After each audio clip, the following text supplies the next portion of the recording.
Just go for it. Just make sure you're observing stuff on the AC screen. Just have an active car. Yeah.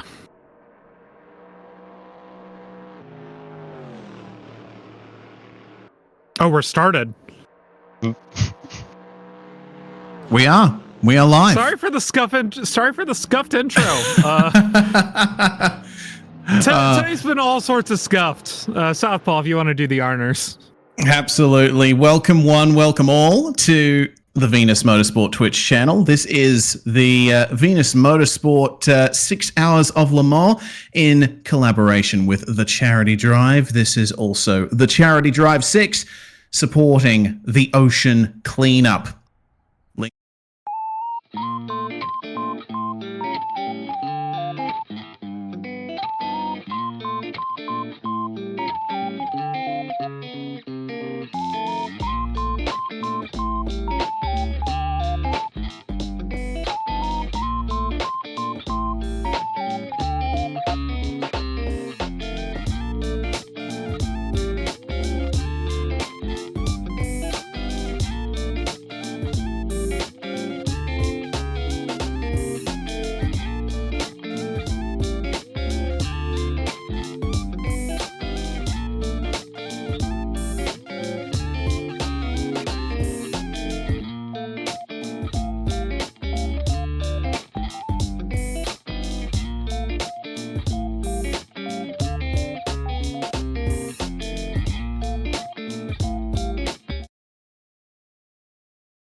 Yeah, if Sorry there's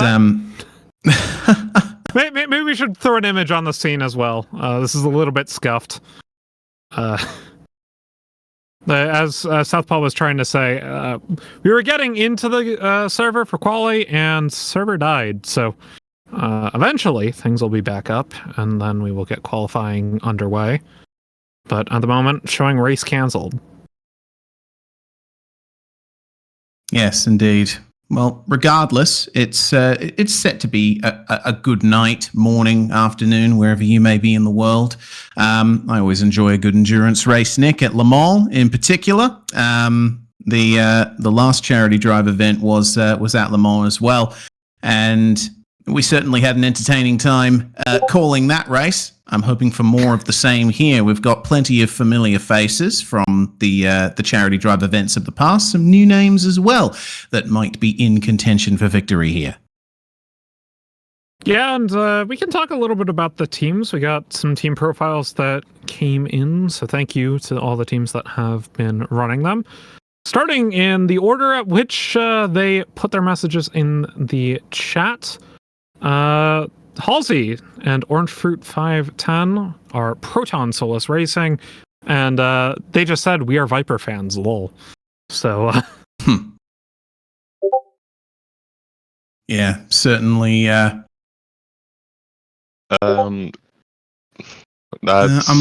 seeing that the weather server is up once again, so hopefully we'll be able to actually show some of these cars that we're going to be talking about. It looks like the server has actually been changed a little bit. It's no longer a full 6-hour race. I'm seeing 5 hours and 30 minutes plus one lap, perhaps to make up for the unfortunate delays in getting this event started. But I mean, a 6-hour race at Le Mans is always a fun time, Nick. It's a historic circuit, plenty of iconic corners to make their way through, multi-class as well, which should certainly result in a little bit of drama when the prototypes come around to lap the GTs. yeah, and the last one that we did was last TCD event was LMHs and LMDHs. This time around, I believe it's LMP2 for the prototype category. So a little bit slower, hopefully a little bit tighter racing as they are a bit easier to drive, some would say. But as always, we got fan favorite GT3s, plenty of makes, plenty of models. Some people were mentioning the Viper is in here, as well as some favorites from GT3s. Obviously, things like the Mercedes AMGs, some BMWs, I think some Porsches in here as well. Yes, for sure. There's going to be plenty to look at, plenty to think about as drivers are out on circuit at the moment in the dying minutes of the practice session. You mentioned the LMP2 class as well. It's the Orica 07 in particular that is being raced here. And not only is it a bit easier to drive than the LMDH and LMH categories, but everybody's driving the same car in the prototype class. So in theory, that should make the competition a lot closer. In theory, it definitely should. When you've got a spec series going on, it does mean that it comes down to driver skill and, of course, setup and strategy. So we'll see how much that plays a factor, especially the strategic part of it. As 6-hour races, wide gaps can start to form relatively early on in the race, but it all comes down to that pit strategy and your driver swaps. How well can you keep those going? How timely can you make them? And of course, whether or not you're going to have enough tire come the end of the race. Yeah, indeed. I noticed as we were loading into the server, tire wear is at about 1.8x. So the drivers are definitely going to be feeling it at the end of their stints. Fuel consumption set at 90% in the GT3 class. So I think that should force round about 6 or so pit stops. GT3 cars can typically make it about an hour and 15 minutes or thereabouts on a full tank of fuel, at least from my experience in other simulators. The LMP2 class, on the other hand, they've got a much smaller fuel tank. They're going to be pitting something like every half hour to 45 minutes at the rate it usually goes. So we're going to be seeing a lot of activity in the pits over the course of this race. Myself and Finnick, if you're not aware, will be with you for the first few hours of the race, and then we'll be gradually handing over to another crew as the race wears on and we must get some shut-eye. You obviously southpaw from the great land down under, and me working overnights on the East Coast. I gotta go to bed at some point, right? Anyways, we are in free practice right now. Got a couple minutes until qualifying starts.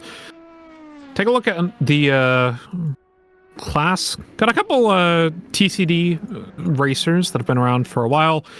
Base Cannon, Halsey, names I'm immediately recognizing. Anyone you're looking out for in particular, Southpaw? Well, Base Cannon, Limpid Arch, two names that I remember from previous charity drive races. Gwen may or may not be a familiar name if it's the Gwendolyn that I've seen in previous charity drive events. VHK as well, from the Netherlands, driving in the LMP2 class. So those are the names that I am 100% familiar with. The rest of them, well, it's my first time seeing them out on track. So it's going to be a fun learning experience for me. And I guess the viewers will be taken on that journey with us. And of course, us in the spectator vans, not the usual Ford Transits. This time around, they are TV vans or something of that nature. With no 3D not model. The usual Ford Transit. With no 3D model. They're just TV cars somehow.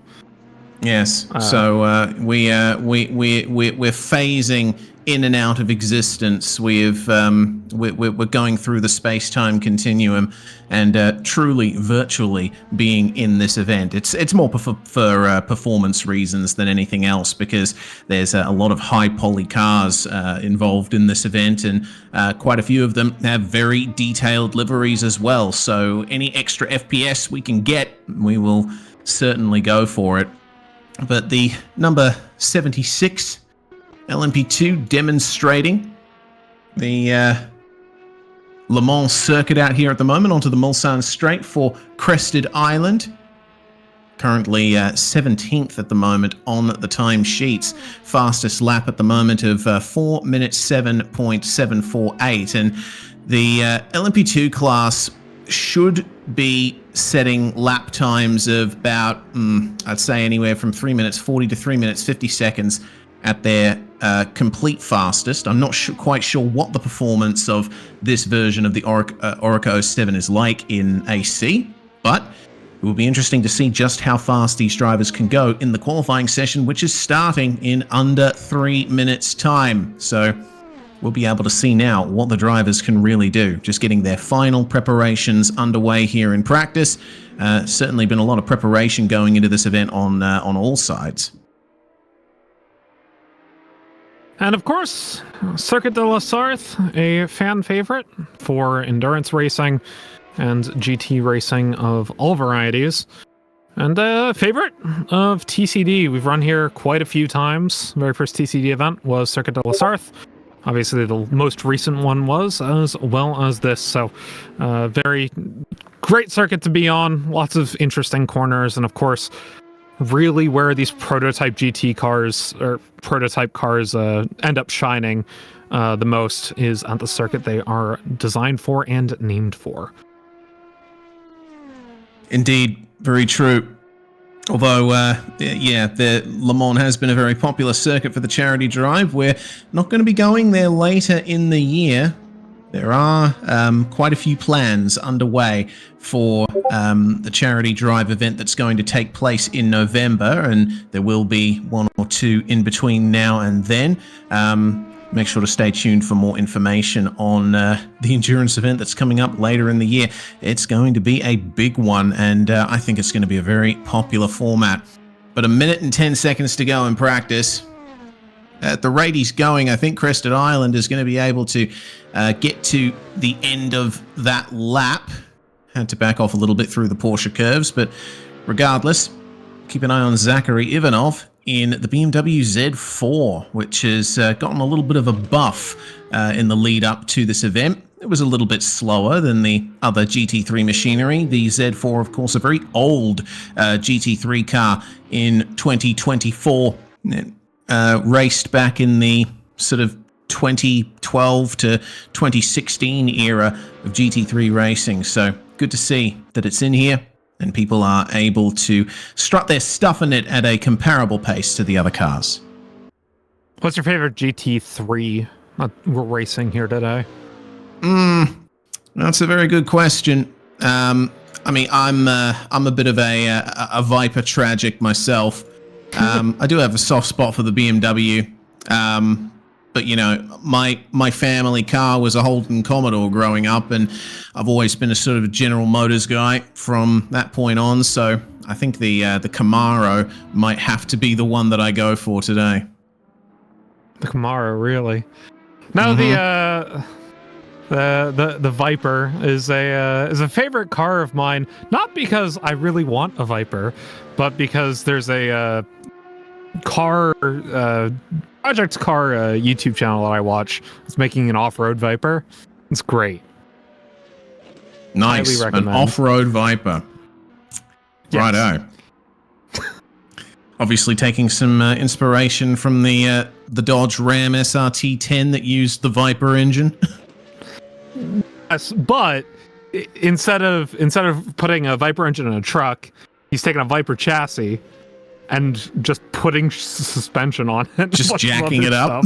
Yeah, pretty much. Putting off-road tires on it. Channel's called Super Fast Matt, by the way. It's great. Yeah, right. Is he keeping it rear-wheel drive? Yes. Oh, God, that's going to be a disaster.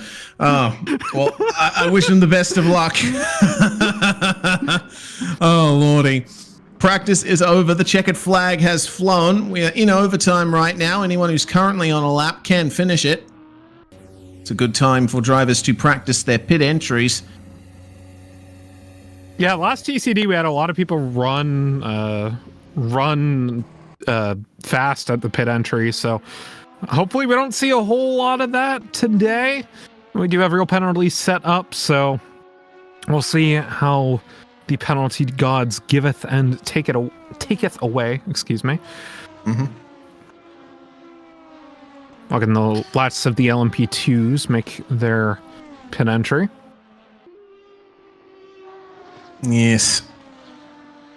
keeping an eye on Luca Casale, who's a little bit of a run-in with the GT in the Porsche curves. We may or may not see that quite a bit over the course of the race.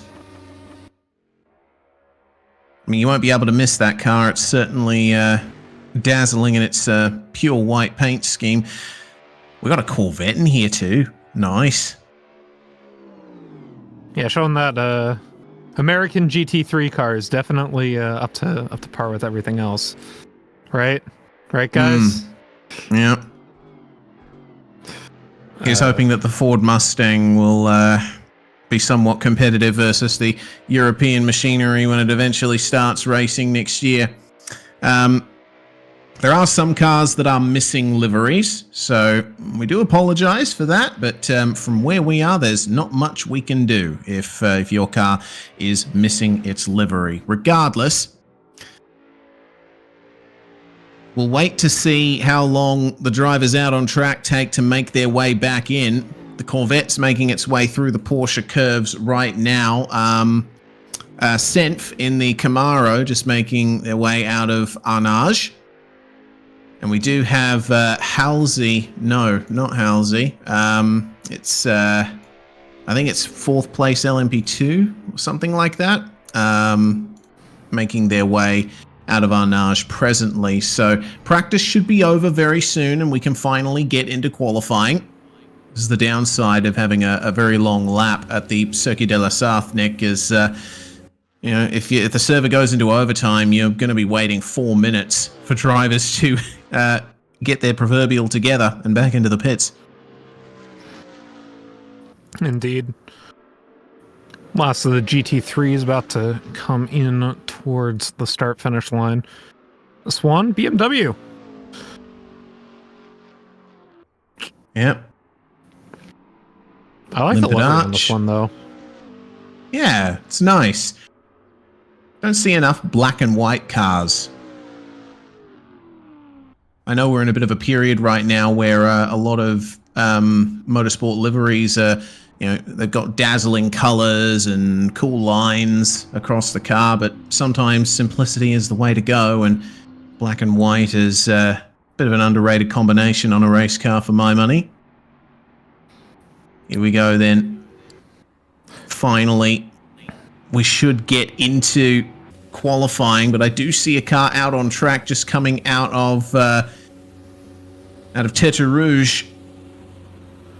So here's hoping that we can get the session started very soon. Trying to figure out who that is. It's 10th place among the GT3s, evidently.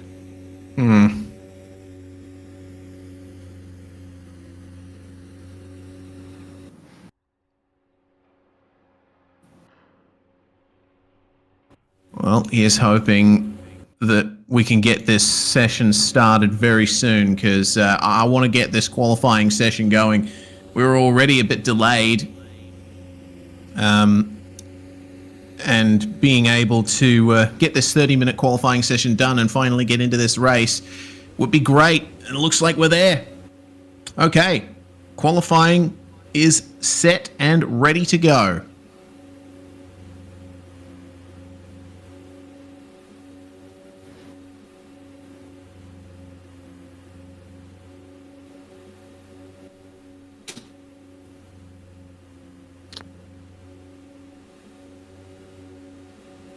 We are about to start. They haven't gone out on track quite yet. No, I think we're just waiting for the official green flag to get itself ready to go. Waiting for race control to say, yes, you may enter the racetrack and finally get this going. Marco Akmadza is the one in the Mercedes.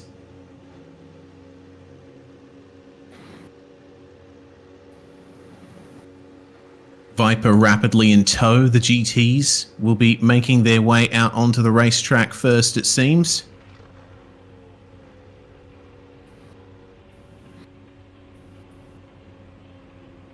Yeah, the Dodge Viper as a GT car. That's What's going on there? Some burnouts. A little tomfoolery, apparently. A little chicanery. Per Better Call Saul, you know. No. Please tell me you get that reference. I haven't watched Better Call Saul. Sorry. Oh, I actually haven't. I haven't watched Breaking Bad either, though I want to. Okay. Look, they're on the list. Okay, you should watch both of them. Yes. Yeah, of course. Me and my girlfriend. We have an Excel document that has like a master list of TV shows and movies that we need to watch, and I need to add both of those shows to that list. So we are getting up to some considerable amounts of tomfoolery in the pit lane as the GT class is awaiting the call to get out onto the circuit. I'm just... Who hasn't watched Breaking Bad at this point? I'm actually mad about this. I'm actually mad about this now. Dude, YouTube is my TV. I don't watch TV. I mean, same. But I'm too poor for a streaming service subscription. Fair enough. So, but... I take my TV shows where I can get them, right? As it seems that the server has once again had issues. Apparently it was still under red flag conditions, even though the timer was running. So this is a little unfortunate. It seems that we are going to have another go at getting this race started. If the event was following its original schedule, we would have been starting in 6 minutes' time. So this could be difficult. Yeah, and of course, this being a race with people from all over the world, the delays a bit unfortunate scheduling-wise. It is for most of the world right now, it is a Sunday morning or afternoon or evening. But your neck of the woods, things are getting very late, aren't they?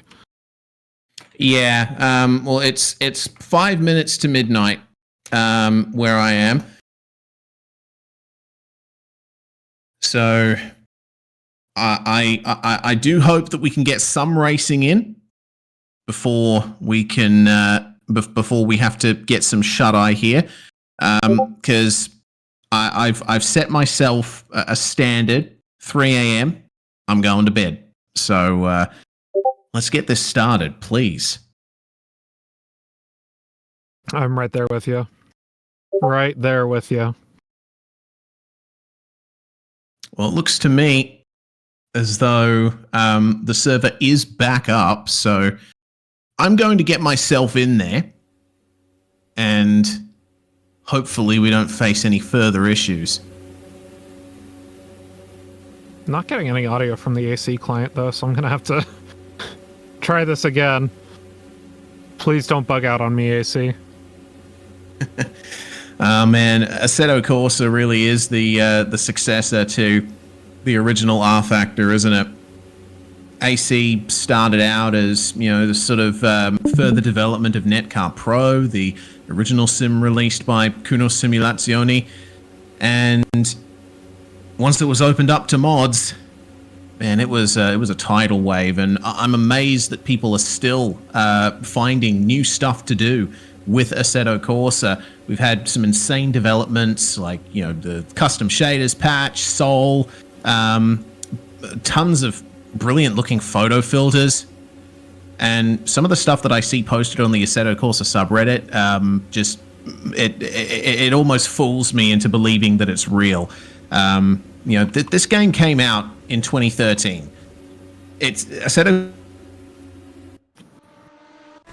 Corsa is 11 years old, so it amazes me time and time again what ingenious sim racers have been able to do with this sim.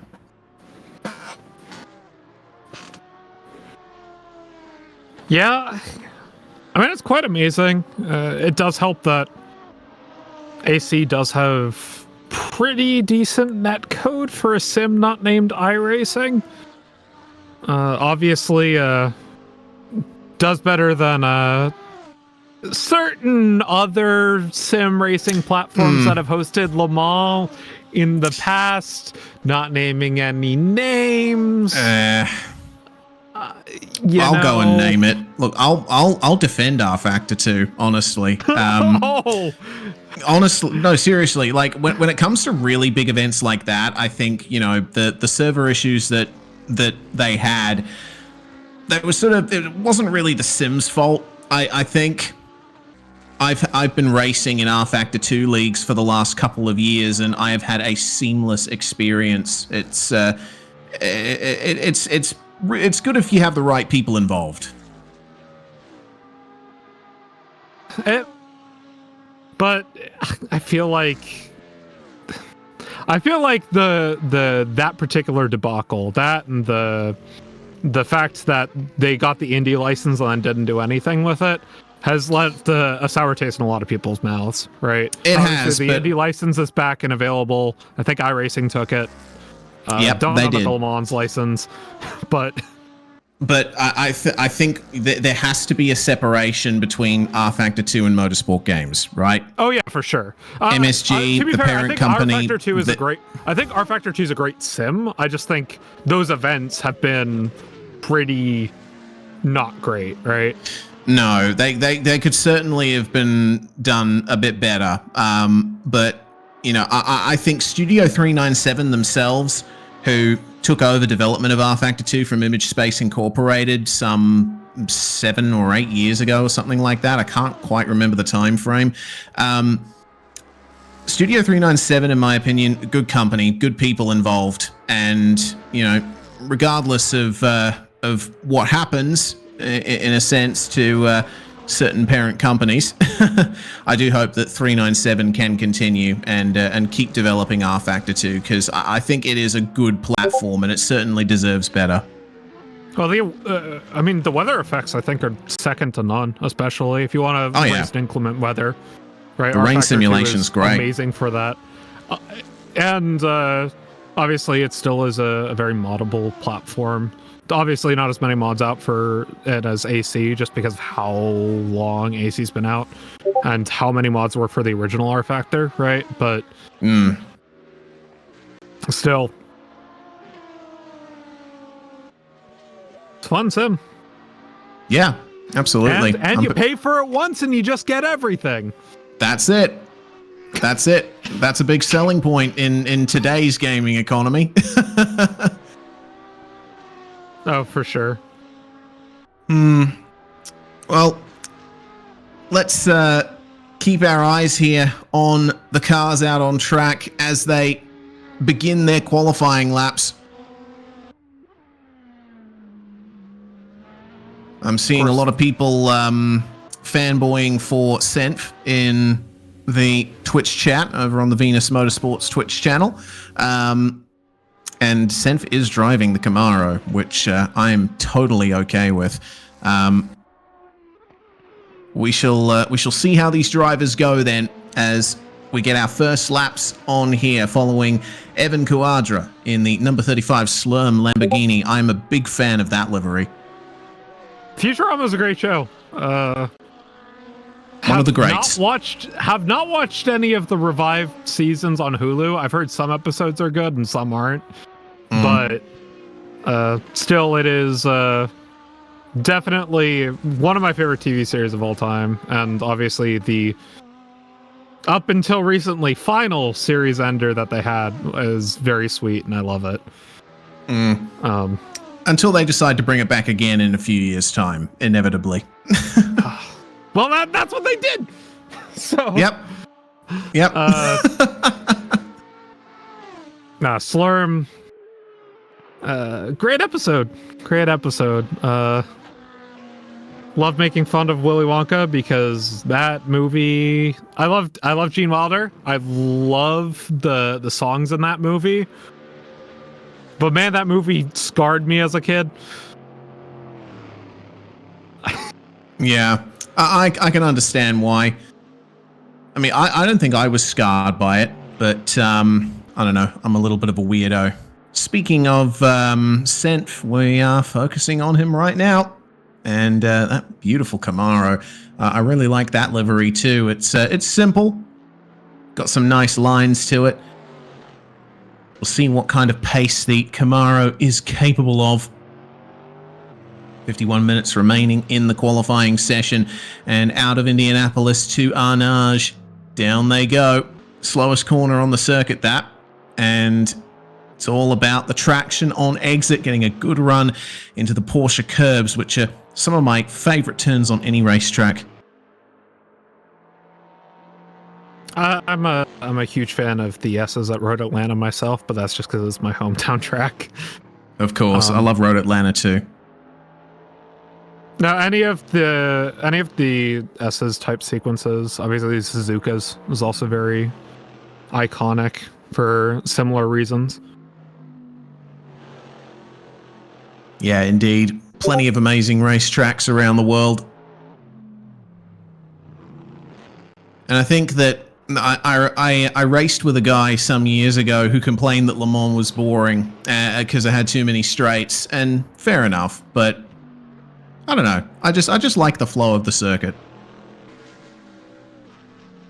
Well, I think the chicanes that they added down the Mulsanne definitely help. Because that way, even though about a third of the track is straightaways, at least it's broken up quite a bit, and it allows for some more competitive racing and some extra safety that was missing in the earlier versions of the circuit.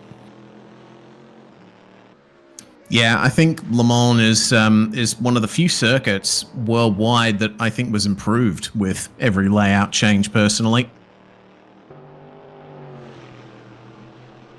What about Paul Ricard? Because you can change that circuit however many times you want.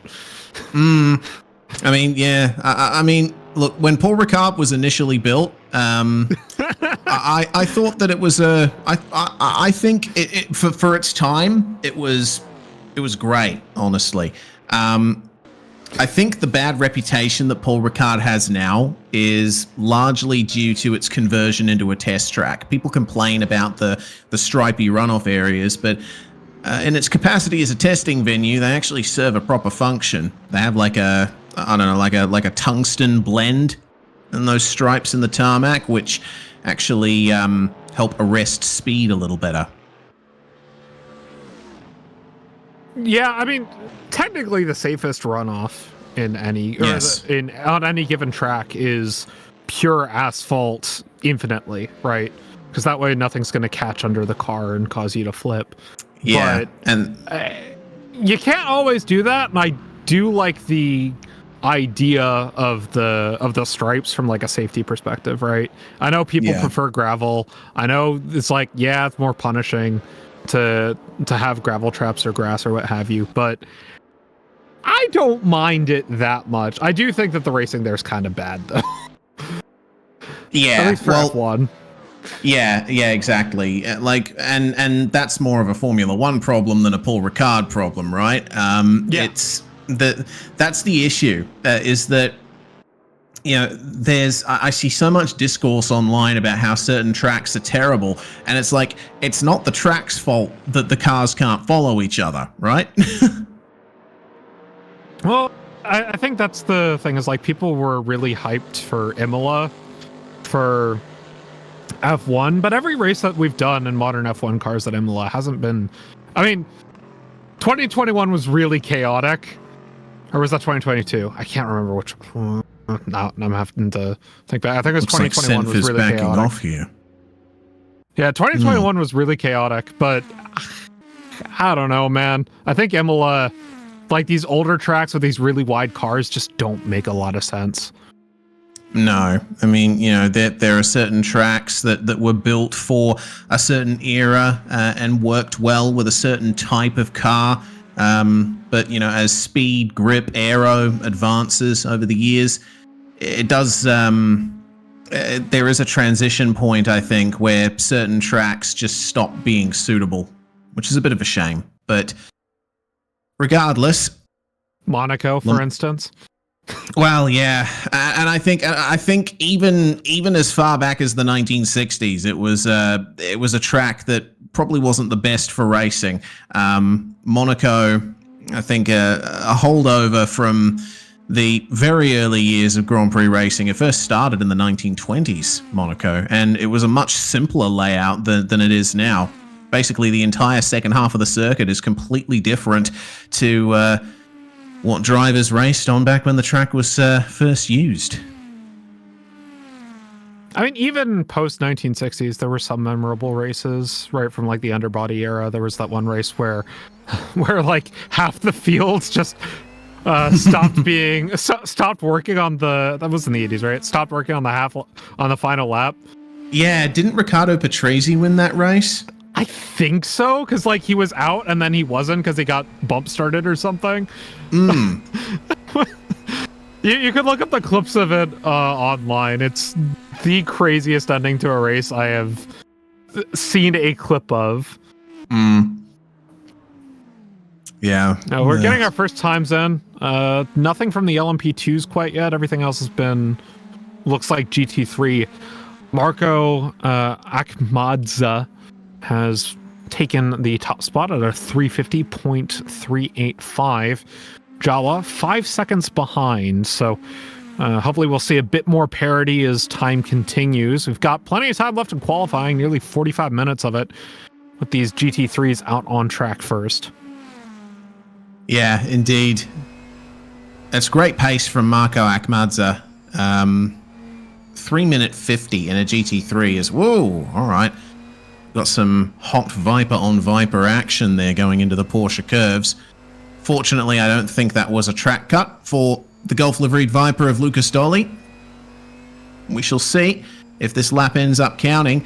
Lucas currently a 356.2, and we'll see if the sector times are with him here, or if he decides to practice pit entry one more time, or even go for another lap. It looks like sticking to this lap, and we'll see the time coming in just a few moments.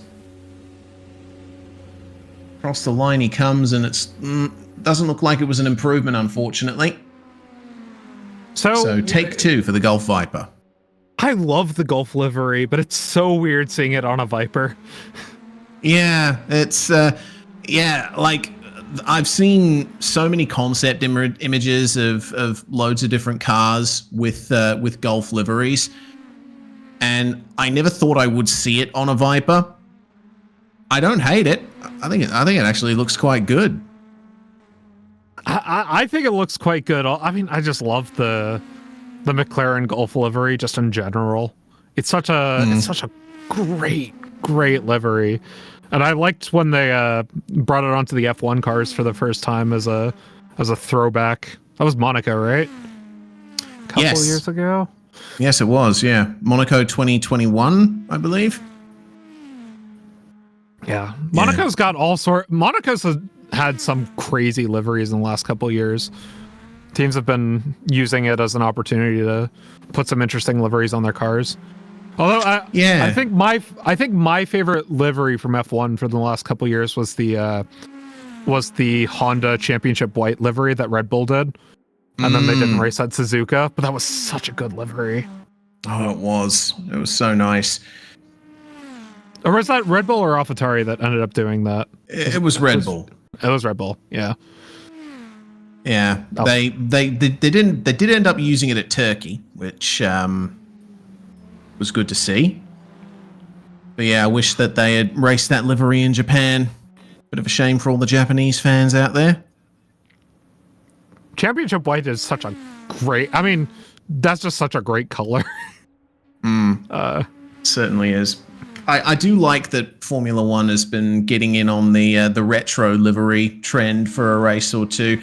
First time I saw that really in action was in the Supercars series down here in Australia when the Sandown 500 and the Bathurst 1000 they became the races where a lot of teams would run special liveries commemorating winning cars of the past. And the Sandown 500, I think, eventually became the official retro round of supercars, where pretty much every team was running a classic livery of some kind. So, speaking of supercars, what are your thoughts on the races SVG's got lined up for NASCAR this year? I'm interested to see how that goes for him. The shock departure of reigning champion Brody Kostecki from Erebus Motorsport as well is a bit of a shock, obviously. So I'm interested to see what SVG can do. I mean, he absolutely cleaned up at Chicago in the Cup Series last year, so I think he's potentially going to have some good success coming up for him in America. Haven't seen him race on an oval before, though, so that will be interesting to see how he adapts to that. I know that when Marcus Ambrose went from V8 Supercars to NASCAR in the mid-2000s, he was always in contention on road courses, but never quite on ovals. Maybe SVG can fix that trend because he is a very versatile racer. Yeah, so he's doing Dega twice and then the Coke 600, it looks like, for oval races, and then Las Vegas. And then I'm excited to see him on super speedways. Those R plate races. I know a lot of purists dislike the R plates, but man, they're always so crazy. Although with the modern NASCAR format, they're less interesting than they used to be. But I will keep my Americanness out of this race. No, I think you're entitled to bring your Americanness in when we're focusing on cars like this one, Senth's Camaro, and we also have the Corvette C7 in the field as well.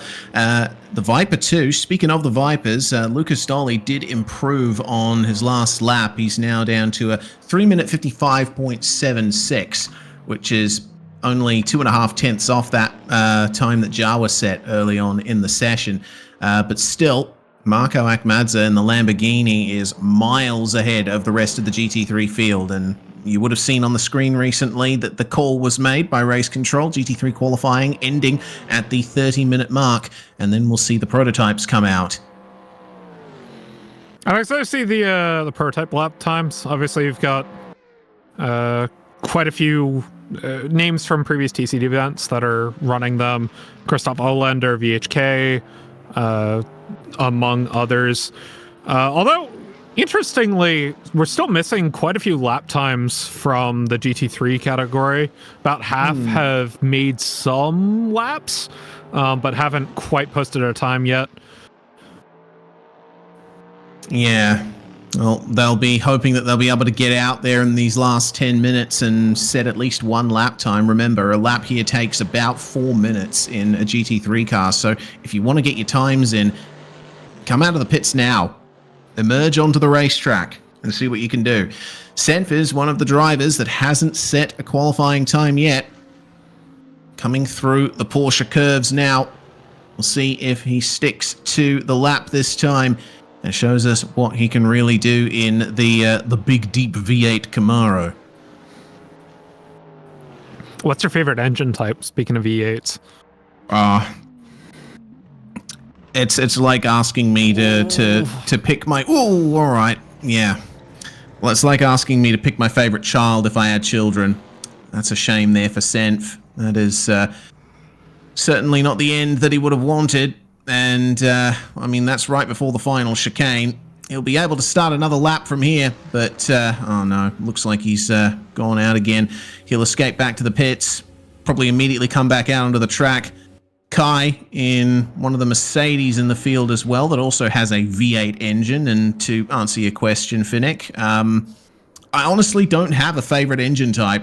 I like them all, and I love seeing what various teams and constructors can do with different engine configurations. But, I started watching Formula One in 2007, which was the second year of the V8 era. But I do have a soft spot for those 3.5-liter V10s that they ran up until 2005. See, I'm gonna throw a curveball. I like 1-liter V4s that are used in MotoGP.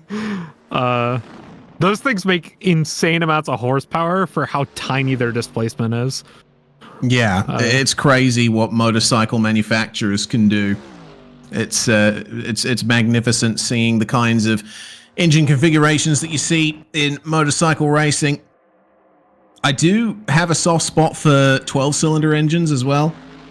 The V12 that Ferrari ran in the mid-90s, and the flat 12s that Porsche ran in the 917 in the 1960s and 1970s. That's one of my favorite engines of all time, particularly the Can-Am version that absolutely cranked up the turbo and produced like 1,500 horsepower in qualifying trim. That was an insane car.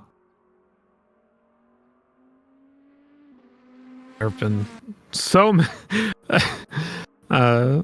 many, great engines and great cars in motor racing, but especially F1, right? Just because they're...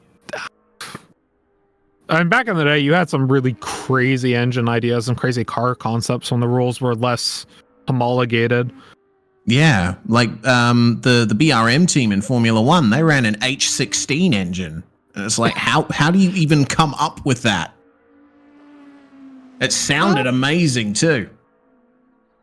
Have you heard any clips of it? I actually haven't. That sounds kind of crazy though. Oh, dude, there's I can't remember if it was the V16 or the H16, but yeah, just BRM 16-cylinder engine. YouTube it, and holy cow, what a sound!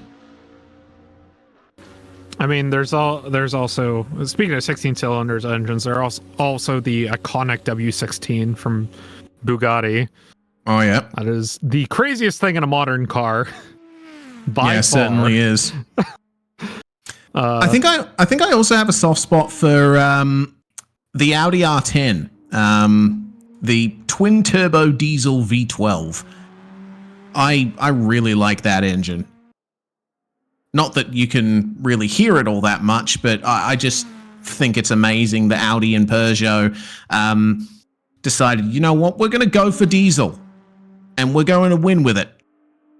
You know, speaking of prototypes, Mazda 787B. Yes, That is actually my favorite engine to be put in a race car. Yeah. Rotary engines are amazing. I mean, we'd been talking so much about engines that use cylinders, we completely forgot about the four-rotor engine that powered the 787B. The sound that came from that car was just incredible. The rev. I mean, if you want an engine that revs high, Doritos are the way to go, right? Yeah, that's for sure. Can't promise fuel economy, but hey, at least you'll sound good. Speaking of sounding good, this Viper, I love the sound of the Viper V10 as well. Oh, yeah. I mean, the Dodge Viper is just such a crazy car to ever have been made and made road legal, right? Like, you're putting a gigantic V10 in a rear-wheel drive car with absolutely no brakes on it. And no driver aids. Oh, my God. It's like, how did they even come up with the idea for that car? Who pitched that to the board at Chrysler and were like, hey, you know, the Dodge brand needs a new hero car.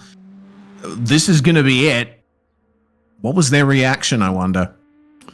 Well, the other cool thing about the Dodge Viper is that a lot of them were given to schools for their shop classes. This is like a thing basically to be disassembled and reassembled again, just to have like a car for like high school and college shop classes to be like, hey, look, we're working on this really cool car. So you can actually find occasionally some of the old kind of chopped up, disassembled, reassembled, disassembled again, reassembled again Dodge Vipers if you know where to look. Just a bit of like interesting history parts of that. Let me see if I can find something about that real quick. While you're on that, report on what's going on in qualifying. There's a flying lap in progress here for Senf in the Camaro. Meanwhile, Halsey has put a lap down and has put the Mercedes. I believe that's a Mercedes, or it could. No, it's a Viper. My apologies. Put a Viper up into P2, which is where it belongs. It was to tech schools, not or technical colleges, not high schools. I got that wrong. But the other thing is, or so like trade schools. But the other thing is like Chrysler ordered them all destroyed at one point. So it's just a bit of weirdness. But to the qualifying, we've got 3 cars left to set a time: Senf, Kai, and Marco. Top of the leaderboards is Marco Akmadza, 350-140. Halsey currently in second, 2 seconds behind. And everyone's setting their final laps now. We're looking at Senf in the Camaro right now, yet to set a lap time. He's gotten pretty close, but hasn't quite put all the pieces together as of yet. Oh, well, let's hope that this lap comes together for Senf. Many fans of Senf in the chat. And for all of the people in the chat, just in case you weren't aware, we should remind y'all that this event is for charity. We are supporting the ocean cleanup. And if you go to the donation link that should be in the chat now, you can donate to the cause. The goal is $1,000. We are already at $70.63. It's always good to support a cause with a sim racing event. The charity drive has been doing that for a little bit now, which is always good to see. On board now for Senf through the Porsche curves. Got a what looks like a Mercedes up ahead of him, potentially. Oh, I'm wondering if that might have been a track cut. Is he going to commit to the rest of the lap? Oh, you have to at this point. Yeah, you have to. It's time for the GT3s to come in. This is going to be the final lap set. Does he get it? Got to count as a cut, so he doesn't set a time. Damn. Let's take a look at Marco if we can. He's the last one to have not set a time. Marco, not Marco Akmadza. I have down at the bottom. Well, here we go then. He's flying lap. Yeah, going into the second of the Mulsanne chicanes as the prototypes are making their way out onto the circuit now. Fortunately, Marco has all of the space in the world to get this lap underway. Just got to make sure that he avoids the dreaded track cuts through the Porsche curves. I mean, this car just sounds so good. Yeah, absolutely it does. I love it. It's got to be quick, though. These LMP2s are fast approaching him as they're about to finish through the Mulsanne. Yes. So, you never know. Some of the prototypes, if they've decided to do a fast outlap, might end up catching this car right at the end, and that could create a little bit of awkwardness. But Marco did start his lap before the timer hit 30 minutes, so he has the right to finish his lap.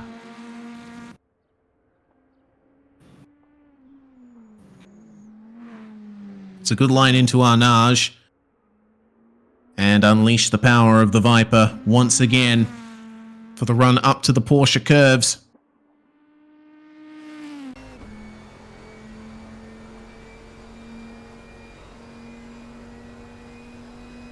We are on board with the Charge Viper. Just got to be careful not to take any cuts. Setting a lap is better than setting none at all.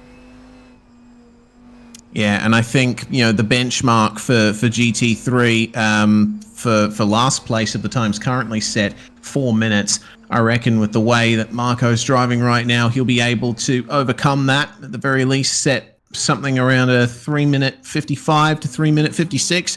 Maybe we'll be surprised and he'll go a couple of seconds faster than that into the final chicanes here at the very end of the lap. Then hard on the brakes through the forward chicane and out across the line. What is the time for Marco?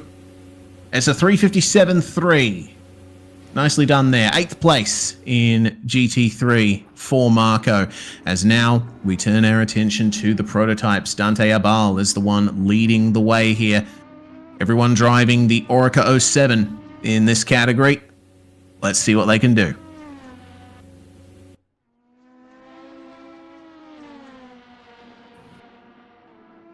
Ooh, a little bit of lap traffic. Oh. No. Okay. So another driver coming out of the pits there. That's unfortunate there for Dante. So his first lap is a bust already. We'll see how things continue throughout all of the racing thus far. I'm a bit... So the last TCD event, we did the same prototype and GT3s, and all these LMP2s are definitely easier to control than the LMHs and LMDHs that we saw going through in the last TCD event. I'm still a little bit concerned with some of what I've seen thus far. Just, these cars are still squirrely, they're still difficult to race, and they're fast as all hell. So hopefully we can keep things clean through quali and through the race. As the first, if we can take a look at the 19 car right now, Luca Cassel should be sending the first of many qualifying laps through right now. Certainly should. And I had to hold in some laughter because I was following along with Dante Abal as he passed by Yuri Kracheville, who was the car that he unfortunately made contact with coming into the first chicane just a few moments ago. It was beeping the horn as he came past, and apparently the horn on the LMP2 is the da-da-da-da-da-da-da-da-da-da horn. That's amazing. I really wish we could have caught that, but hey. We may have some opportunities. On board. Luca Casal heading in towards Indianapolis and Arnage now. As we see the overbody aero, pretty important for these LMP2 cars, whereas mechanical grip tends to be king with the GT3s. A little bit of a lockup out of Arnage as we head into the Porsche curves. And that aero, really important in these high-speed corners. Yeah, certainly is. We do apologize if your livery is not showing up on the broadcast. Our director did download the latest skin pack, but apparently there's been some sort of crossing of the wires somewhere, and we don't have liveries for every single car out there, so we do sincerely apologize. We'll keep an eye here on Luca as he makes his way down into the chicanes to end the lap, straighten out the entry on the way into the first of them. On the throttle, slow down once more, all the way across the curbs. I wonder if it actually might be. Yeah. Last segment not counted. Very unfortunate on the cut. We're getting our first LMP2 in, and it's VHK 323.919. These LMP2s, they've got 22 more minutes to set a lap as we see two of them going through the Porsche curves. Kabir Sa ends out ahead.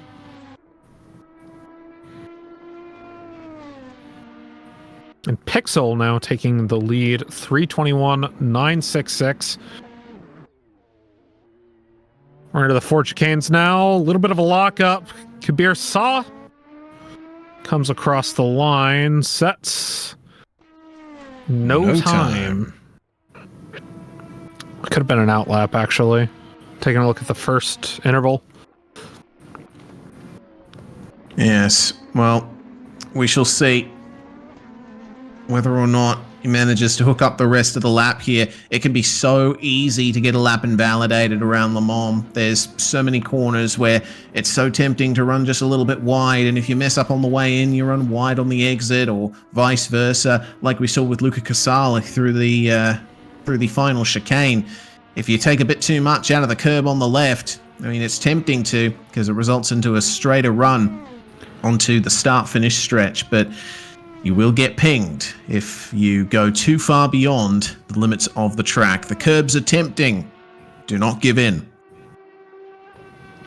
And especially with quali, right? You just need to set a clean lap. You know, during the race. It's a long race. You're going to make mistakes. A bit of a lockup from Kabir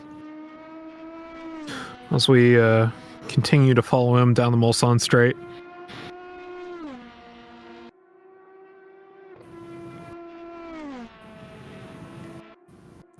Reaching some very high speeds here. 330 k's an hour or thereabouts. He's really widening the entry to the second of the Mulsanne chicanes there. Usually you're not allowed to use that part of the racetrack, but I suppose in the sim you are allowed to. He's trying to take everything out of this right now, and he's been green in the last couple of sectors here. So would you say La Sarthe is the world's greatest street circuit? That is a good question. Look, I'm Australian, so I have to say that Adelaide is the world's greatest street circuit. I mean, Le Mans kind of has a bit of a weird Bathurst. Placing, doesn't it? Not Bathurst. Yeah, of course. Well, Bathurst is technically a street circuit, but I see what you mean. But Le Mans occupies, I think, a weird placing in, you know, like what is considered a street circuit, because this is like an open road circuit, isn't it? It's highways, not necessarily streets. But I mean, historically, right? This circuit was a lot of streets. Yeah, it was. I mean, the first layout of the circuit went into the town of Le Mans itself, didn't it? So it was certainly a street circuit. Nowadays, I don't know. Oh, Kabir. Oh dear. Spinning out. I feel like any track where, with one exception, any track that is a public access road should be considered a street circuit. And that exception, of course, being the Nordschleife. But, I mean, you know? Yeah. I mean, the Nordschleife was built as a racetrack, first and foremost, wasn't it? It's technically a public access road. Yes. That it happens to be a racetrack. True. I think the same can be said for Bathurst as well, because like it's a bit of an apocryphal tale, and you know, like all good origin stories, it's unclear whether it's actually true. But the story goes that the mayor of Bathurst, Martin Griffin, wanted to build a racetrack in Bathurst because it had a bit of a history of road racing in the early 20th century. Unfortunately, by the time he decided to go ahead with the plan, the Great Depression happened, and the New South Wales state government would not commit funding to the building of something as frivolous as a racetrack when there was an economic crisis going on. So Griffin and the council went to the state government and said, hey, we're going to build a scenic drive. You know, it'll create jobs. It'll allow people to get some economic relief. It'll bring tourism to the Bathurst area. It'll be really cool. And the state government was like, yeah, okay, cool. And as they were building it, someone said, you know what? This scenic drive we're building, it'll make a really good racetrack, just quietly. I don't know if that's true, but it's the story that gets told. It's maybe we should run a race on this scenic drive. You know, yeah, it just makes it makes a perfect loop. A couple of 90-degree turns. Yeah, pretty cool idea, I think. And then, behold, it is admittedly the only V8 supercars race that I will regularly watch highlights of, but it's such a good race. Oh yeah, so good. Couple of comments in the broadcast chat as well. Spa maybe technically is a road circuit, even though it's a dedicated racetrack now. Originally it was. You're right. Like KM Key making a very good point there, because like the entire stretch from the exit of Paul Frere Curve up to Malmedy was once public roads. So, yeah. Is Spa a street circuit? I mean, but there are a lot of tracks that used to be just like roads that happen to be tracks, or that turned into tracks, right? Yeah, I think Spa is like the foremost example. Certainly is. Trying to remember. I'm trying to remember if what is it? Trying to remember, was Hockenheim always a dedicated racetrack? No, actually it wasn't. It started out as an open road circuit. Yeah, or a street circuit. I was trying to remember this. I'm like, wait, because like Hockenheim used to go back into the woods, right? And it did, and it was run in the opposite direction too. I mean, you look up the original Hockenheim layout, and it's like, wow. It's very different. I mean, I think some of the earlier dedicated racetracks that we saw being used are obviously things like Monza, things like Indianapolis, right?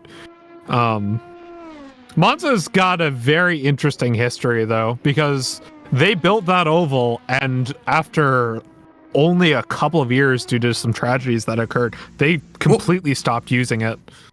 Oh no. Yeah, they did. That's a problem there for a driver, and we focus now on Wase Anjum, who's currently in 6th place in prototypes. Meanwhile, while we were having our little chat, Dante Abal has managed to set a 323.193 and put himself into 2nd place. Luca Casali rounds out the top 3. Yep. So that early lap time.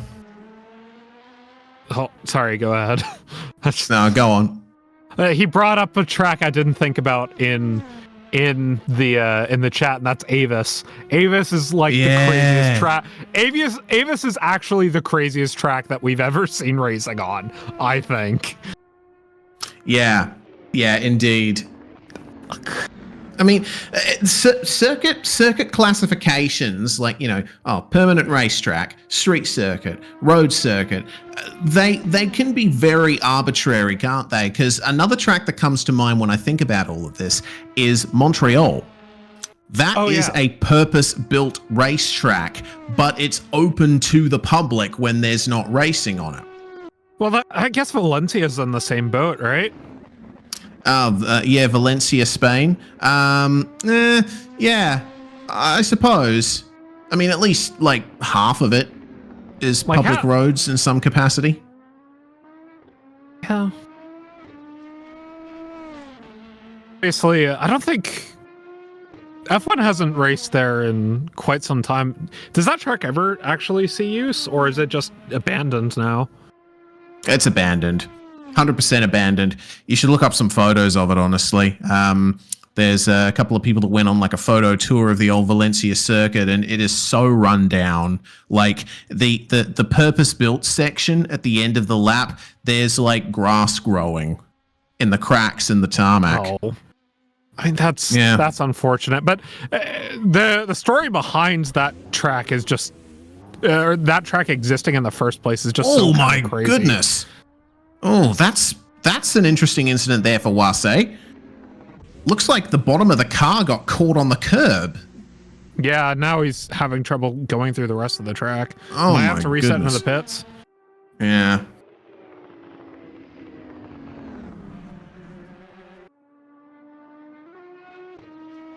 Oh, all right. That's an interesting line there from Kabir. What Mulsanne chicane? This might be an outlap, though. Yeah, maybe.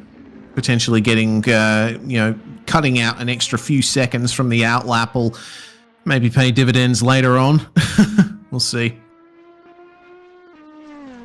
Regardless, we've got, looks like 2 LMP2s yet to set a time.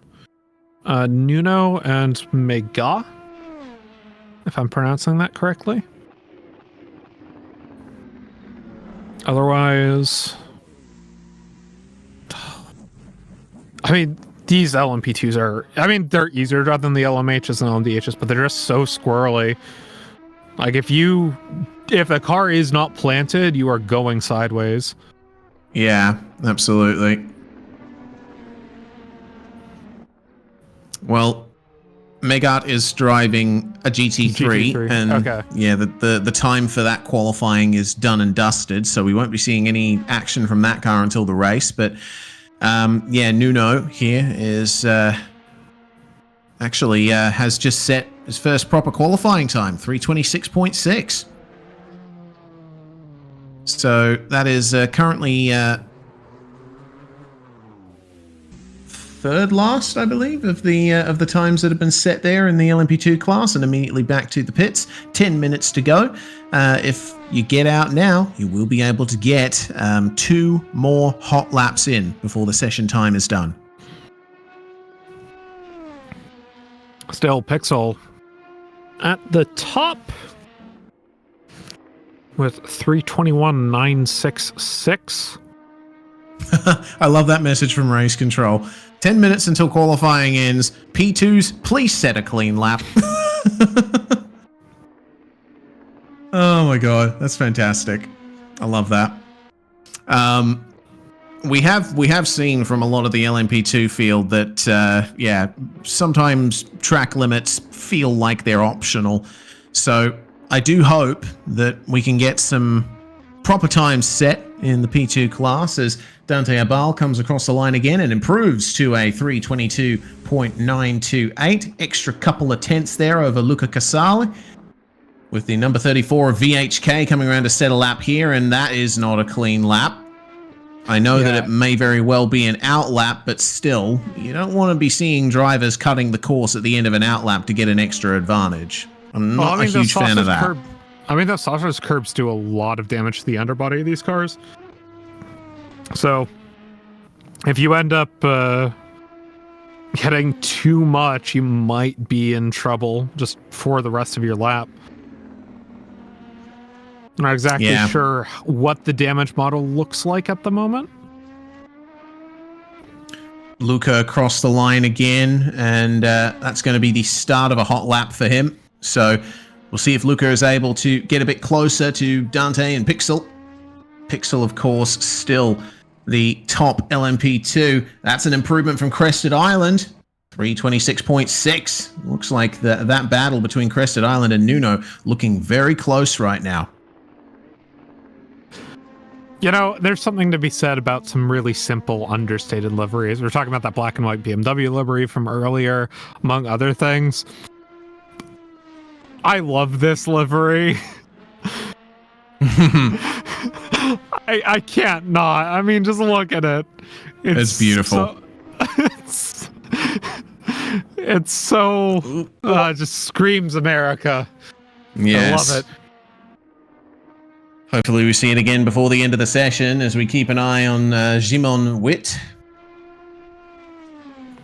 Running a very nice looking machine here. Car number 13, the Rebellion livery. And that's a nice clean run through the final chicane. Point taken from some in the broadcast chat that though we might think that they're cutting some of the corners here, as long as 2 tires are on the yellow curb, then it still counts. So we'll have to keep an eye out for that, as Simon unfortunately goes a bit deep in the Dunlop chicane. Still 7 minutes left in the session, so has time to get another lap on the board. Unfortunately, looks like the safety car is having trouble connecting to the server, getting a checksum error.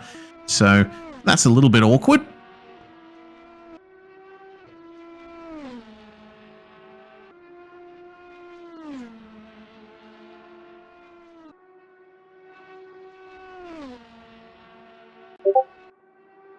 I'm trying to figure something out real quick. Outside of this.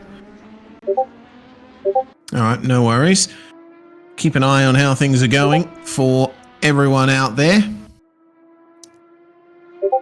People setting green sectors on their previous laps. Looks like Luca Casal has potentially got a good lap going, but we'll have to wait and see. Coming up to 5.5 minutes remaining in the qualifying session.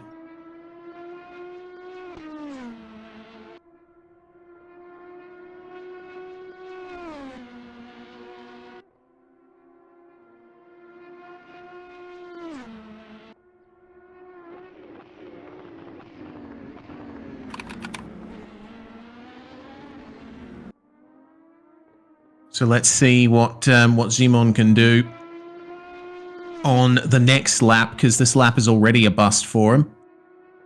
Running a bit too deep in the opening corners of the circuit.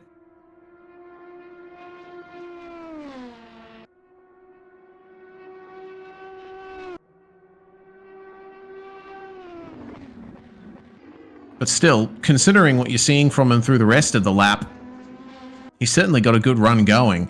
If he can nail the first sector of the lap, I think it's going to be a good improvement from him. 324.8, all he needs is a tenth and a bit, and he'll be starting in the top 5. Certainly be interesting. It is a long race. You got plenty of time to work out your track position and strategy. But better start on the opening lap is helpful when you can get it. Yeah, indeed. And for those of you who were notifying us of Discord sounds coming through, that issue should be fixed now. We do apologize. But we can now move on through to the last 4 minutes of qualifying. And this is going to be Simon Witt's second last potential hot lap here. If he decides to go for another one, he should be able to. Yeah, it certainly wasn't going to be an improvement in any case, because at these very corners he overshot. But he'll be able to make it across the line again with 30 seconds to go. Question is he fueled up for that amount of qualifying laps? Otherwise, this is going to be Simon's last attempt.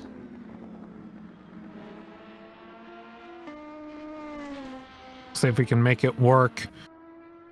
Instead, if we take a look at number 8, Christoph Olander about to come across the start-finish line.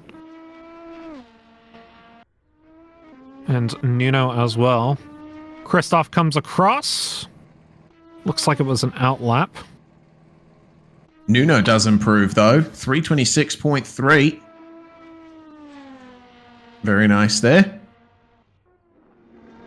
Hasn't got far to go to start in the top 9, but top 10 start in LMP2. Certainly nothing to sneeze at. Indeed.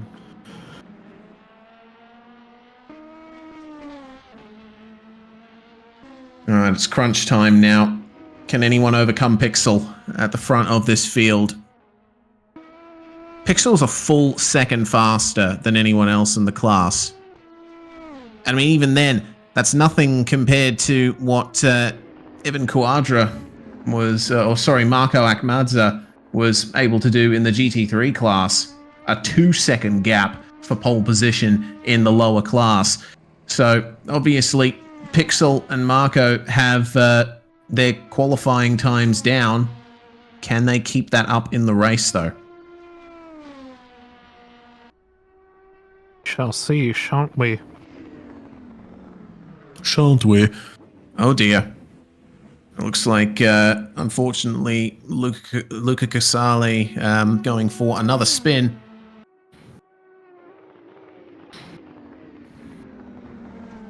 But he will make it back across the line in time to start another qualifying lap. Keeping an eye on Nuno as well to see if he can improve. All he needs is half a tenth. And that will be an extra starting position for him. But for the moment, it doesn't look like...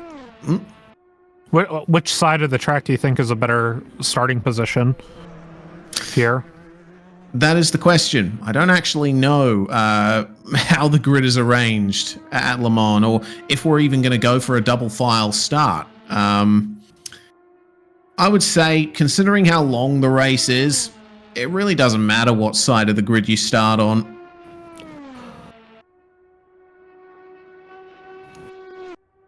50 seconds left in qualifying.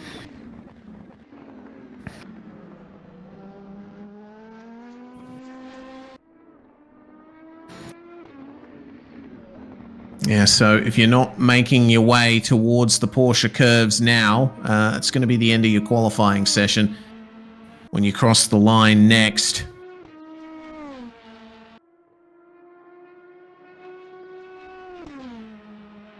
Interesting to see that as far as sectors go, you see Dante Abal up there with the fastest Sector 2 time. That is a second faster than Dante Abal. So I think sorry, that is a second faster than Pixel. So if Dante is able to match Pixel in the other two sectors, that's almost dead on for pole position. Checkered flag is come out, and now we see the final times come through for the LMP2 class. Nuno is going to be the first to cross the line. Is this going to be an improvement for him? It is. He's into the 325s, up into 8th place. Nicely done there. Coming next, number 11, Crested Island. Oh, that's not it. Oh, and Christoph Olander making his way into the lane. Looks like a lot of the drivers here are done. Oh, VHK, unfortunately, VHK. Oh no. That's at a very awkward place too. That car will certainly be damaged. What about Wasai Anjum? Currently on a hot lap. We haven't seen what happened to him in the first sector. But 85.6 seconds in Sector 1 is certainly a good time. Looks like he's been demoted to 6th place. I think that was Kabir Shah who managed to get an improvement on there into the 324.5s. I'll say. Coming through Mulsanne, heading in towards Indianapolis and Arnage.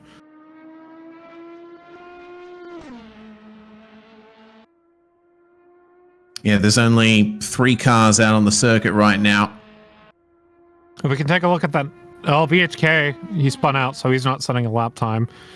Yeah, and the car behind Wasai didn't complete the lap, so it is just this last LMP2 time. So all eyes are on Wasai Anjum now.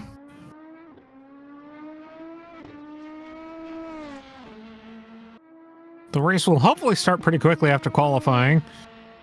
We apologize for the delays today, but once things get started, we should get some smooth sailing.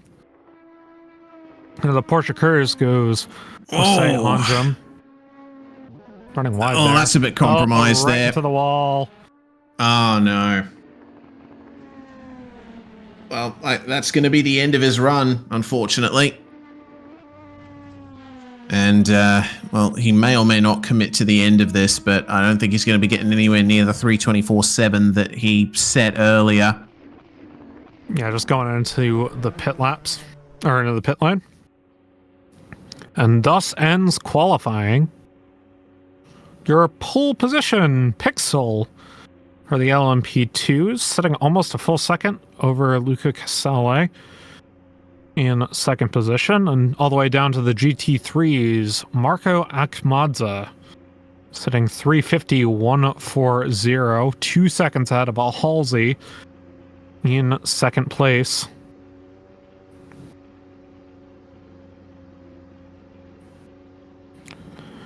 Some really good times being set up at the top of our respective classes, and look at how many cars we've got here. Just a fantastic turnout. 29 cars will be taking to the grid here. Full complement of LMP2s and GT3s.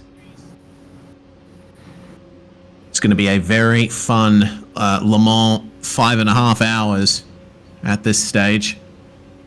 Remember the race length, 5 hours and 30 minutes plus 1 lap. And it is in support of the ocean cleanup. We've been pasting the donation link into the chat. Please, if you are able, donate to the cause. Always fantastic to see the charity drive coming in and getting us some great support. We actually have had another donation come in.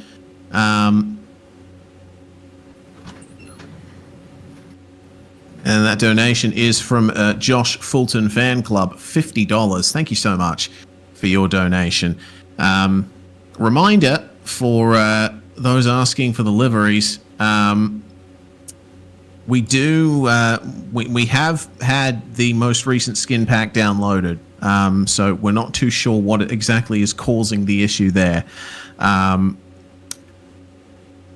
I am, of course, not running the stream, so I don't know how I can fix that, but regardless, majority of the cars are colored nicely.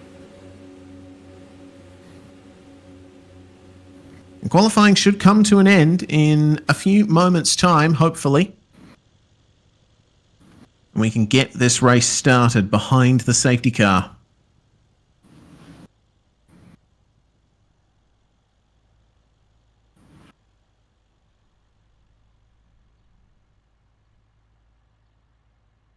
We're going to take a quick break as the race is about to get started. When we return, Mall action right here.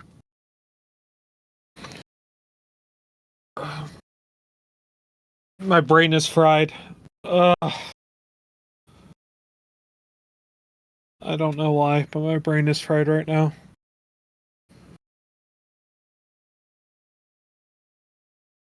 All right.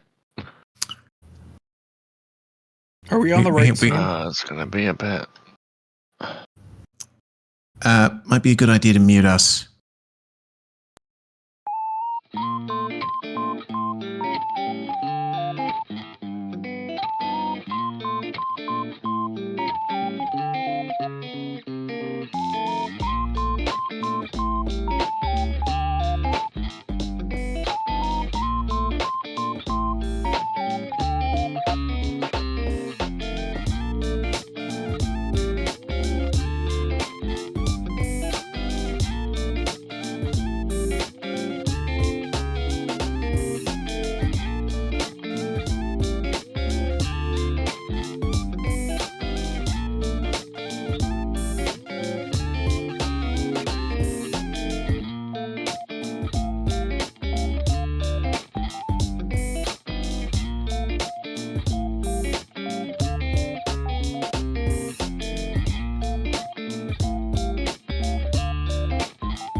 And here we go.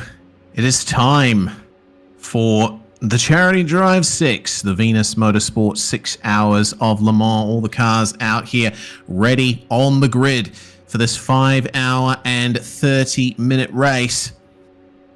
The safety car all the way at the back there, the blue Mercedes, will move to the front of the field once the quote-unquote race starts, and we will be led around for one lap, and then the green flag will fly. The race will begin. If you have just joined us, I'm Southpaw Racer, got Finnick alongside me in the comms box.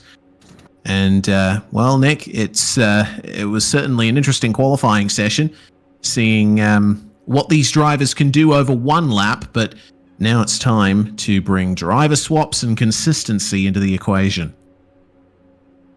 And the all-important strategy, of course. Yeah, exactly right. Lot yet to come here in this race. We've got a bit of a grid timer here to take things away. Got 3 minutes left on the grid timer, but to refresh ourselves on the pole position times here, Pixel is the one leading the way in the LMP2 class, and Marco Akmadza is the one leading the way in the GT3 category in the Lamborghini. Some magnificent times that were set in the qualifying session. Both pole positions by over a second, at least, over everyone else in their class. But the question is, once they've fueled up the cars for a full stint, Nick, can they keep up that consistency? That is always the question. And, you know, we saw... obviously, in a qualifying scenario, things will get a little bit more squirrely as people are pushing the car a bit more, but I do hope we get some clean racing going on, some incident-free racing, because the LMP2 category, the cars have gotten really, really, really squirrely during qualifying. Yeah, we'll see with the increased tire wear how the handling of these cars stacks up towards the end of their stints. Of course, if you're unfamiliar with sports car racing, LMP2s generally do 10-lap stints at the Circuit de la Sarthe, so we're looking at around about 35 minutes or thereabouts to 40 for LMP2 stint lengths. GT3s, you can expect them to take about an hour to a tank. So keep all of that in mind. And let's hope that all the drivers get a nice clean start here, as we're now 1 minute to go until the call to start forming up behind the safety car comes. Love the amount of cars, the sheer turnout for this race. It is fantastic to see so many drivers out there taking part in this event that once again is supporting the ocean cleanup. We've already had a few donations come in. Big thanks to Baby on YouTube for the $5 donation. Now to $125.63 on the donation ticker. Awesome to see.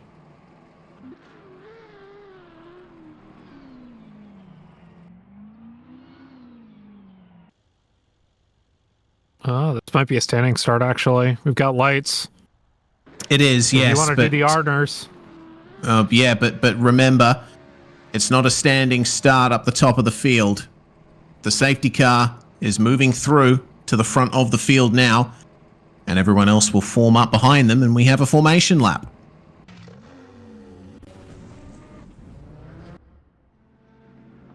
Uh-huh.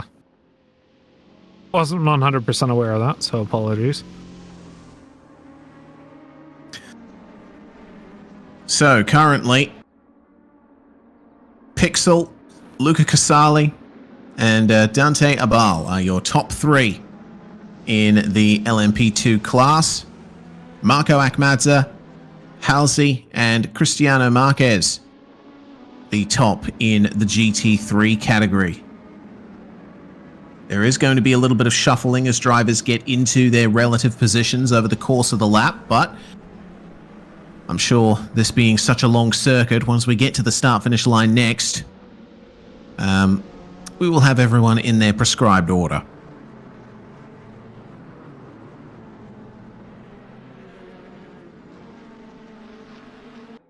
Oh no. Okay.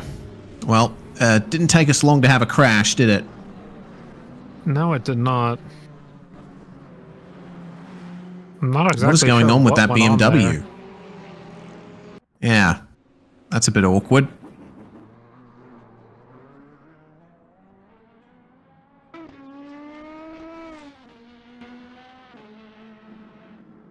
So, oh no, we've got more potential dramas in the middle of the field. Drivers locking up, people have stopped. What's going on?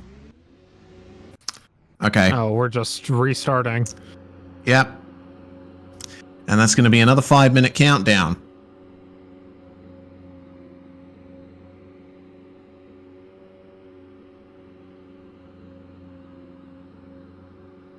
I have no idea what was going on there. Evidently, some drivers struggling with the formation lap. All you got to do is go slow.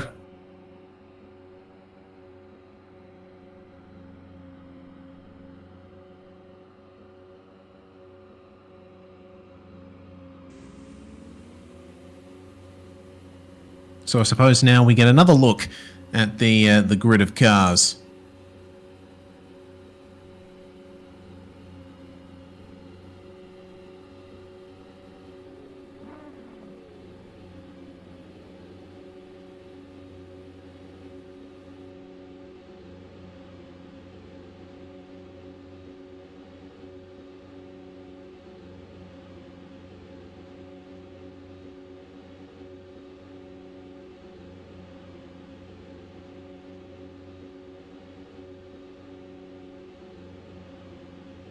If you excuse me 1 minute, I will take this opportunity to get some water.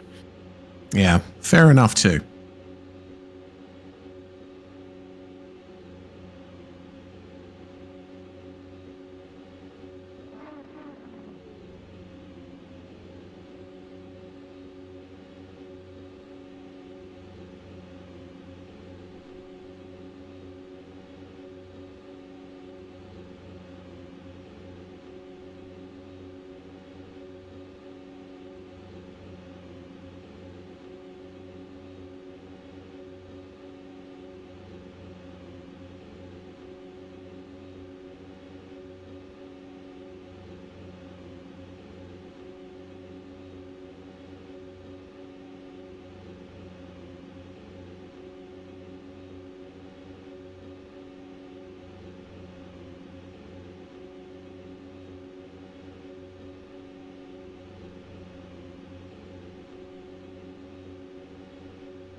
For those asking about liveries, you could try sending Randy on the Discord your livery file, and we can try fixing it.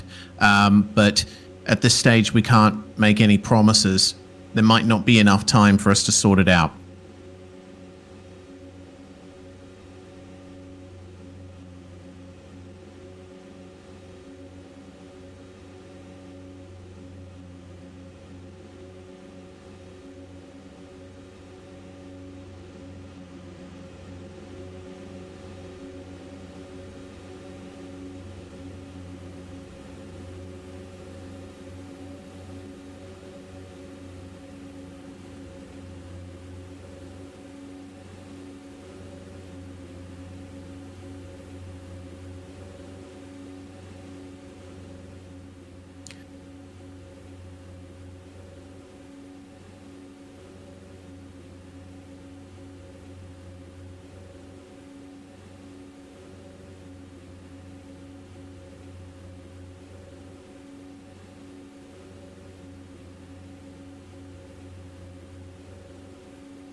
Yeah, unfortunately, we do genuinely apologize to those who aren't able to see their liveries, but we are not able to fix it behind the scenes.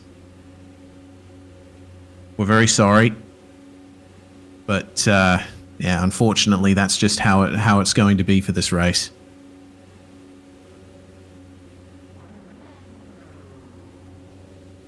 I've returned. You have indeed. So drivers just getting a reminder on how the starting procedure works. The lights will go up and reminder to stay still until the safety car is in front. So moving on through, safety car begins the lap, and then everyone should pull away in an orderly fashion behind the safety car.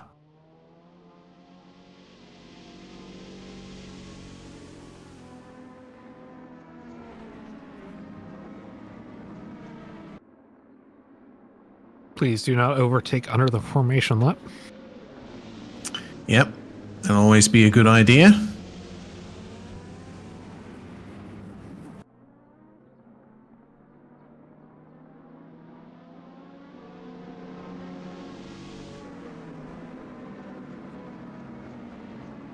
And looks like people are getting up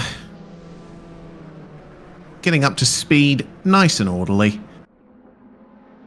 Let's hope that we don't see any crashes on the Mulsanne this time.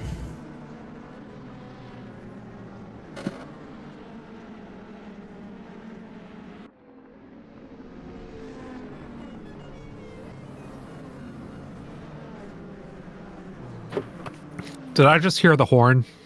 Yes, you did.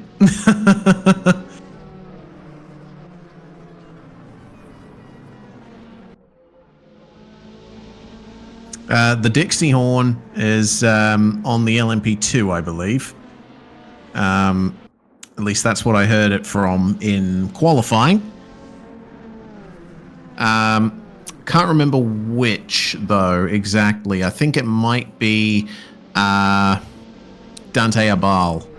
I heard Dante Abal using it, but I think it was another car further back in the field.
So we're getting two starts here. GT3s pulling away or leaving a gap to the LMP2s.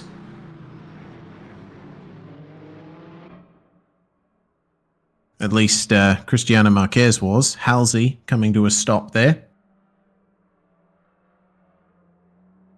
I don't know what's happened to Marco Akmadza. Halsey returned to the back of the grid and no overtaking. Not sure what's going on there. Apparently further miscommunications amongst the GT3 field as to what the start is actually going to be.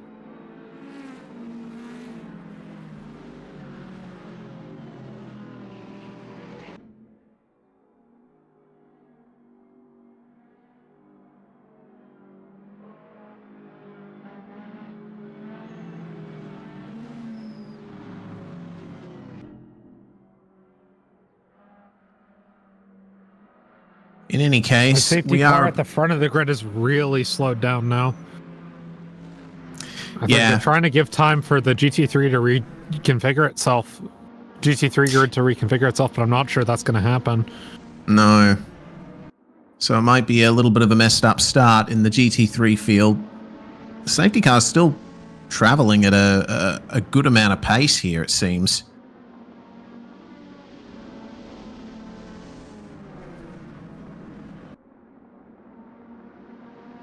The GT3 field, as you can see, is a very long way back.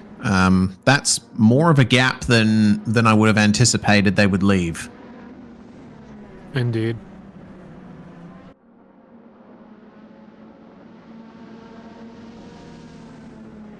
We are about to get the race underway. We are indeed. So let's give it up for the LMP2 field as they take their race start. Getting some final tyre warming in before the green flag officially flies for the Venus Motorsports 6 hours of Le Mans. Unfortunately, already a jump start penalty for Luca Casali. So this is going to be interesting here as the green flag flies and we are away. Pixel and Dante Abal will lead the way. Official green flag. We see another drive-through for a jump start for Nuno. So already we've got LMP2s having difficulties, but the top two making their way through the Dunlop curve as Pixel has gotten a drive-through for a jump start too. So what on earth is going on here?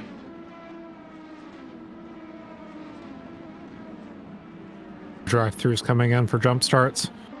Yeah, but why? How did it happen? I didn't see Pixel jump the start at all. No, I didn't see any of these drivers jump any kind of start. So I don't know what's going on with real penalty right now. But it seems like the entire LMP2 field is getting drive-throughs. It really does, actually. Yeah. Every single one I've seen is an LMP2 driver. Please explain. Maybe it was a late green flag from real penalty perspective, maybe, but something maybe does not sound right. Well, regardless, we do have a start here in the GT3 field as well. Cristiano Marquez leads the way from Halsey. Still not sure what happened to Marco Akmadza. All the way down in the field after qualifying on pole position by 2 seconds. But it is a Dodge Viper 1-2 as they lead their way down to Tetra Rouge. Kai and Lucas Dolly are very close behind.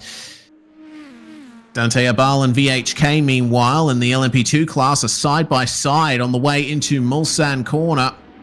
And who's going to win the battle there? Looks like Dante defending nicely from VHK there. We see little puffs of smoke as they lock their brakes. Tires are still rather cold on the very first lap of this race. We are going to be here a while, aren't we? The fight is looking quite intense. There's a problem further up, though. Scorpion 01 in the GT3 started way behind everybody else, and it looks like the LMP2s are going to hit him right on the opening lap. Or get right up to him right on the opening lap. That is not what you want to see when these LMP2s are racing full out as GT3 traffic. Yeah, I don't think they were expecting that, and they're coming up to him at the worst possible spot, the Porsche curves. So Luca Casali, who's found himself in the lead of this race, will be coming up on the car right about here. It's actually going to be the end of the lap, so they escape meeting the GT through the Porsche curves. Looks like the Bentley. And Casali has to back off a little bit here. He's not quite sure what to do. He has to come into the pits to serve a drive-through. He overshoots. So yeah, pretty much the entire LMP2 field has to serve a drive-through right now. Yeah, but it looks like Looks like Pixel and Dante Abal have decided not to go for it. Remember, Pixel was one of the ones that got a drive-through. I don't know if Dante got one. We'll have to wait and see. But drive-throughs are being taken for the LMP2 field. Again, we're not quite sure what triggered that. But we're hearing behind the scenes, apparently the penalties were due to people driving too fast. The speed limit was 80 kilometers an hour on the formation lap. So, in that case, I think the safety car probably should have driven a little slower. No, I think that was after the safety car went in. Right. Gone, but before official green flag. But that... Oh, big problem for Kai in the Porsche curves. Manages to recover, though, but could lose third. More than anything, I think the green was just late. Because, like, visually, it looked fine on the start. But... yeah. Real penalty, if the green flag's not flown, it's going to keep that speed limit. Fair enough. Well, it's a shame that the majority of the LMP2 field was caught out by that. I mean, even we weren't aware of that little technicality.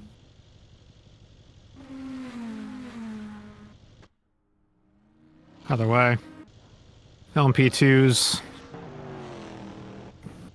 still, after the drive-throughs, staying ahead of the GT3s by some margin. By almost half a circuit. Yeah, it has resulted in a lot of spacing out in the majority of the LMP2 field, though. Looks like Scorpion 01, unfortunately, coming to a stop in the early part of the circuit. Senf, meanwhile, running a little down the order here. 6th place in GT3 right now. Doesn't look like there's much in the way of damage.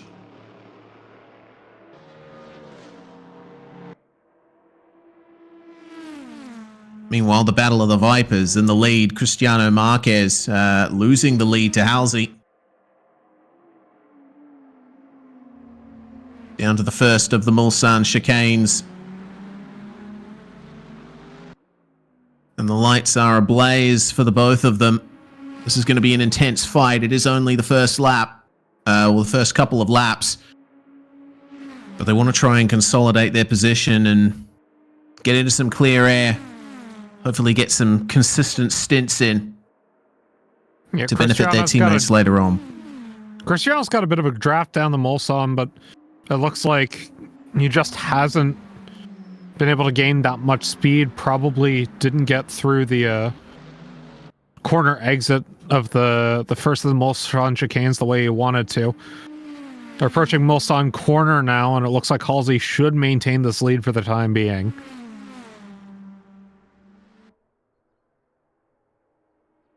Yeah, it seems like Cristiano is not quite able to gear up the exits. You see how much he's gaining on corner entry, and he's taking a lot out of the curb at Mulsanne there. That should result in a good run, but how strong is the slipstream?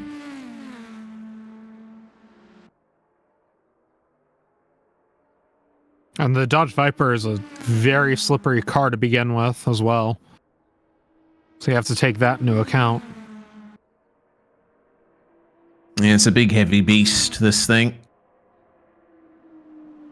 Gently does it into Indianapolis. Oh, okay, careful. Oh, that was Halsey good heads-up driving wide from Halsey. I think Halsey saw Cristiano coming there when he lost control on the way in. It's all about preserving the car at this point. You don't want to get involved in an incident in the first couple of laps and completely ruin your race before it's even had a chance to get going.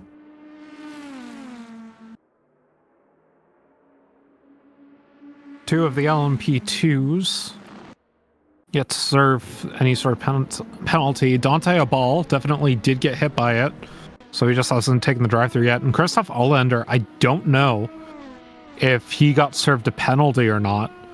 Either way, sitting 11 seconds ahead of Pixel right now. And I don't think Pixel's taken the drive-through either. No, he has. He did on the last lap. I saw the message. Right. Fair enough. Well, we keep an eye on VHK here, who's got Yuri Kratashvili in hot pursuit. This is a nice little train of cars, isn't it?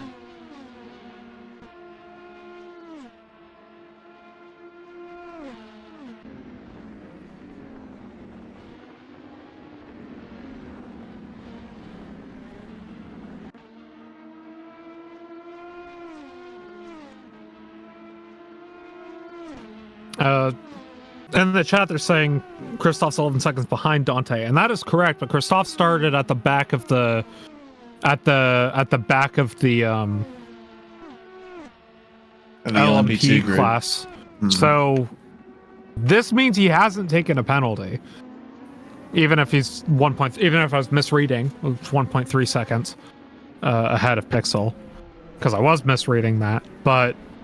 Either way, it does mean he hasn't taken a penalty because he started at the back of the LMP2 grid.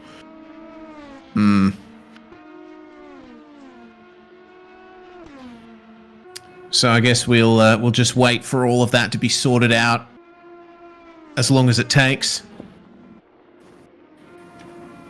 Meanwhile, that's a bit of a slide there. For the number 76 of Crested Island. I mean, you've been talking a lot, Nick, about how slippery the LMP2 can get, especially when the tyres are worn down. The Porsche curbs is one of the places where you really feel it.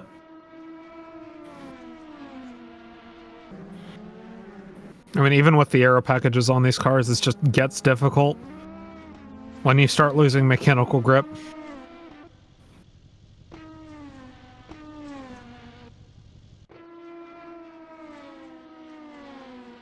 Pixel getting ahead of Christoph Olander. Dante Abal still hasn't taken the drive-through yet. Yeah, remember... How much time do they have to take their drive-throughs, if I may ask? That is the question. We might have to consult the administrators. Usually it's within 3 laps or thereabouts, as this battle's still ongoing for the GT3 lead between Cristiano Marquez and Halsey. That was a good pass there. Solid. Put it straight up the inside. It doesn't look like they're dropping the Mercedes of Kai, though, and it seems like Senf is getting a little bit of a comeback here as well. Halsey making a clean pass on the straight. Seems to have a lower drag setup, I'd have to imagine, because there hasn't been a huge amount of slipstream advantage from Cristiano when it's a result. Late on the brakes, running right into the back of Halsey. Yeah, and they've still got the pack coming through. That's Marco Akmadze who just made his way through on him. Remember, Marco was driving the Lamborghini in qualifying, wasn't he? Halsey getting a drive-through from race direction. I'm not sure what that one was for. We'll get a bit of an update from race control in a bit. Yeah. I'm seeing Marco Akmadze in a Mercedes. Not too sure what's going on there.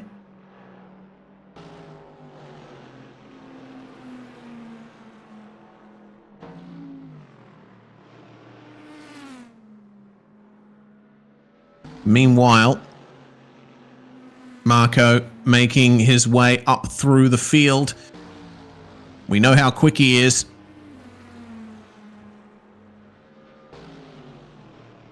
And I think there's plenty more to see from this driver as he catches up to Lucas Dolly, coming up to the final few corners. Halsey takes the drive-through penalty.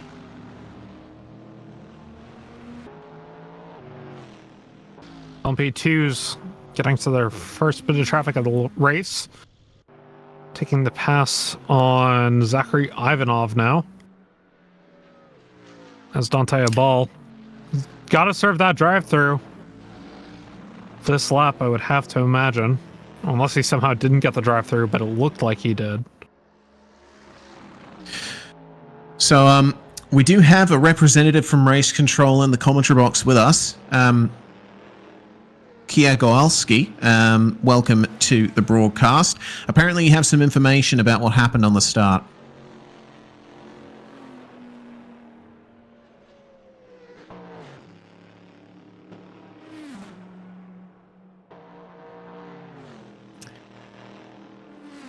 Doesn't appear to be miking up at the moment. No.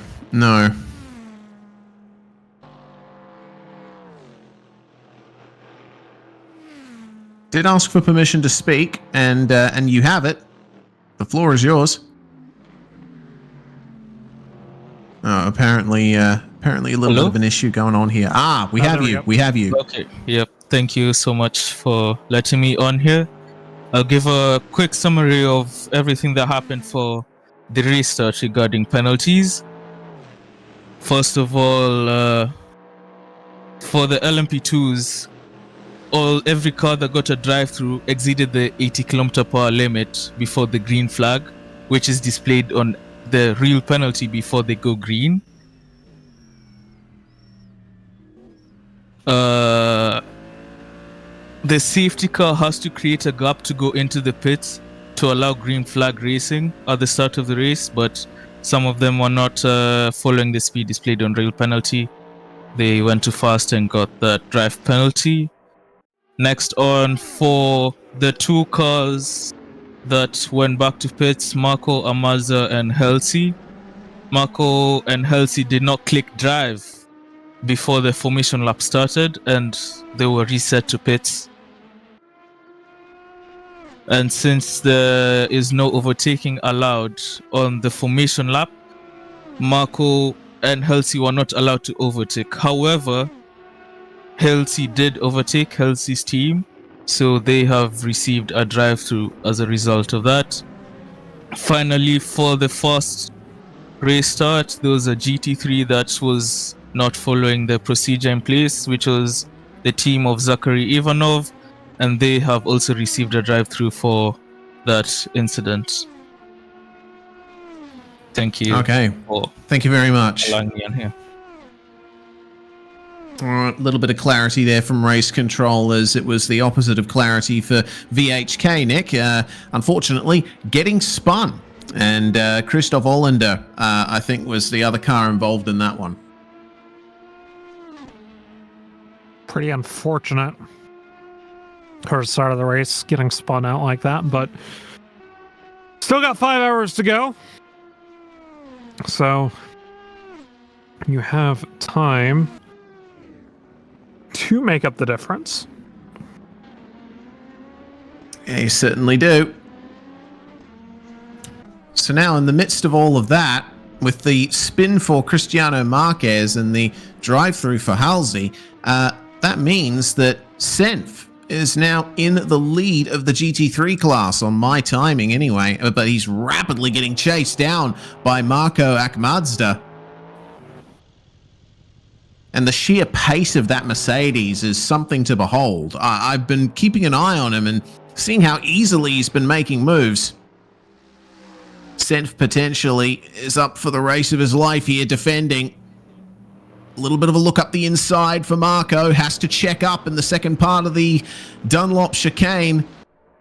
Senf is holding station very nicely, but I think maybe a sitting duck once they get to the Mulsanne straight. Yeah, that Mercedes has been an absolute beast on the straight line, but also in the corners. Kind of surprising. We haven't seen a whole lot of them. I think these Mercedes AMGs tend to be pretty popular in previous TCD events. But right now, it just seems like Marco trying to make this last to first happen behind Senf. But once it gets out ahead, it'll be in pretty much clean air. Oh, look at the draft. As GT3s are concerned.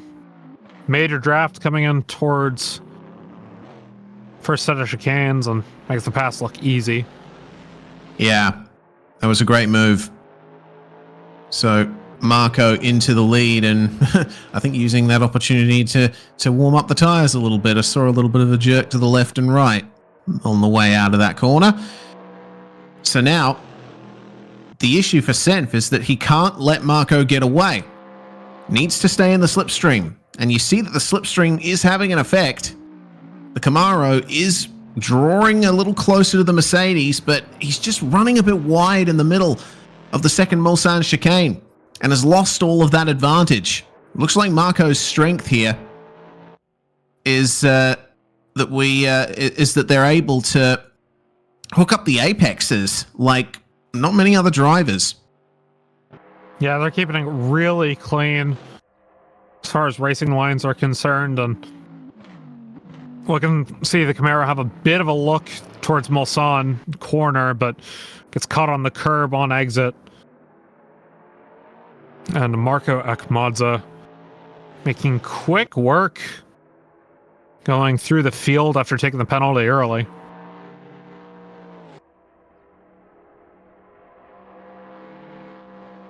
Well, now it's down to Marco to build up a gap here, try and build up some kind of advantage before the end of the first fuel stint for the GT3 class. We are fast approaching the end of the first fuel stint for the LMP2s as well. Yeah, actually, we are. The race is almost half an hour done. And it is around about 35 to 40 minutes, the expected length of a stint for the LMP2 class. So look out potentially for some of the LMP2s to be coming in the next 10 minutes for their first official stops of the race. Of course, the majority of the LMP2 field, as we mentioned earlier, getting penalties and having to take drive-throughs. So that would have saved them a little bit of fuel. Maybe they can eke out the stint a little more. Dante Abal staying in the lead, but has been brought down a couple seconds by Luca Casale and Pixel. So might see some action in the LMP2 category momentarily, probably surrounding these pit stops. Although now Dante Abal's out of traffic and into clean air, he should be able to make the gap a little bit wider as Luca Casale and Pixel have to get through traffic to make their way towards the Argentinian. Yeah, indeed. Casale's making up good time. Managed to gain a few tenths. But it seems like Dante is a little bit stronger on the way through the S's and out of Tetra Rouge.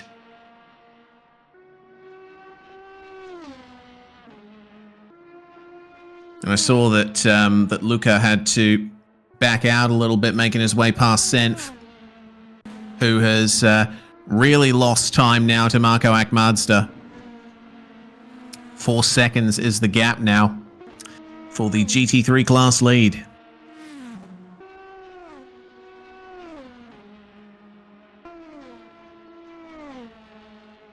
Marco Akmadza made quick work of the GT3 field.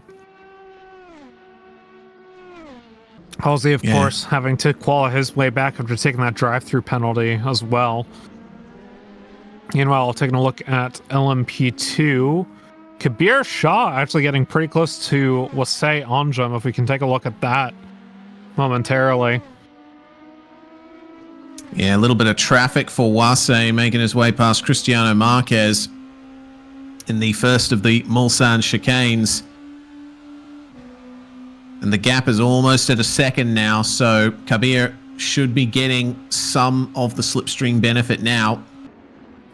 Seeing a correction in the stream chat that a full tank in the LMP2 lasts an hour and 40 minutes, which doesn't make much sense to me, as that is very deep, unfortunately. At the second of the Mulsanne chicanes there, has gained a little bit of time as a result of that.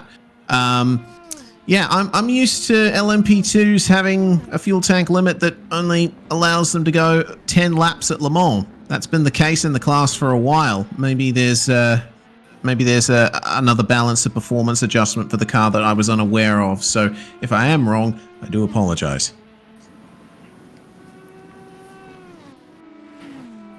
That said, we are Approaching the 1.5 hour mark, good time to remind everybody that TCD is racing to the benefit of the ocean cleanup. So if you have the means to do so, please go ahead and donate at the link in chat.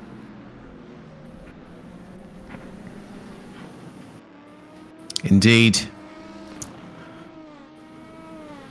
It's great to see the amount that we've raised so far. 12.6% of our $1,000 goal. We managed to beat the donation goal in the last TCD event, which was awesome to see.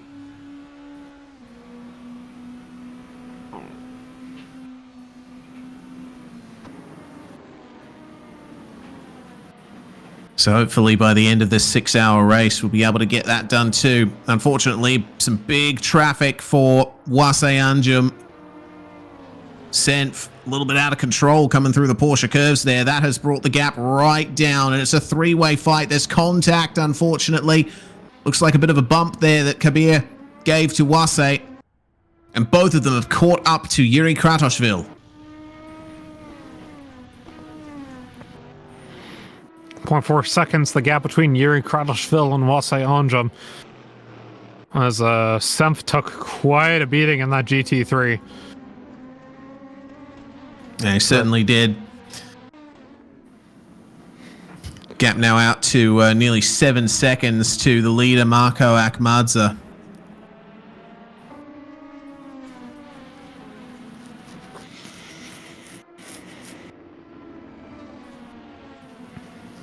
So now it's up to Yuri here. Now coming down the Mulsanne straight. There's more traffic in these GT3s. Might give away for Wasay into the first Mulsanne chicane, making them move towards the inside. Makes the Yuri's going to try and come back at him. Around by Yuri. Oh, Kabir ends up losing the position to Kabir. Ever so briefly, Kabir taking to the tyre bundles there. Kabir was very deep under brakes there. That could have easily been a huge incident, but they managed to escape it. Sir Wasay pretty happy with how things turned out. Getting the position over Yuri, 0.5 seconds. Got better entry and exit into the second Mulsanne chicane and starting to actually pull a gap over Yuri heading into Mulsanne corner.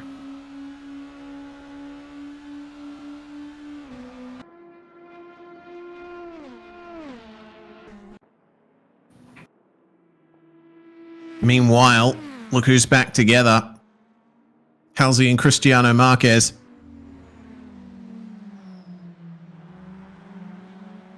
So let's see who wins the fight once more. Cristiano's been putting in some pretty good times. Halsey, a 3-minute 54 on the last lap. Marquez, a 3-minute 58. So evidently there's been some further issues there for Cristiano that we weren't quite aware of.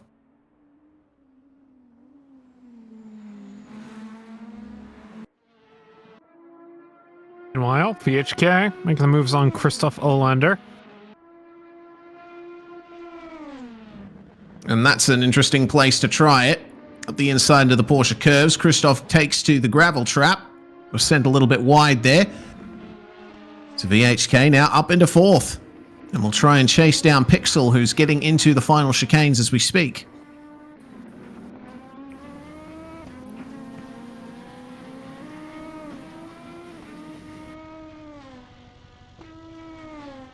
Setting a new fastest lap, 3:25.098.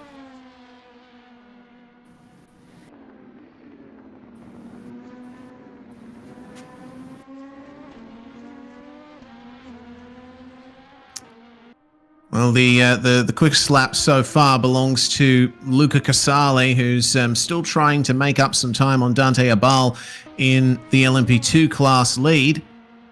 The gap's down to 8.4 seconds, and they don't have any traffic to worry about.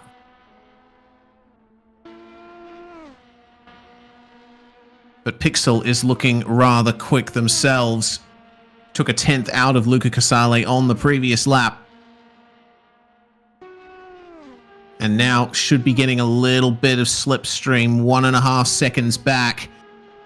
So around about the time you start feeling the slight effects of the slipstream, Pixel will be hoping for a mistake from Luca to bring themselves into contention for P2.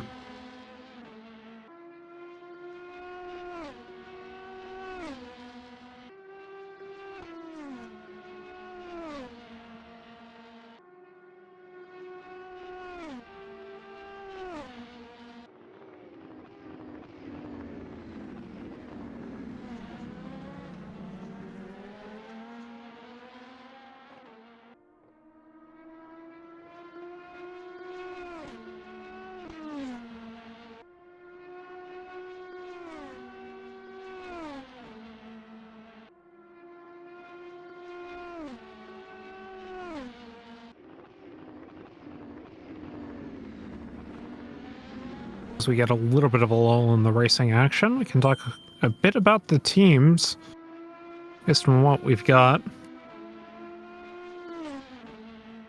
Taking a look towards Pixel. Pixel and Base Cannon have not written a bio, unfortunately. I was looking for that. Let's see what we got for Dante Azal. Or a ball, excuse me.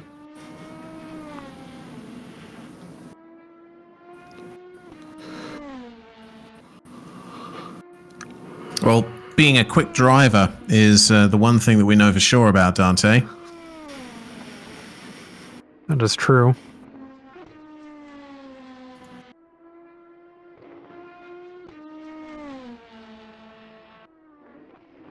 Not quite as quick as Luca and Pixel, though. They're gradually taking little chunks of time out of him lap on lap, but I think Dante is, he's built up a gap, and I think is now just focusing on consolidating, keeping it consistent. That is what ultimately wins you races like this. Speed is one thing, but the ability to keep the car clean and avoid getting penalties and the like is the true mark of a good endurance racer. Indeed it is. 7.1 seconds the gap between Dante Abal and Luca Casale. Pixel 1.8 seconds behind Luca as it stands. Further back, Yuri 0.8 behind Kabir, as looks like we get a spin from Kabir actually heading in towards the start-finish line. Unfortunately for him, he's going to have to make up the time on Yuri as he heads back onto the track, but he lost about 10 seconds. Oh, Shimon Witt having a little problem in the final couple of corners there. Fortunately, there's a gap in the traffic and he's able to get back going again. But that's a big time loss there. Down into 11th overall now.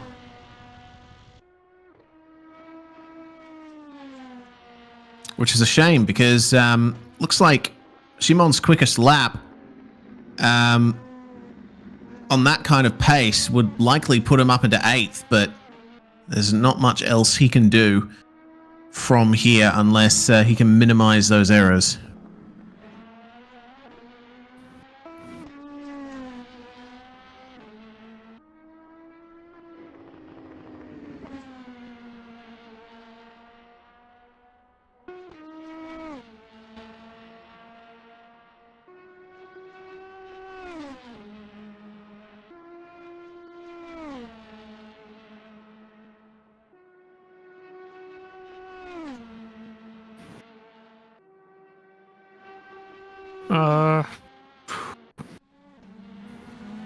Still.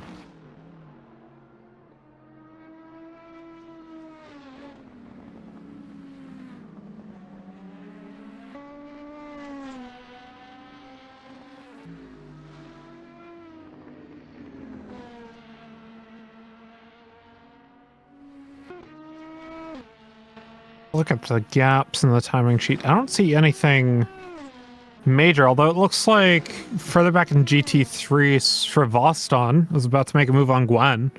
And we got cameras on that. Oh, yep. Battle of the BMWs. Coming into the first couple of corners now. Round the outside, flat out. And tries to make the move, but it's too deep. Srivatsan overshoots. And Gwen is safe again for the time being.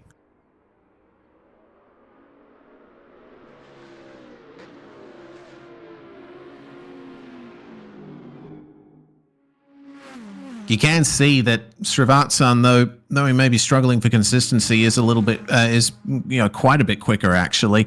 Fastest lap is 0.8 of a second faster than Gwen's. Meanwhile, it's the battle of the Vipers with Halsey trying to keep Lucas Dolly behind. And successful for the time being, with Lucas having a little oversteer moment there coming out of the second Mulsanne chicane. I'm kind of surprised at how many people chose the Viper. It's not really a car you associate with performant GT3s. Yeah. It wasn't a very widely used GT3 car either, was it? Back in the day. No, we did see a few examples, but yeah, it seems to be a lot more popular in the sim racing space than it was in real life.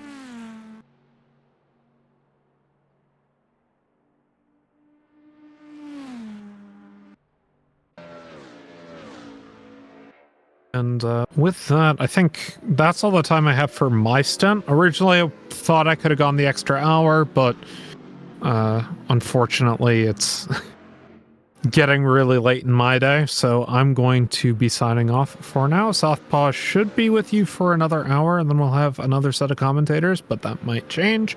So until then, my name's been Finnick, and I will see you around. Yeah, thanks very much, Finnick, for the time that you've put into calling this event with me, and I'll do my best here on my own for the time being. Hopefully we can get someone else in here to keep me company. But for now, we'll focus on this battle here. Marco receiving a penalty for cutting just before, in a line with these BMWs, and Srivatsan has succeeded in making the move on Gwen.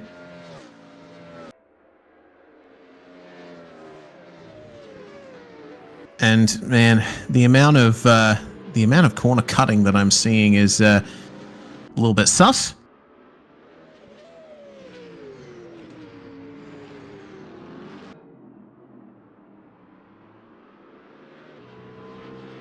But we'll see if Gwen is able to make up a little bit of extra time here on Srivatsan. Gap down to 0.8 of a second.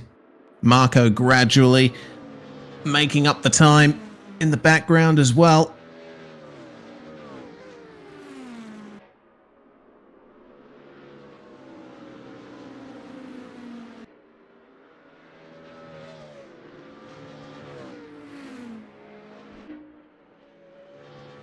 Meanwhile, Srivatsan running a little bit wide there, coming through the Porsche curves. That's some valuable time lost there, on board with Marco in the Viper.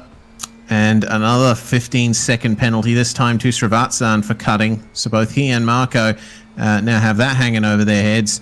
And Gwen going for the pit lane. Interesting there. Wouldn't have expected the GT3 to be making their way in this early. I'm wondering if there's a penalty for Gwen that I missed. But down to the pit speed limit. Being followed in by the Corvette of Josh Fulton. And this is a pit stop here for Gwen. And unfortunately overshooting the pit box too. Same for Josh Fulton. It's a scheduled pit stop. Potentially they are reverse engineering the race from here. Doing a short stint to start the race off and then going full distance on every stint until the end. We will have to wait and see. Senf, meanwhile, in the Camaro. still running strong. There's obviously no beating Marco Akmadzda right now. But Senth holding on to a very nice 7.5 second gap over third place Kai in the Mercedes. Halsey starting to catch up to Kai actually, after being embroiled in the battle with Lucas Dolly. The yellow Viper has left the Golf liveried Viper far behind.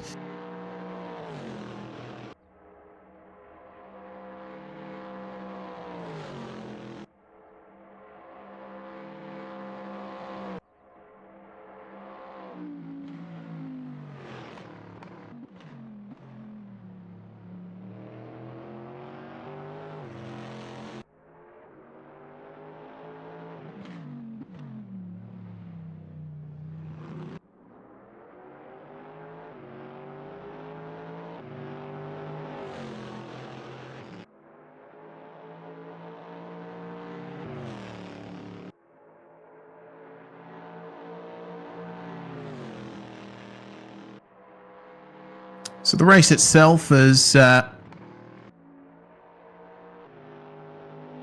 settled down into a nice rhythm now, I think. Or just as I say that, we see a problem for Christoph Ollander. Looked like going deep there. The first of the Mulsanne chicanes, which is often a favourite spot for seeing some locked brakes. Christoph has managed to get himself back up to speed nicely and past the still struggling Bentley of Scorpion 01, who is dealing with an almost 6-minute gap to the cars ahead.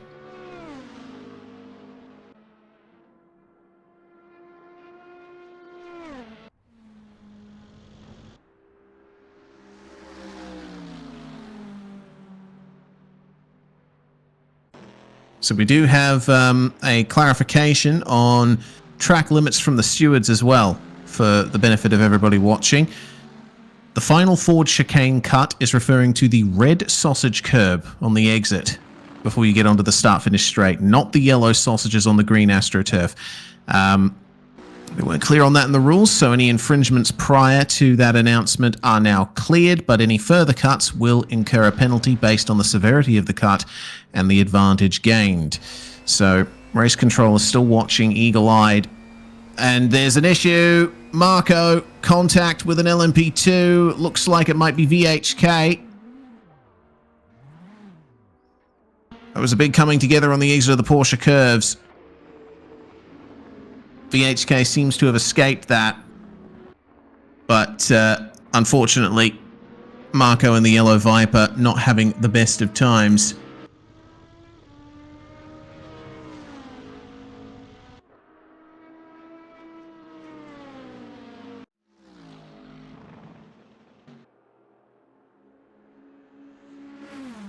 Meanwhile, the battle between Kai and Halsey. Looks like Halsey has ended up making the move on the white Mercedes.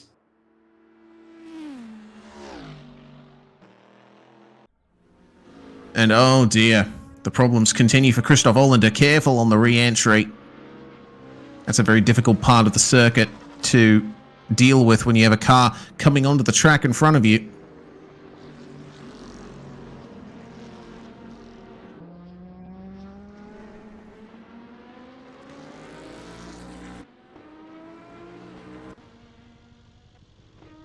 So now Christoph will get back up to speed once more, but it's been a very difficult stint for the Polish driver. Scorpion 01 making way for, it looks like, Gwen in the BMW. Hello, Southpaw. Hello. We have some company here in the commentary box. I have a question. Is it SMA or SMA? It's SMA, but you can call me Sam. Sam. All right. No worries at all. Well, I'm entering the last hour of my planned stint myself. It's 2 a.m. here, and I am really starting to feel it. So hopefully our second set of commentators are with us soon.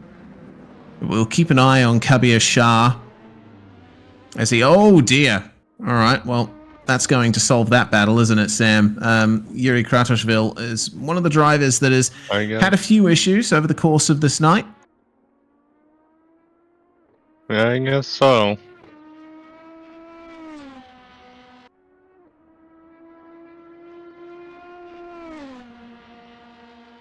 Seems like a lot of the LMP2s have been having trouble just keeping their cars under control.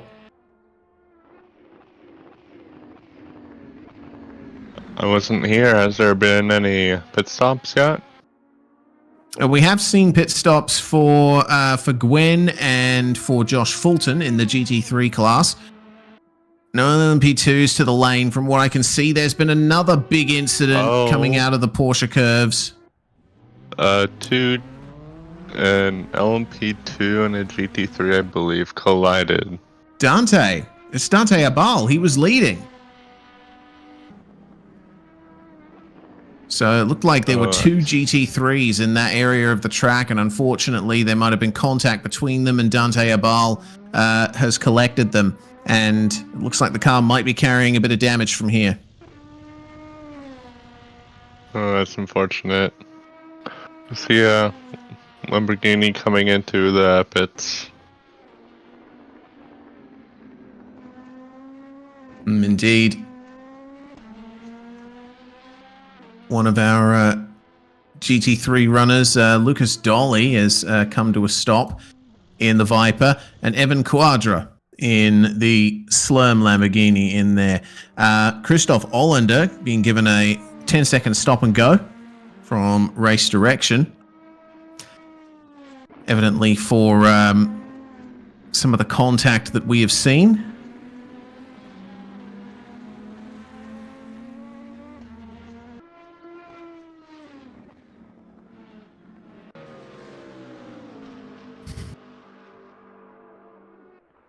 And unfortunately, it looks like there's further problems for Evan in the pits. Seems that he cannot get into the pit box. He's had to reverse and go back into the pit box. So hopefully for him, it looks like the pit stop has been completed there. So had to have a couple of goes at it, but the Lamborghini is now back out onto the circuit. Unfortunately, with a lot of time lost. Yeah, looks like almost contact with the LMP2 there.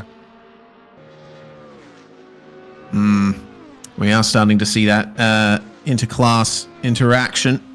Oh, and that was almost an issue there too, as Yuri attempts to make his way through.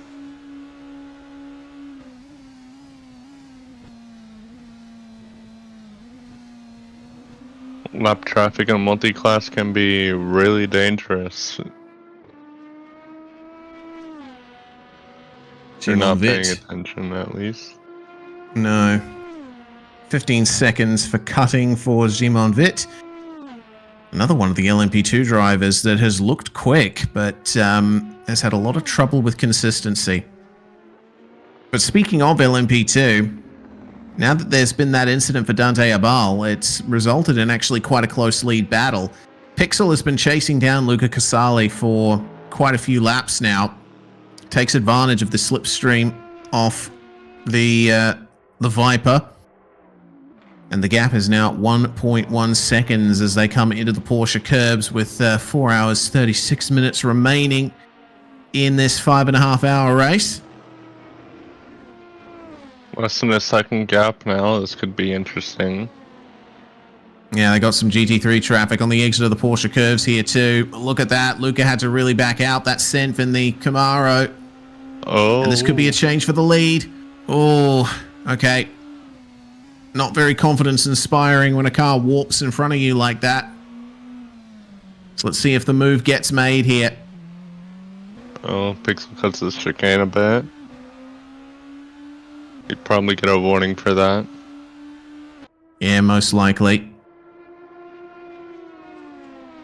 But now we really have a race on for the overall lead of this event.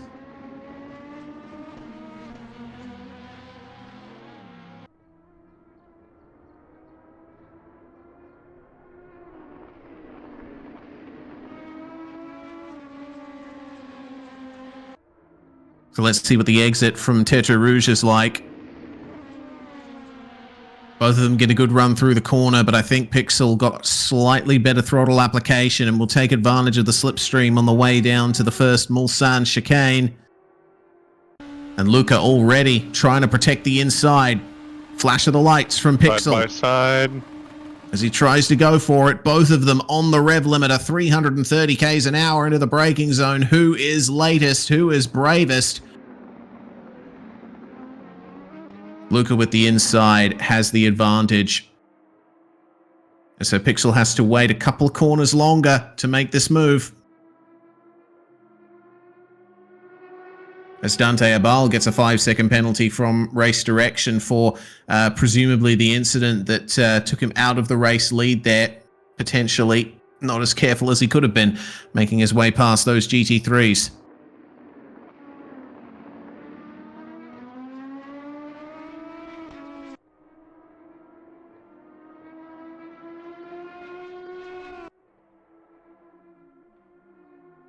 So there was an attempt there from Pixel, but I think now is the time to hang back.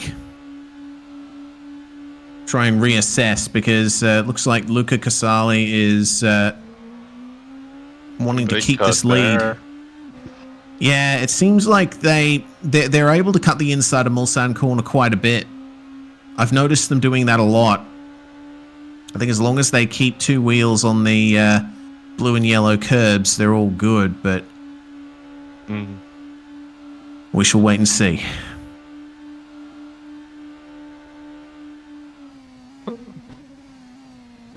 Better on the brakes here.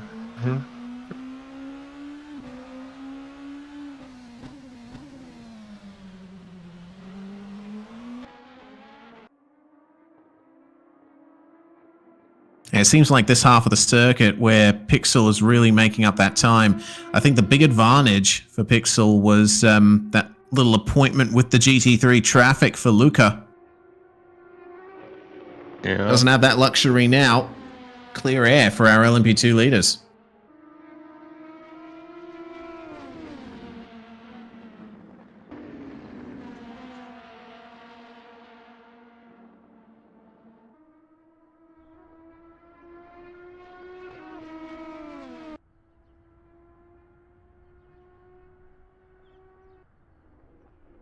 He's coming into the pits. Yeah. Also Justin KA. Yeah, looks like this is the end of the stint for Pixel, at least. Luca will continue on. But Josh KA with a $5 donation, thank you very much for that. Thank you for lending your support to the Charity Drive 6.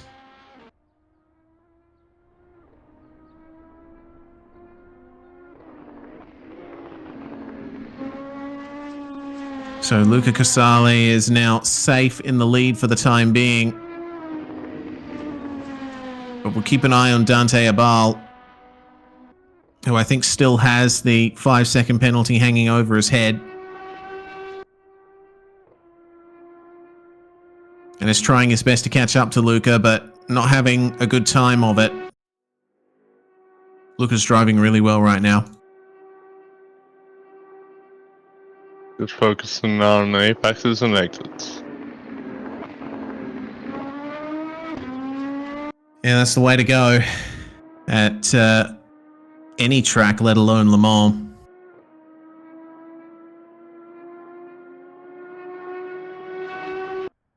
Pixel, having just come out of the pits, has Halsey for company in the GT3s, has just made their way past on the way out of Tetra Rouge.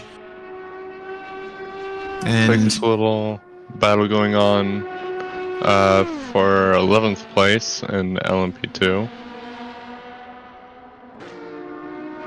oh yes, it's a Bastian Cifuentes versus Christoph Olander here. Haven't seen much of Bastian. He's been one of the drivers hanging around the back of the LMP2 class so far. But Christoph Olander has had a very rough race so far. Quite a few incidents and a few penalties to boot. But past the GT3 of Srivatsan they go.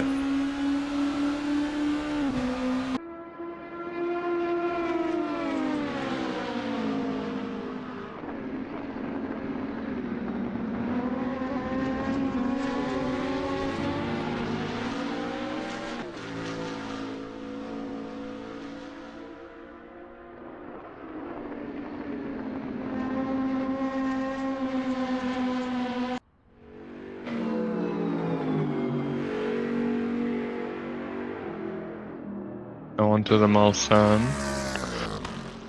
Ooh. Bit of an issue there for Josh Fulton on the exit of the Porsche curves.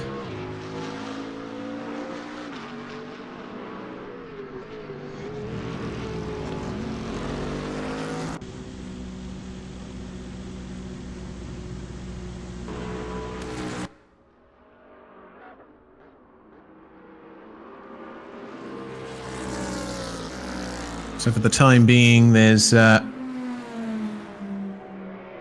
much in the way of going on in the race, apart from the occasional incident, the occasional spin. It's all about keeping the consistency. Yuri Kratoshvili taking a long pit, and I believe that is a driver change in that car.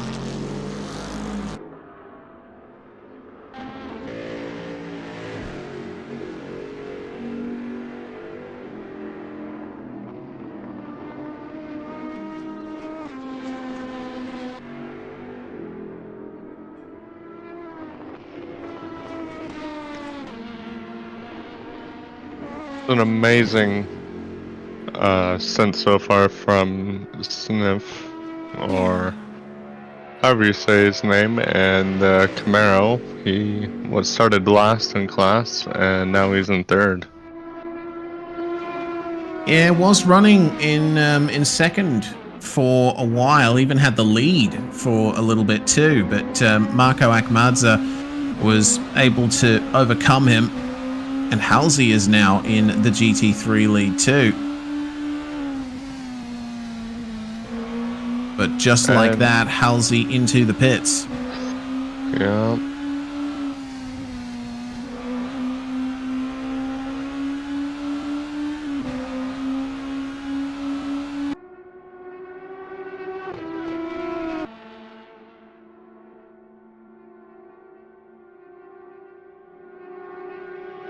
So that's going to be what I'm assuming is a normal regulation pit stop there for Halsey.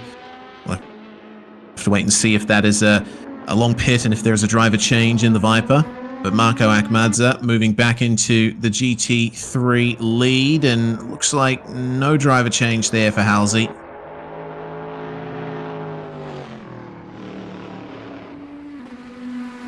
Back out onto the racetrack. That's around about 3.5 seconds ahead of Cristiano Marquez, who has been embroiled in a battle with Halsey for most of the race so far. It's 5 trips to the pit lane for Halsey in this race. Of course, one of those was a penalty.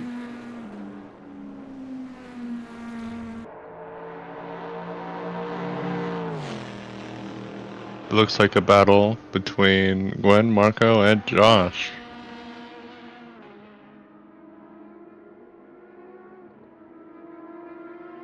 Yeah, all 3 of those cars together on track right now.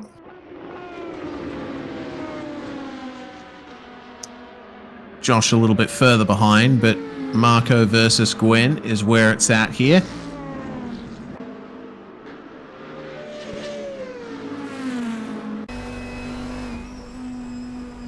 I love watching these onboard views from the Viper. And just like that, Josh Fulton gets a 3-second penalty from race direction. Again, oh, no. we're not getting much of an eye into what exactly is causing these penalties. I think a lot of drivers might just be struggling with a lack of consistency. Limpet Arch going deep, just ahead of these guys, and there's contact. Gwen spun by Marco. Limpet Arch had to go for the pit lane there. I think that might have introduced a little bit of confusion in the battle we were seeing. Do you think he missed his entrance, or he was avoiding the contact? Well, he was ahead. Well ahead of them, and was slowing down quite a bit.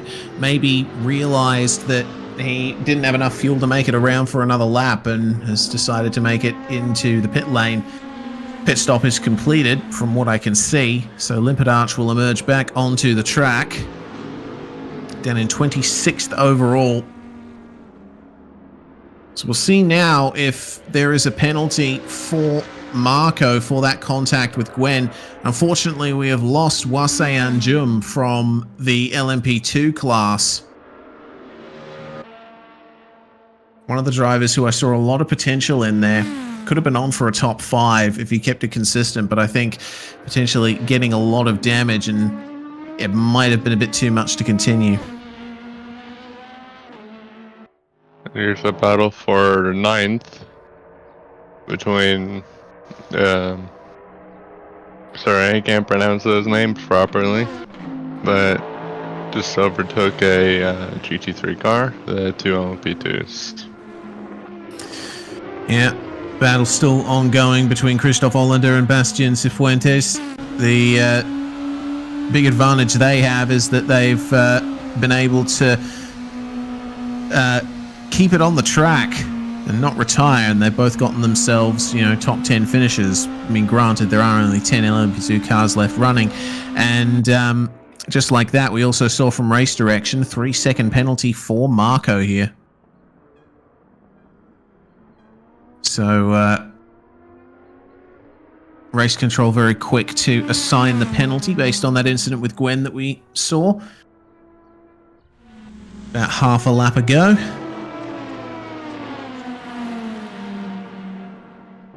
Under and Swiffen does. Lock up. Are passing Sanf now. Yeah, Senf has been losing out a bit over the last few laps, and Halsey has been absolutely monstering the course here, fresh out of the pits. Looks like it may be an easy overtake for him. Yeah, let's see. This is about the point where you start seeing the benefit of the slipstream. But I don't think Halsey's quite close enough to really have a run at him. Might have to wait for the second of the Mulsanne chicanes here. Made up a lot of time under brakes, though. Oh yeah. That's fresh tires right there. Oh, that is a bit sus. 1/10 of a second. It did kind of look a little bit sus, but he was pretty close to overtaking. Now he's back to 3/4 tenths of a second. Yeah, a little bit of weaving, blocking maneuver there from Senf, trying to keep this position here. This is the battle for second in GT3.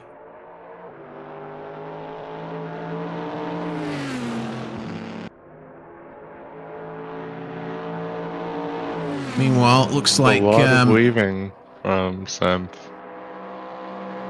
Yeah, he's certainly wanting to keep this position, isn't he? We're seeing some driver changes as well. Looks like Hayden Fergo has taken over from, I can't quite remember who was the other driver of that particular car, but we do have Hayden entering the race.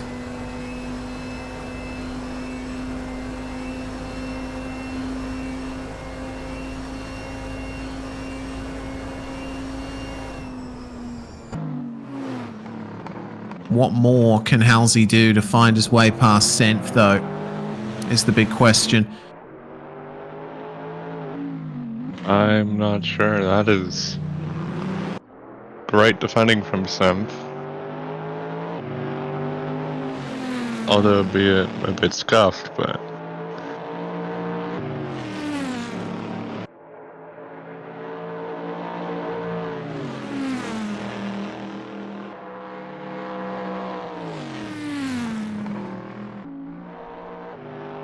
Seems like Senf has the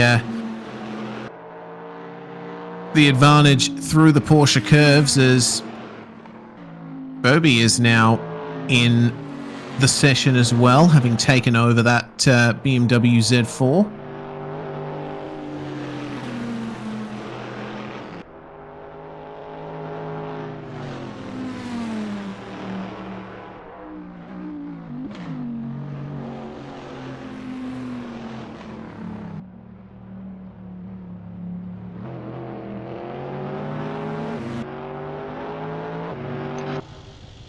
Meanwhile, good exit for Halsey from the final Mulsanne from the final chicane.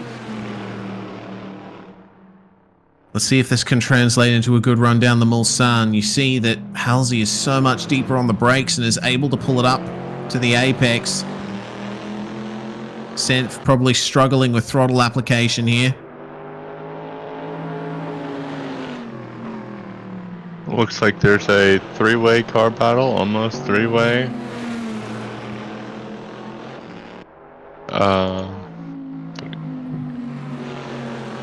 Between Marco and it's Miguel, man, I believe, just went off track and is now about to be overtaken by Marco.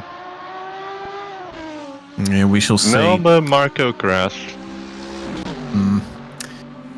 Pit stop completed, meanwhile, for the number 20 LMP2. T-John 165 has taken over that car.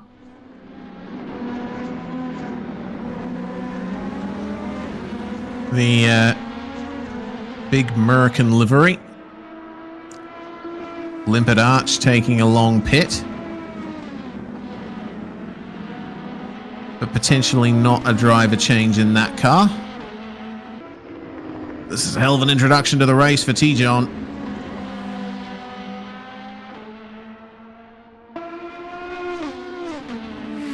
Very interesting runnings there. You don't often see prototypes attempting a pass around the outside on a GT into Tertre Rouge.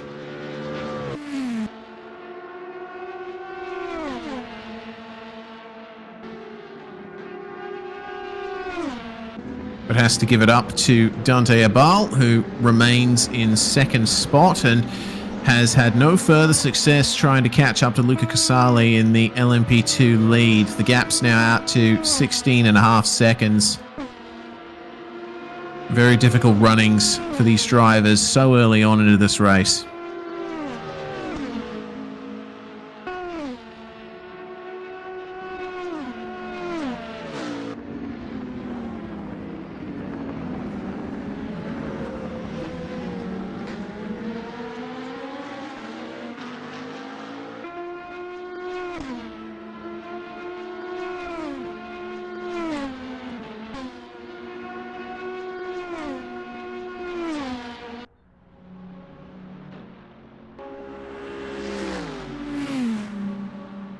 It's like a little battle for seventh going on there between Orlander. They're getting closer.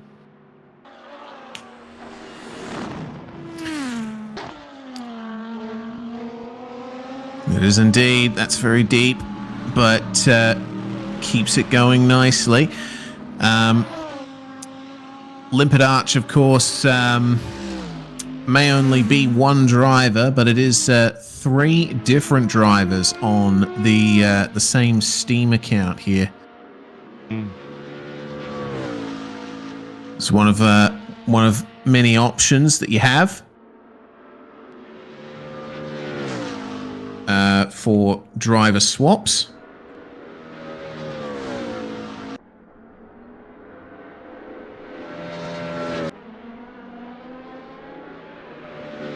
just when you think Hazley is going to overtake Senf, it just... No? Did I just jinx it? Maybe. Inside line for the first corner. But my goodness, Senf is holding on to it. The Viper tries once more, but there's nothing doing to get past here. That's a lot of courage from Senf there.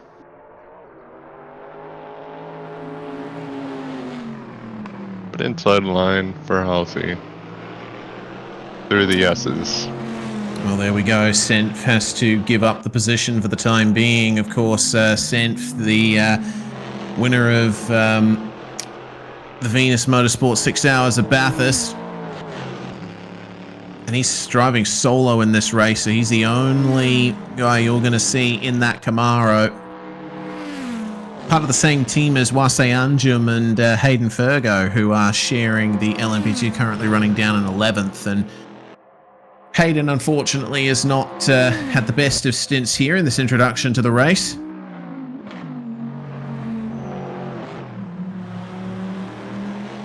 Hopefully he can get settled in and set some fast times, improve that car's position. Looks like we may have another battle between Lucas Daly and Kai.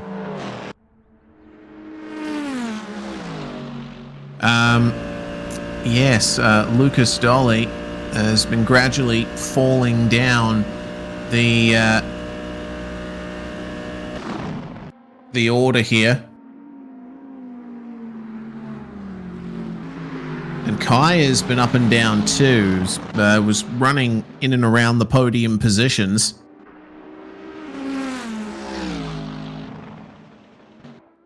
Having taken 2 pit stops so far, Lucas Dolly having taken 3. Again, it all comes down to being able to keep it mistake-free.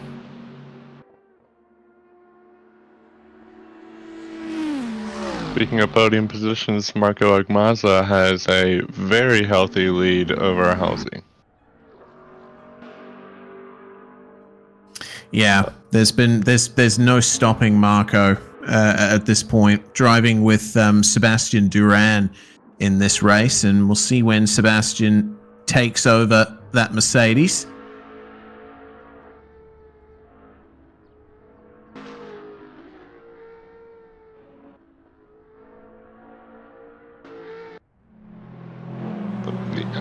LMP car might mess up the battle with a little bit with the GT3s. No, yeah, there's always potential for that.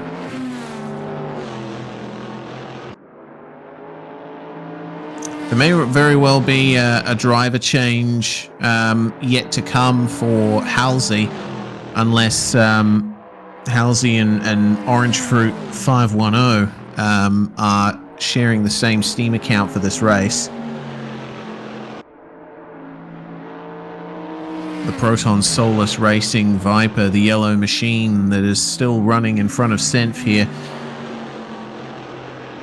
has got a very good run on in the last few laps, and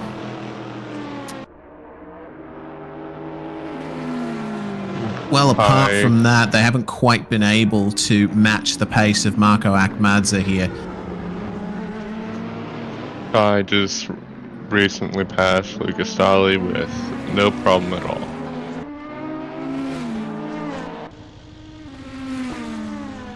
Yeah. So Kai now ahead, but driving a considerably less scuffed car than Lucas Dolly is at this present time. VHK, meanwhile, chasing down Nuno. Both of them taking as much of the track as they possibly can on the way into Arnage Corner.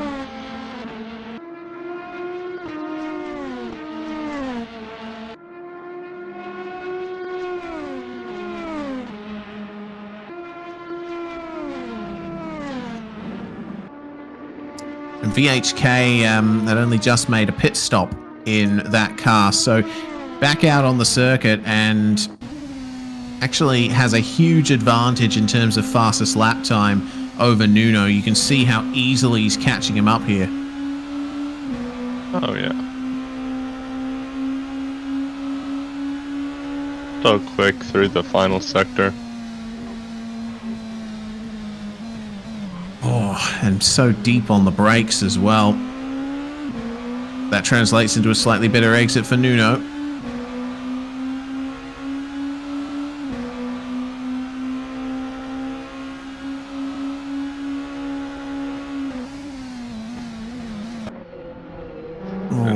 Tries to go around the outside, but it didn't quite work out.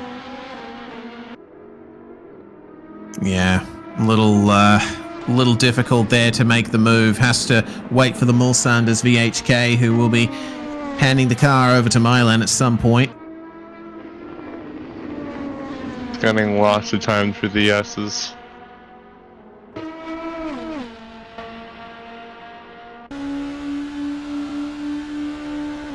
Yeah, the OC racing car has always looked quick from the moment qualifying got up to speed, and there we go. Slipstream and just a better run down the Mulsanne will be passed even before they get to the braking zone into the first chicane. Like that. Lovely stuff.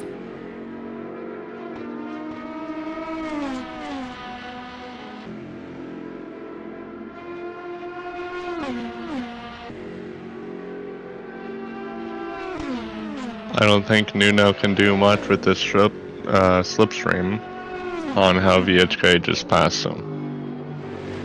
Yeah, VHK certainly has the advantage here. I mean, VHK's fastest lap is solid 4 seconds, maybe 3.5 quicker than Nuno's quickest lap.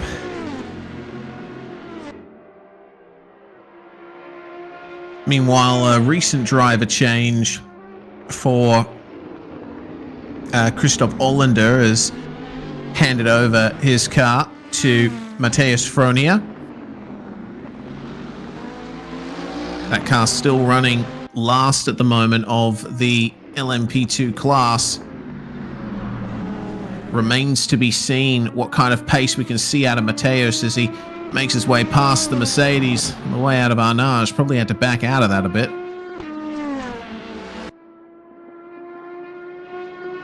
Lucas Daly is already over a second ahead, or behind rather, and Kai.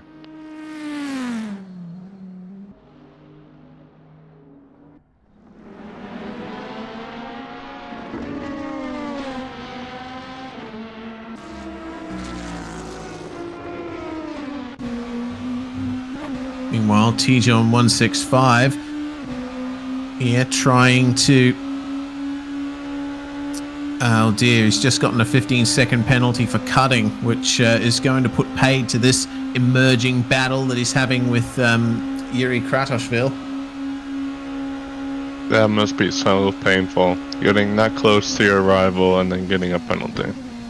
Yeah.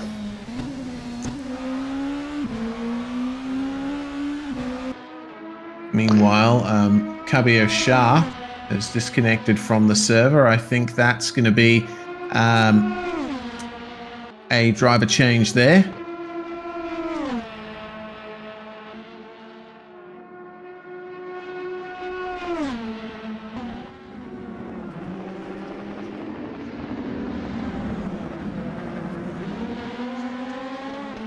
Let's see what T-John can do.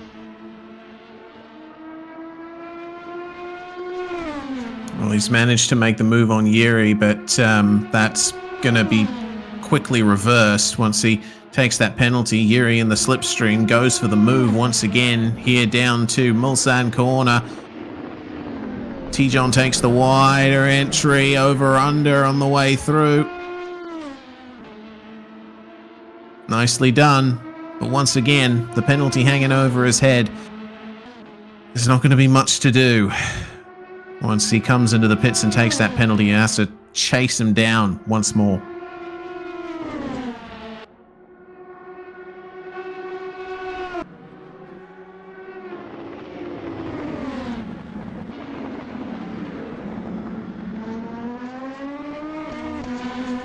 This is very intense. Limpin Arch, a very popular name, and the Charity Drive, really struggling, last place in GT3. Yeah, the Limpid Arch BMW is unfortunately not at the best of runs here. Limpid Arch is driving with Marshall, and they raced together in the last TCD 6 Hours of Le Mans.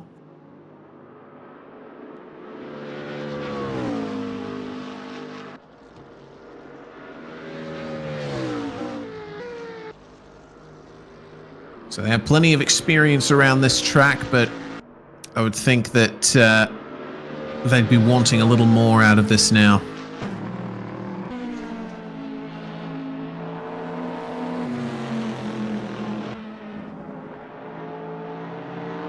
It looks like Senf got his, or trying to get his place back. Just under a second. Yeah, Halsey hasn't been able to get away. Senf has, I think, been one of the star drivers of the GT3 class here. Very consistent. Pretty much the only driver I've seen that hasn't really made any big errors. Well, except for quali, he didn't really set a clean lap time. But he made a huge, huge recovery. Yeah, indeed. And don't forget, Senf is driving solo. So, full props to him. Halsey, though, getting a little bit of slipstream off the LMP2 ahead. So it remains to be seen whether or not Senf is going to be able to keep it consistent, and, well, that's it right there. Penalty for cutting.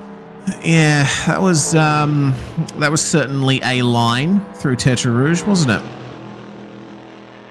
Oh, it was.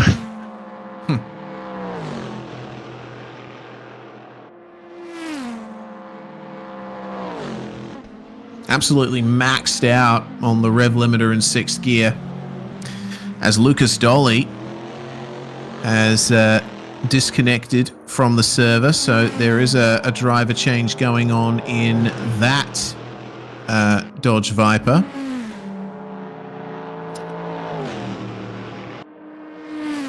So I'm going to double check the team introductions to see if I can find any information on Lucas Dolly and who his teammate is going to be.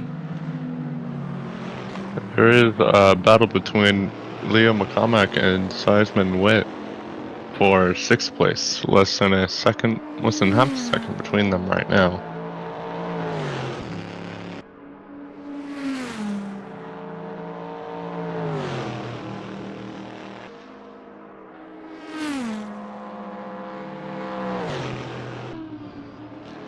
And we'll keep an eye on the battles around the track. Can't find any information on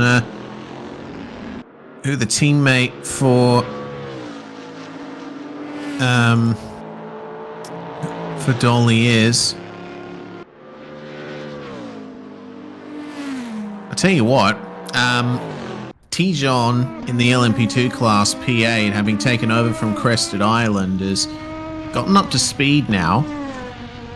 Not running the quickest lap times out there, but I think is certainly looking to work his way forward. Leo McCormack taking over the currently 6th place running car. Yeah, and Limpet Arch just being lapped by his own class for the 2nd time, it looks like. That must be really painful.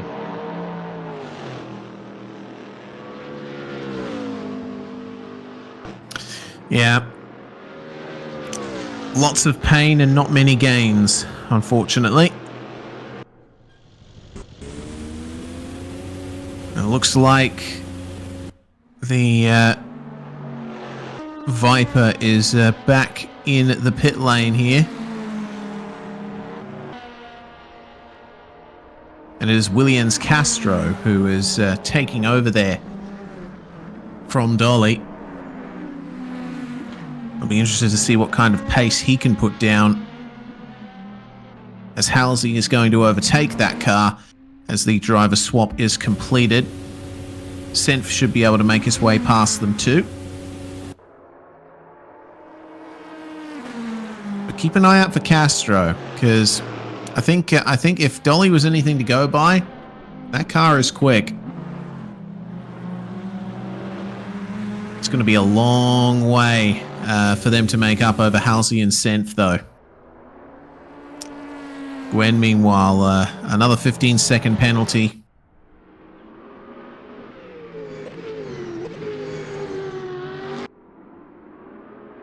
This car has certainly been through the wars. 5 pit stops there.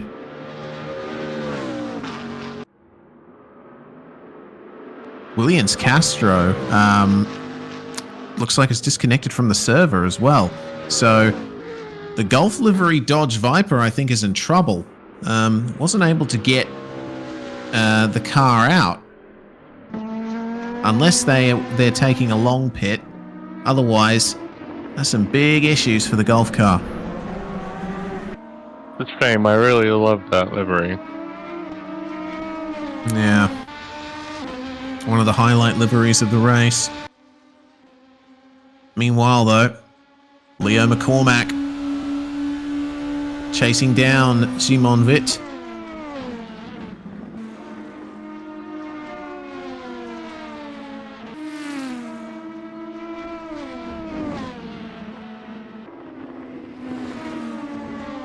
And that car is fresh out of the pit lane.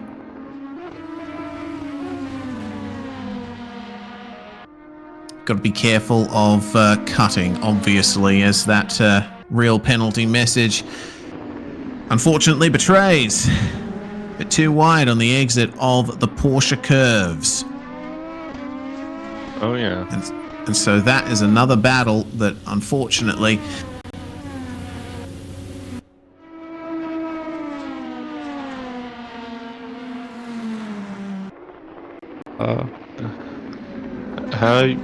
we have Deltec in here in the commentary box. How you doing?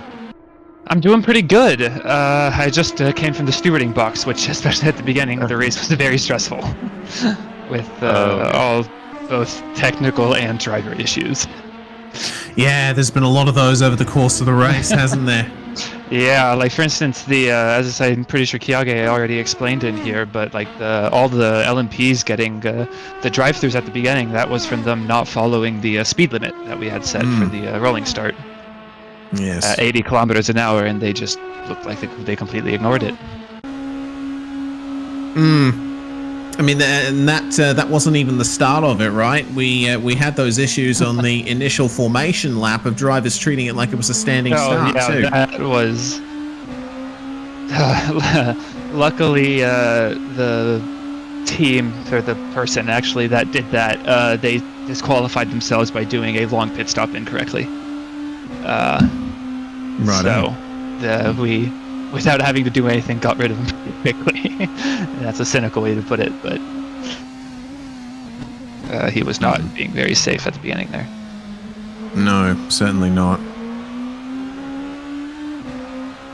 Well, regardless, it's I think it's been a pretty consistent race from quite a few drivers so far.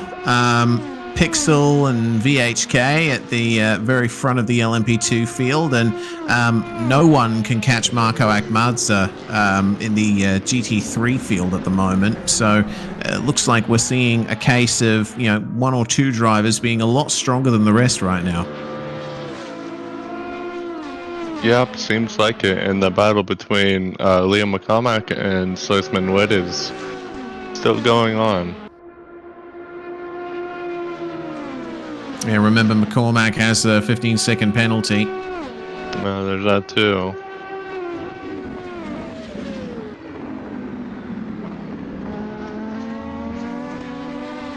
Meanwhile, Bobby in the GT3 class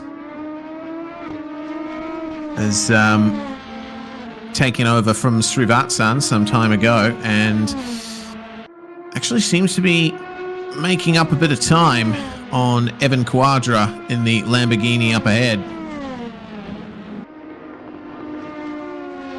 Gap sitting at about 40 seconds between the two cars. He's gonna have to do some work to get that gap down. But it seems to be going down pretty quickly. Yeah, let's see. Got a fan club in the Twitch chat saying let Bobby cook. Well, they do be cooking.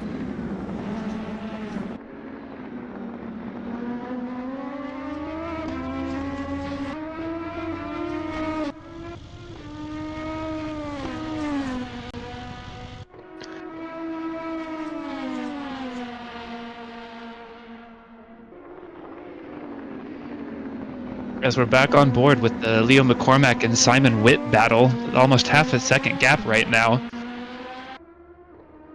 I wasn't really following this before.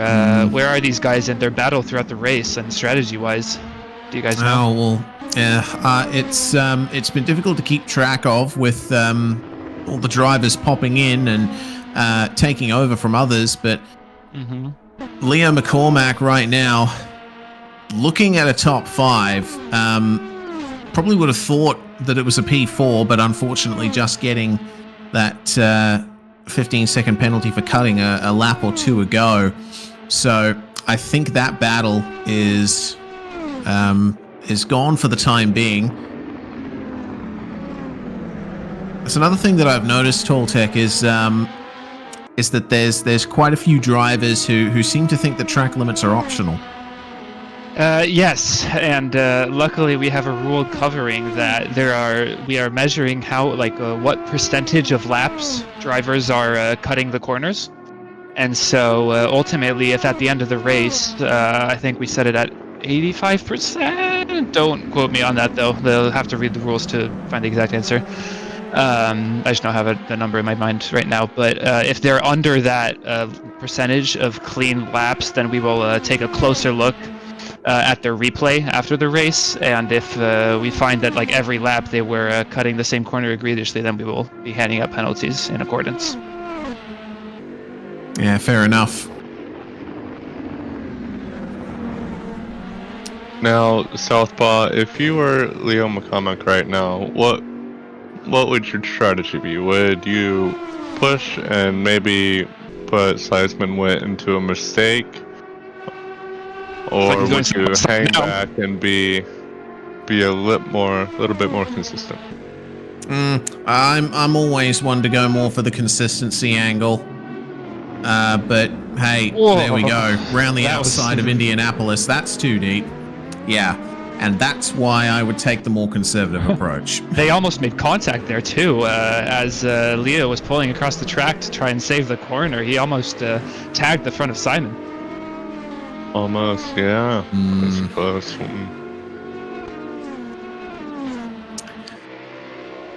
Of course, none of this is going to end up mattering all that much because Leo's still going to have to come into the pits to serve that 15-second penalty. But maybe he'll be hoping to get by here. There we go. No, he gets into the wall. Oh, dear. Oh, that's massive. Oh, they're both in the wall. Secondary. Oh, not again. That's going to be definitely looked at by the stewards. Oh, certainly is. I think Leo was just trying to gain as much of an advantage as he could with Simon getting into the GT3 traffic, but unfortunately misjudging that maneuver by quite some margin. It looks like he's not coming into the pits. Very interesting. Probably going to stay out another lap. 15-second stop go? Yeah, for cutting. That was a few laps ago now. Pretty sure those penalties are all added to race time. Yeah, righto. Probably has very minor damage if he's staying out like that. Well, I guess that little nugget of information explains why we've seen Leo pushing so hard, because he wants to try and negate that 15 seconds, but... As he gets another 10. Yeah. So that's yet more time that he's going to have to make up.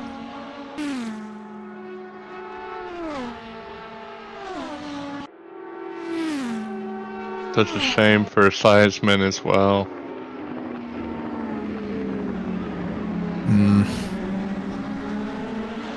Yeah, unfortunately involved in an incident not of his own doing there.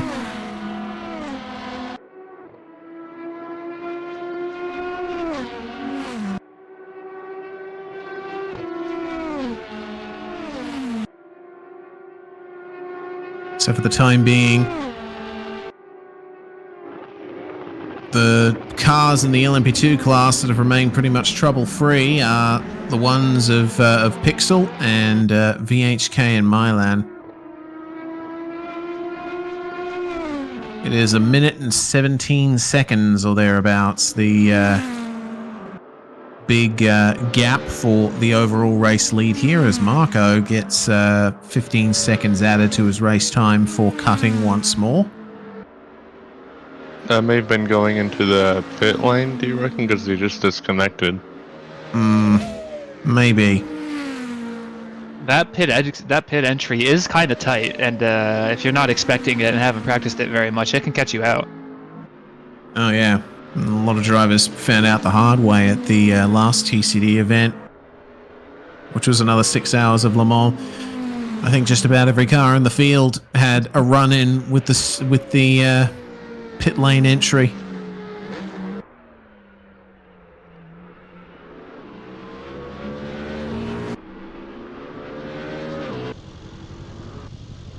As we're watching Halsey lap Joshua Meffrey here. Looks like he's going to be able to do it pretty cleanly. Joshua's trying to move back. Yeah, he's allowed to do that. Joshua wants to stay on, well, maybe not stay on the lead lap, but, well, no, actually, yes, stay on the lead lap. Halsey is the GT3 leader, but I think Joshua's going to have to be careful here, because, I mean, if you're a lapped car and you defend and come together with a car that's trying to put a lap on you, then I would presume that the stewards are going to come down on them pretty hard. Yeah, that's not something we tolerate very much of, but as long as he's defending his position cleanly, he's allowed to do that. That he is. It looks like Halsey's flashing at him, trying to tell him to get out of the way. Yeah, let's see if Joshua will obey. Halsey is by. The BMW went very deep on the brakes, but ultimately gives the position up.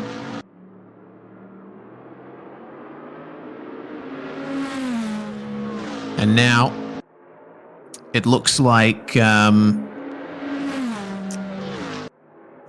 other Marco, who was dominating the GT3 class earlier, has officially handed over that car to Sebastian Duran, who comes out of the pits now. That is a long pit there, and right in the midst of an LMP2 and another GT3 that's a lap down. Front Leopard, another driver who is new to that car in the LMP2. But let's see what Sebastian Duran can do. Well, with all of that being said, it is coming up to 3 in the morning where I am, and I can feel my eyes closing. So I think it might be time for me to sign off, guys. Once again, thanks very much for having me on to call part of this event, and I certainly wish everyone all the best for the rest of this race. 3 hours and 45 minutes to go. You have a good night. Yeah, I'm going to be sleeping till midday, I think. All right, I'll catch you guys later. All right. All right, we'll take over from here.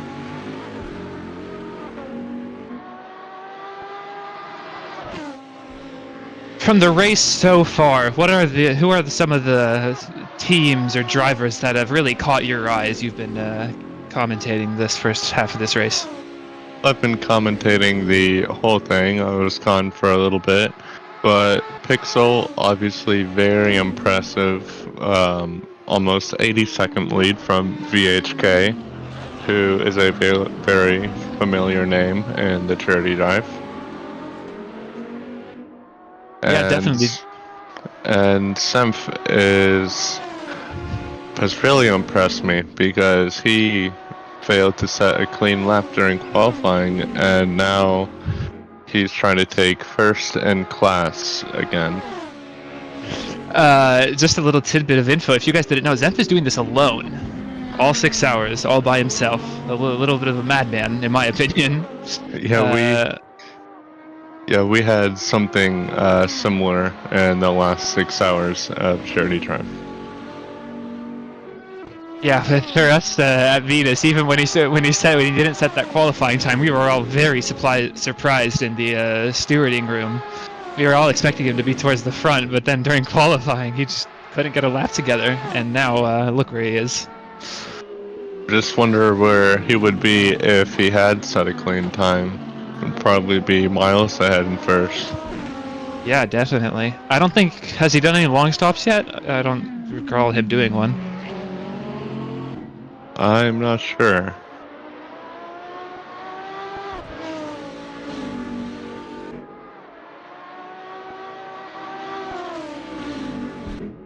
As now we're watching Sebastian Duran taking control of his Mercedes, trying to get past the Lamborghini of Evan Quadra, who is a lap down and gets away cleanly.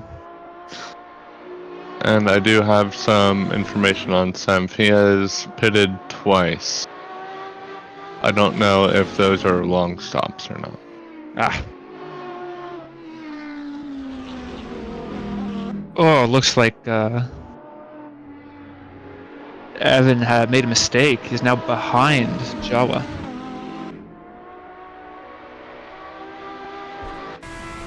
This looks like a really close battle with the LMP2 about to lap them.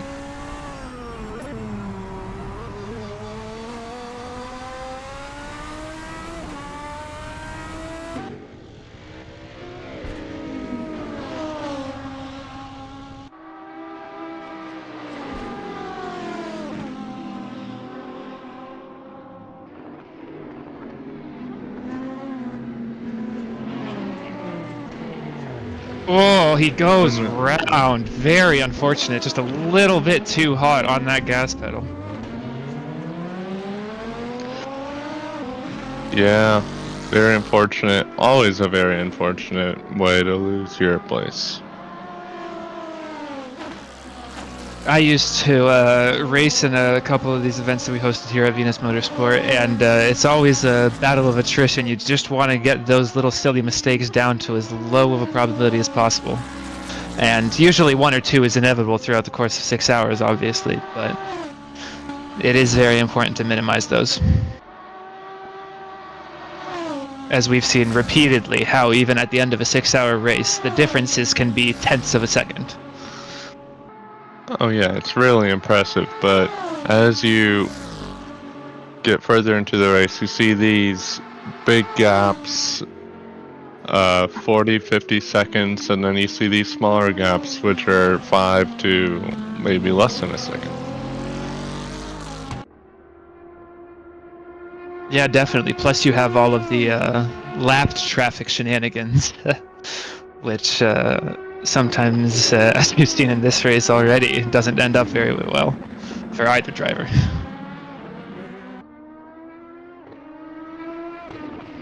Lap traffic can be quite an interesting shenanigan.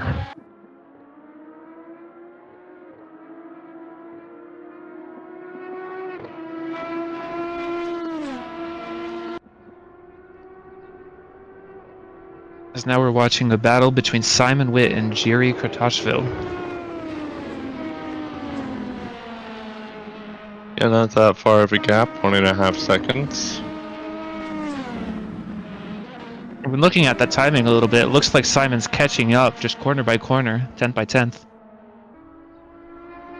Yeah, a lot of people make up a lot of time in the Porsche curves if they have the right setup.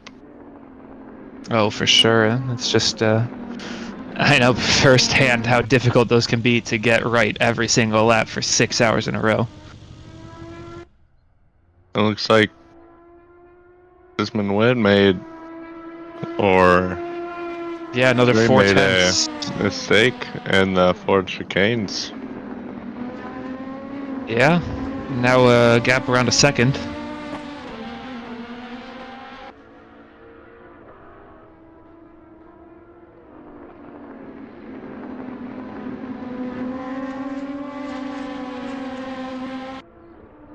Let's see what they can see what Sisman can do on the Mulsanne straight.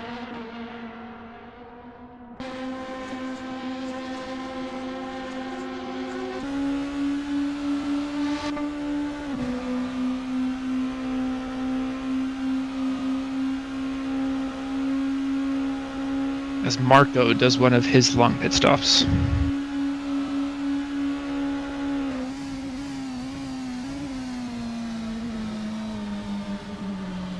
Pixel with a stop and go, 5-second penalty. I wonder what that's for.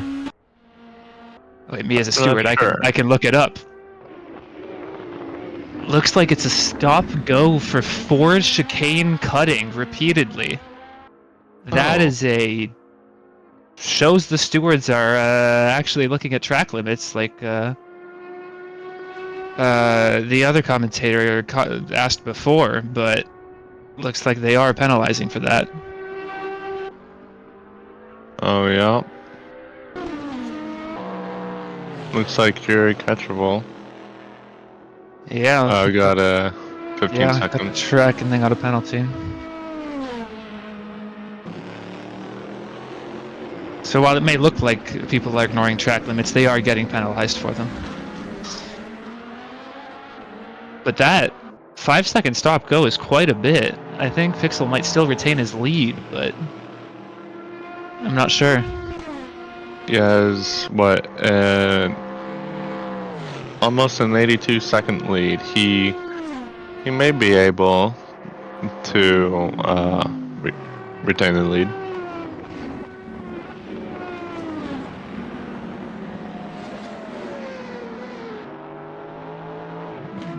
He goes off again at Mansion.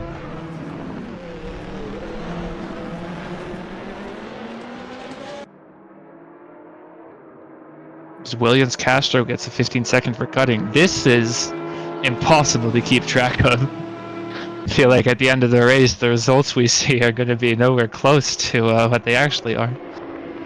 How do you keep score of those penalties? Do you have like a giant Excel? Real penalty automatically applies them.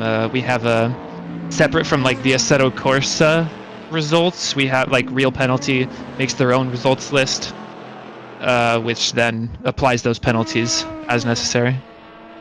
And then at the end of the race, after everyone has crossed the line, there's a results page generated. I see. I saw some penalties that were handed out from race control. Do those get added as well?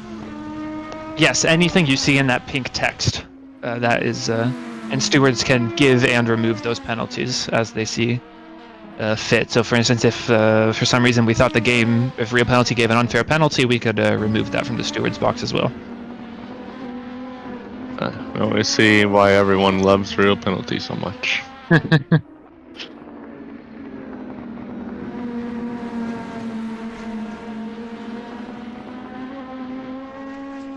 Yeah, and the last lap looks like Simon Witt almost 2 seconds faster. No, yeah, 2 seconds faster than Jiri.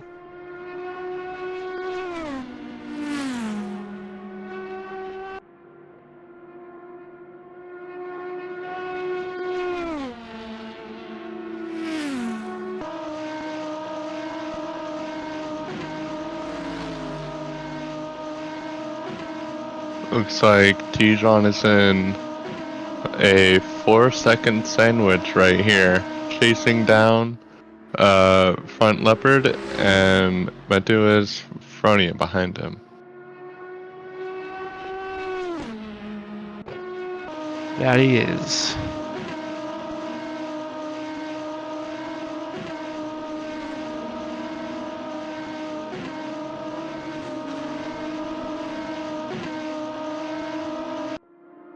Oh, and Sussman Witt had a little drift coming out of the Michelin chicane.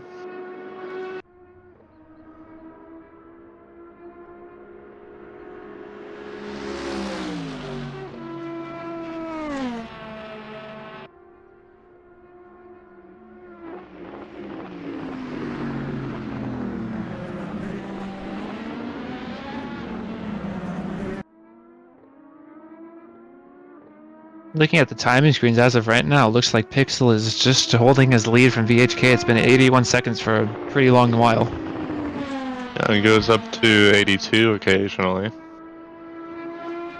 It just shows how quick and consistent he is, and how definitely consistent VHK is as well. Because to maintain that gap, it's obviously really difficult to catch up, but it's also really, really easy to fall behind. The entirety of the Project A team are running 2 cars, one LMP with Pixel, and I think Base Cannon is their other driver, and then their GT3 car with Sebastian Duran and Marco, the only driver. I forget his last name. And Pixel is coming in for a pit stop. I'm not sure if to serve a penalty or It must be a stop-go. Looks Looks like it's a stop-go.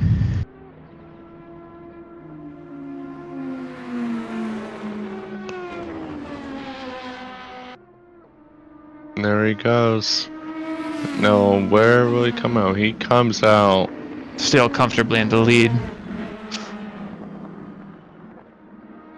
Timing screens take a minute to refresh, but it looks like Pixel is just now coming out of the Porsche curves, and he spins out onto the gravel. Oh no! That is not good.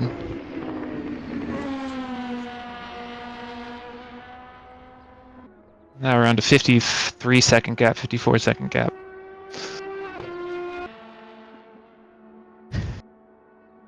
But that gap is decreasing very quickly.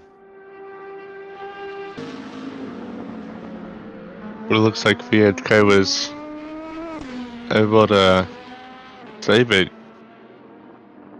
Must be a Formula Drift driver, because he didn't spin out. Yeah.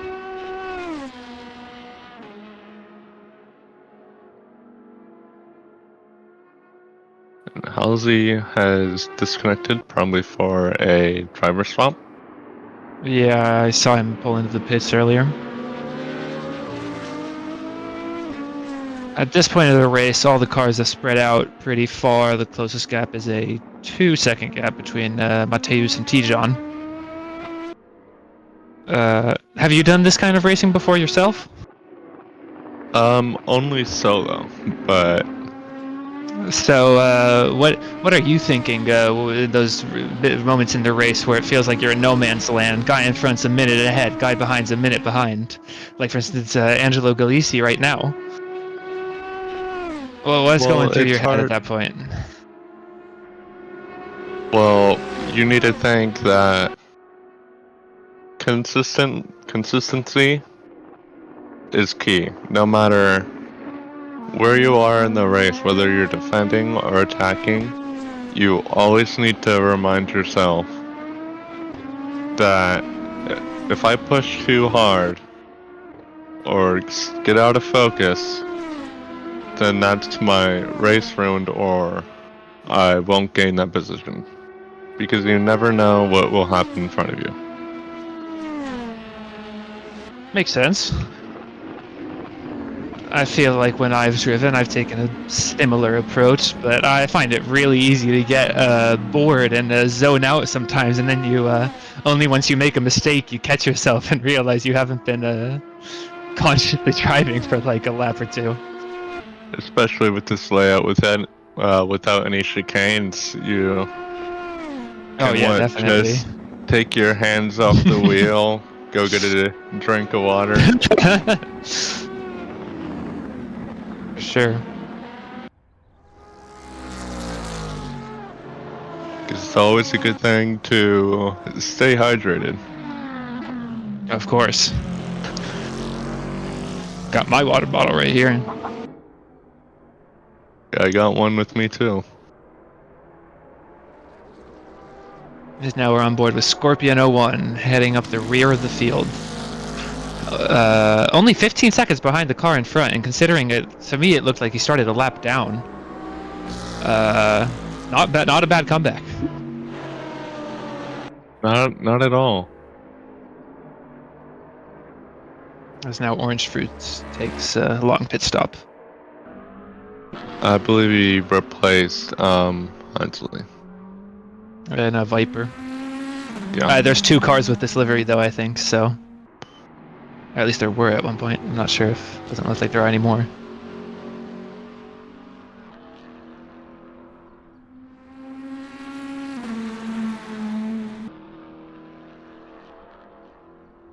The Viper kind of reminds me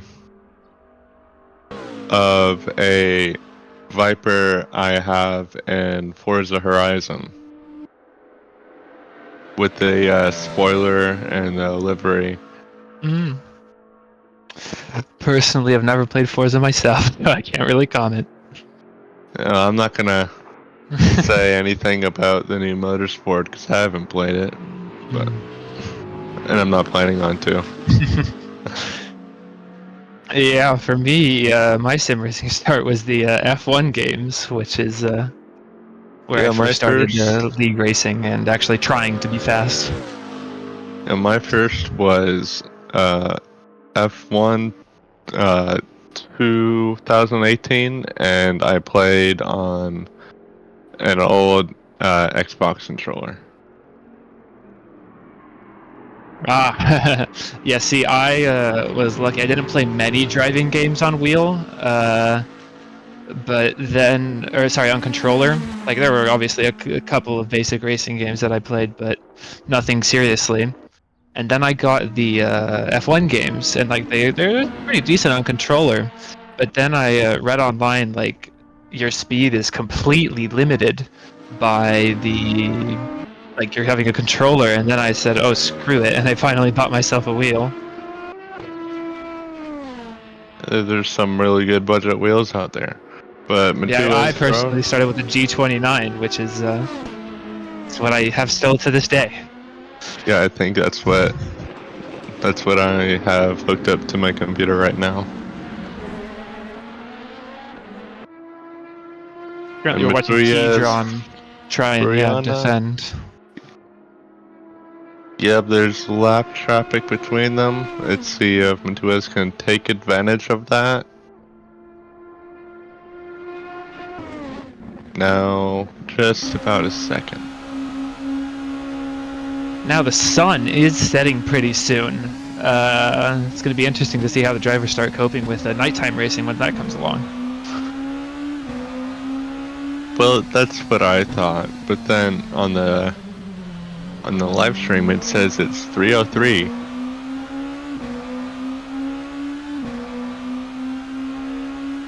It looks darker on my screen. I'm personally in the server as well, and the sun looks pretty low to me, and the colors are very orange, so... that time might not be taking into consideration that we are running 4 times the time multiplier. I'm not sure though.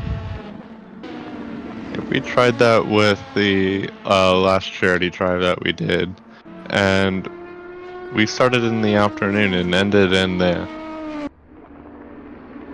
early morning when it was still dark, I think. I don't know why. As we see a spin from Arlen to his Verona just spun. That's his battle with Ejon ruined. Was 1.1 seconds, now it's, what, about to be 14? Yeah, that was a big mistake you really don't want to make when you're right behind someone. Do all that work to try and get close, but then just throw it all away. According to an admin, it's currently 6 p.m. in the server, so what the stream is saying is incorrect. Another off from Arlen. I wonder what's happening with him. And it looks like Angelo, Gasili, and Base Cannon are about to have a battle. Angelo coming in pretty consistently with a 3-second gap. Though their last laps, Base Cannon did set the fastest lap of the race, almost a second and a half quicker than Angelo's last lap.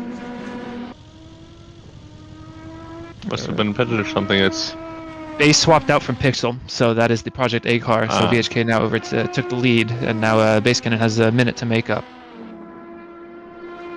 If VHK doesn't do a long pit stop himself.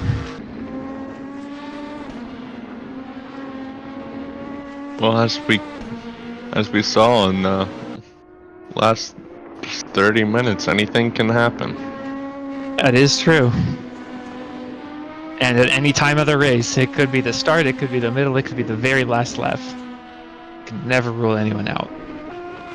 I remember back during our first endurance race we held at Monza, on the very last lap of the race, the people in second place ran out of fuel.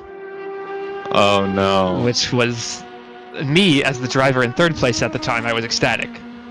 But looking back, it must have been just devastating for them. Oh. Running out of fuel. Yeah. It's happened to someone on one of our events before, and I think it was last year. It was our very first sprint event we were experimenting with. And we were doing GT4s around the Dubai Autodrome. And someone had run out of fuel and pulled off. So we decided, hey, let's experiment with a full course safety car. And the restart was very interesting. You have some big Assetto crashes. I forgot who, but someone got sandwiched and then spun into a wall.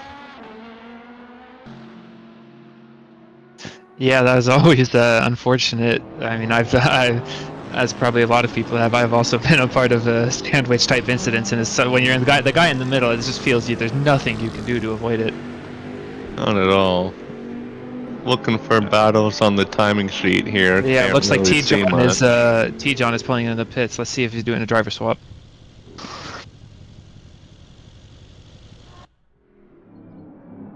Well, Matuez is finally going to get past him.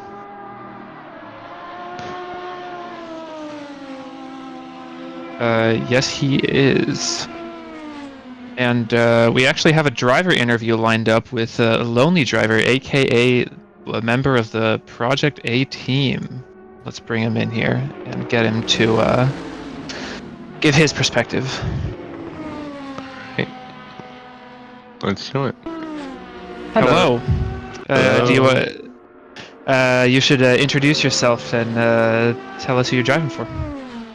Yeah, firstly, hello. Thank you for having me here. I'm Marco Akmasa. I am one of the drivers of the GT3 Project A team, as well as the team boss for both cars, for the GT3 one as well as the LMP2 one. Well, you guys have been having a pretty good race, considering both of your cars are still in contention for the wins. Yeah, it has been a hairy ride, definitely. Some unforeseen circumstances in the organization side, but as well also from the driving side and so on. But it's all about just keeping it together in your head, being calm, and just keep driving, you know? Makes sense. Yeah. You go ahead. Sorry. I was just agreeing that consistency is key. Focus on what you're doing. Yeah. Who? You go, please. Oh, okay. I was going to ask, who are your greatest rivals right now? Who are you afraid of to lose the win to? I think personally that in GT3 class, the only thing that can really make us drop places is either having a crash or having some issues with penalties or strategy, something like that. But besides that, I think when I gave the car to Seb, we are already like a minute on front of on track. So I think that we can also stay at this pace. So at least the GT3 it seems quite solid, I'd say, for now. LMP2 is a little bit, I'd say, more interesting for the overall win. Oh, someone spun there. Oh, yeah, looks like Sebastian Duran. That's your driver. Oh no! Oh no! What's he doing? Oh no. Oh no! Commentator's curse will strikes once again. Yes, that's true. Okay. Yeah, I will have a word with him when I'm back.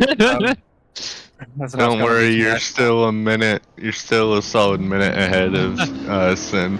Well, yeah, Zenf, he didn't set a qualifying time. I'm sure that, honestly, gave you guys quite a bit of a gap. Because if he's P2 right now, I'm wondering where he would be if he actually started where his pace would put him. He started last because of a miscommunication. So, oh no. I think we would have been obviously a little bit more in the front if I wasn't too stupid with the second restart. But I think that's just also part of racing. I mean, to be honest, Senf is doing a great job. He's driving alone, if I understood that right. Yeah, he is. He's doing a great job. His car is set up to be a rocket ship on the straight. And yeah, he's just doing what he needs to do, just staying on the track and pumping in those laps, you know. And he's also staying ahead of Orange Fruit and Halsey. The Viper behind him, that's very good, also for us. Yeah, so the GT3 looks, let's say, settled in a way that we also just need to keep it on the track, not like we did just a few seconds ago. LMP2 is quite interesting though. I think there's a lot of mix with strategies, driver changes, how people manage their tires, how long is their pit rhythm, as well as penalties also coming in. Sometimes the penalties are really weird because I, for example, didn't get any penalty. I was just very cautious. But Pixel, I saw a picture where he was not cutting the track at all and just got a 15-second time penalty. But yeah, we can't do anything but appeal to it and just follow race director's orders. I mean, the admins already did an amazing job setting this up. Obviously, it's not perfect, but it still needs to be said that there was a lot of work, you know, going into this event from the admin side, so that also needs to be appreciated. From I was serving in the stewards box for the first couple of hours of the race, and it was, especially the first couple laps, it was very, very hectic. Oh, especially with all the technical and driver issues, as I said earlier, and it was just it was a lot to do, and we were all pretty stressed. Yeah, I mean, from the start to 20 minutes into my stint, it was literally constant as do you guys know from Cars 1 where Lightning McQueen was just up and to the side and so on, not go into any incidents. It was literally like that. So getting through that without any major issues was definitely a nice moment for me. Yeah, I bet it was. Well, remember... Thank you. Oh, sorry? Well, you always need to remember that it's a long race. We're just about, or almost, halfway through it. So... Yeah, I mean, it's, as I said, about not making any mistakes, staying out of trouble, and keep managing them tires, you know? Yep.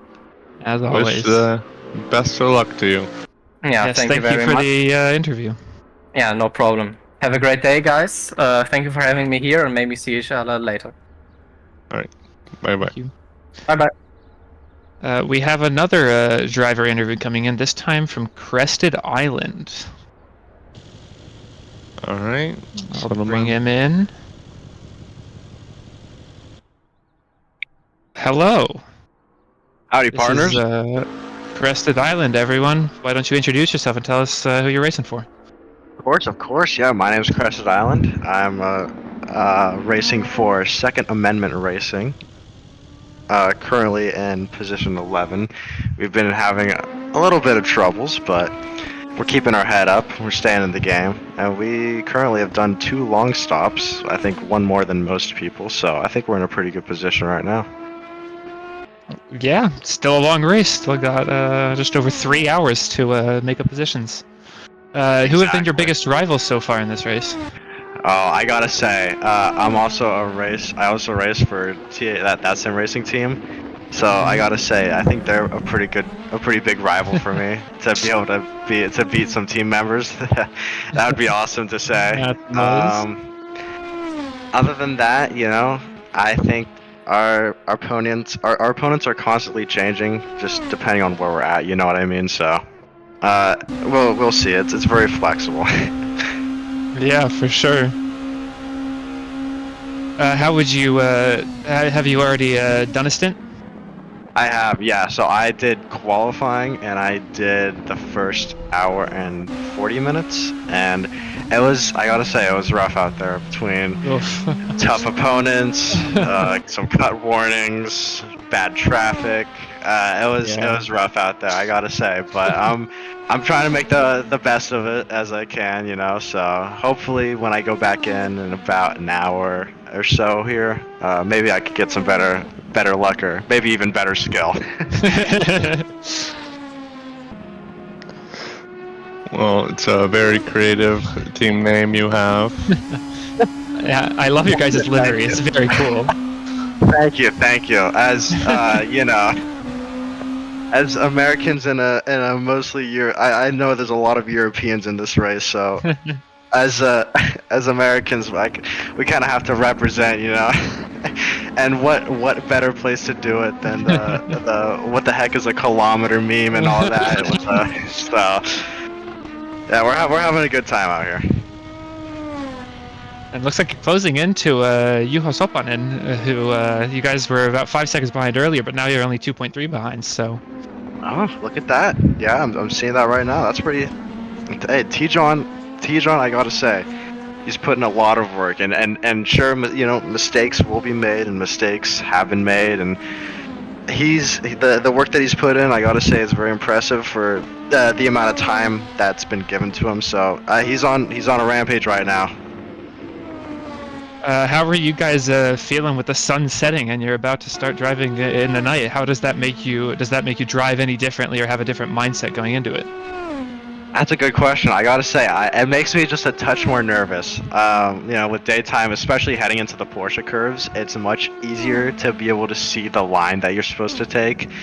When it's dark out and it's near blind, that's going to make it a whole lot trickier. So we might take a more conservative approach here and there, maybe especially with traffic management in that area too.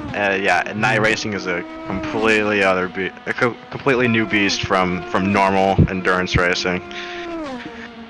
Yeah, definitely. I remember there was one time I was doing an endurance race. I forget what track it was, but there was a portion of the track that didn't have lights on it. And I was doing the night stint, and man, those were so hard. The corners were very hard to get right when the only light was from the dinky little headlights of the race car. Tell me about it, man. It gets so much harder. You're like, no! Oh, the stewards are definitely gonna have a look at that. Looks like your car just took a spun around after contact with I think it was Yuri. My car? Yes. Yeah. Unfortunately. Oh my! Another commentator's curse. Oh man! In a row. So yeah, second interview in a row when the interviewee's car takes a spin during the interview while we're watching it. I let this be a message to everyone who wants to get interviewed. I mean, like I said, stuff will happen. Mistakes will happen. I don't even think that was a mistake. That might have been. I didn't quite get a really good look at it, but that might have. I think the stewards will take a look at it to maybe give Yuri a penalty. I'll see though. It may have looked I gotta check crash. the replay of it as well. Well, thank you so much for the interview, man. Yeah, of course. I'll get out of your guys' hair and get out of here as quickly as I can to prevent anything else from happening to my car. But yeah, thank you for having me. Thank you very much. Yeah, no problem. Have a good one. Good luck with the rest of your race. Good luck. Thank you very much. I think I might need it. Have a good day, y'all. You too. Well, that commentator's curse is you never think it's real until it is. Well, if anyone else wants their car to crash, come on and do a driver interview.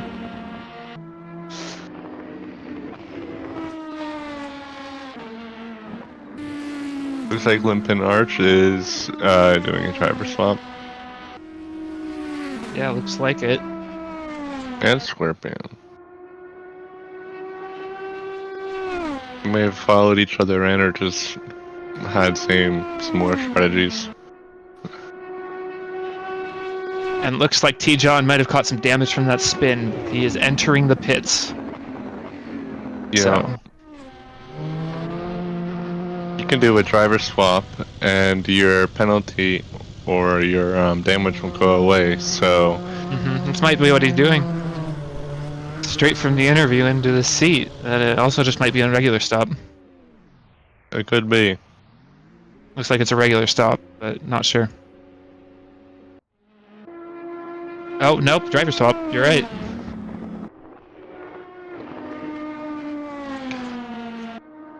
It looks like a 10-second time penalty for Jiri, who looks like caused the crash. Yes.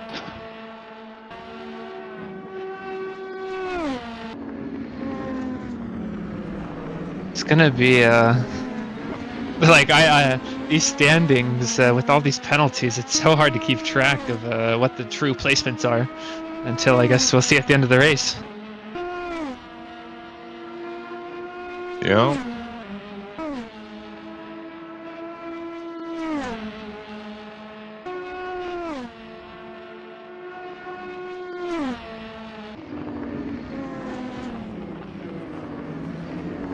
And Lucas Daly and that Golf Viper, I love these old-fashioned or throwback Golf or just throwback liveries in general. Look so good. They're always wonderful. And with all these huge, ridiculous sponsors nowadays and almost all motorsports, it's always good to see a throwback. Well, let's not kid ourselves. Golf is a multi-billion-dollar oil corporation. Well, it's always it's a sponsor in the same way there's modern sponsors. Yeah, but it's better than Visa Cash App Racing Bulls. Okay, you got me there, but I think that's a pretty low bar for anyone to try and up. I've seen it called V-Carb, which is pretty funny.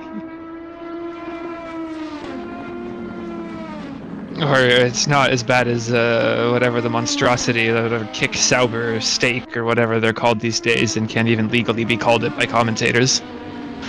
Yeah, I think they're going to call it Sauber. Yeah, which I think is what I've been calling them that as well. It makes the most sense to me. Yeah, because it's just Sauber with a giant sponsor slapped on the front or side rather. And yeah, we see Crested Island is taken over, right, coming out of the interview. Looks like that's spin, even though it wasn't his fault. Maybe, I don't know, ruined Cheaton's confidence a little bit? It's just speculation on my part, though. It may have been, or they're just taking advantage of it. That's also possible. Like you said, you don't have to spend the time repairing the damage.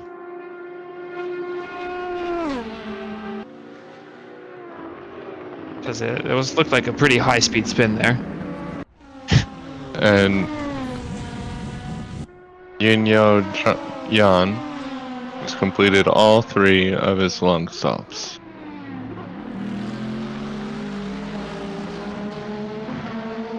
I think he's the first one to do that, and I haven't seen many others with the 3 out of 3 on there.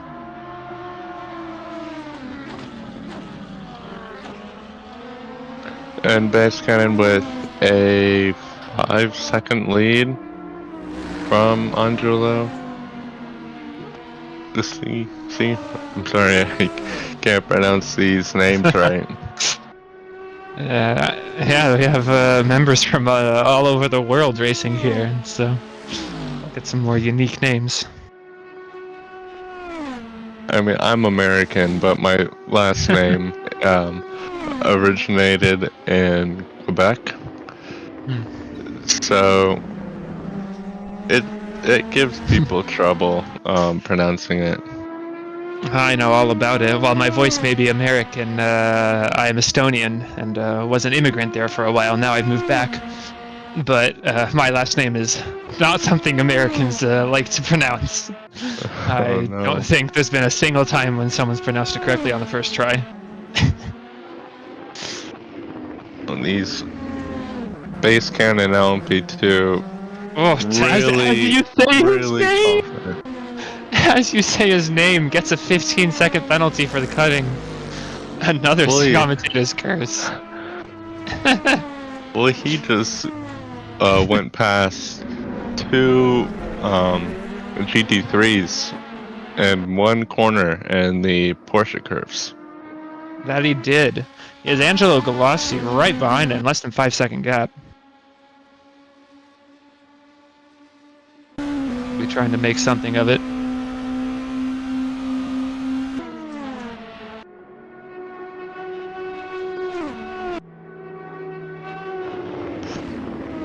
As we now see, Jiri on the back of Juho Sopanen here, and he's going to be trying to get by as quick as possible.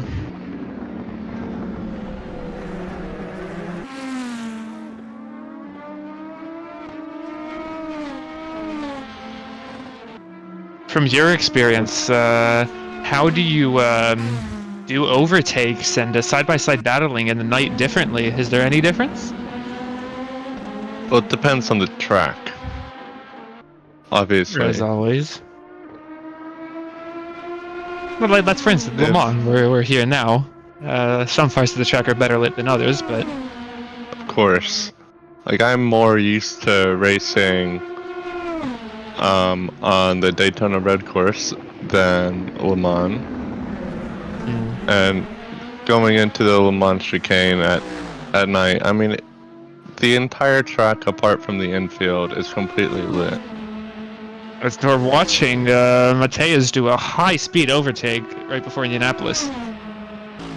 See if he can make it stick.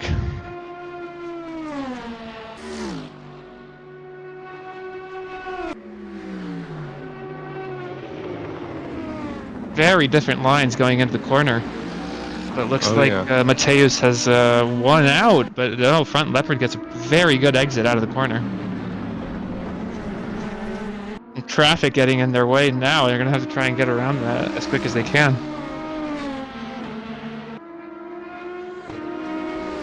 Sometimes it depends on the context, but GT3 traffic, when you're in a prototype car, sometimes it can help you, sometimes it can really hurt you. Oh, definitely. I mean, as we've seen earlier on, sometimes it can, like, if there's a GT3 car who decides in Porsche curves, they're parking on the apex, there is nothing you can do to get around them. You just have to lose all that time watching your Delta go from green to red, and that must not be fun as a driver. Oh no, seeing red Delta always, always hurts, no matter when. Like, maybe when you're midway through a Grand Prix, Front then you're like... just a little bit wide going out of that Final Four chicane. Yeah. If you have the right car and the right confidence and, of course, the right speed, you could probably take those forward chicanes Or just brake for the first one, and then just take them on by coasting. It takes a lot of... I haven't driven the LMPs enough to know if that seems viable or not, but I'll take your word on it.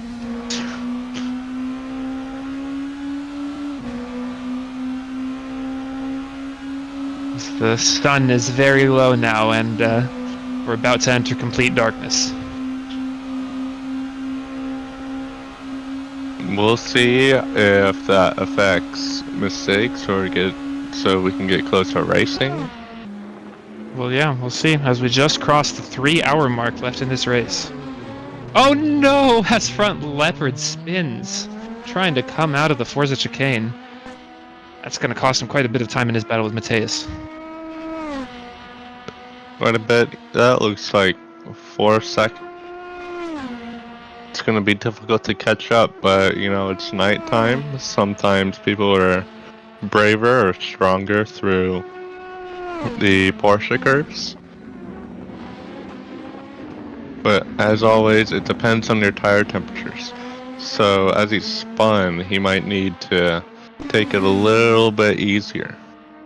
Luckily, where he was, he has a couple of very long straights ahead of him, which will give him enough time to hopefully get his tires back into a manageable range. I remember one time it was not for this race, but for a long time ago, I was helping someone do some setup work, and I remember just no matter what you did, by the end of the straights, your tires were always dark blue, freezing. And before the Porsche curves, you had to somehow try and wake them up in order to be faster there. That's easy to do when you're on a formation lap or on a rolling start because you can weave, but when you're racing, you're just going in a straight line, yeah.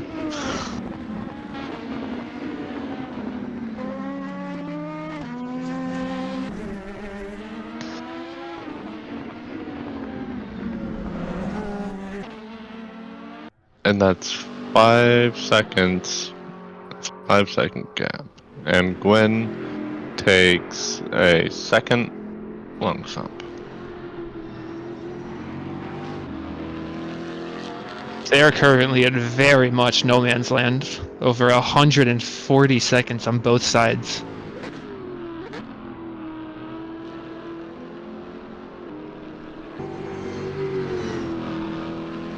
Which even means, yeah, even if he did another long stop, he wouldn't even get past.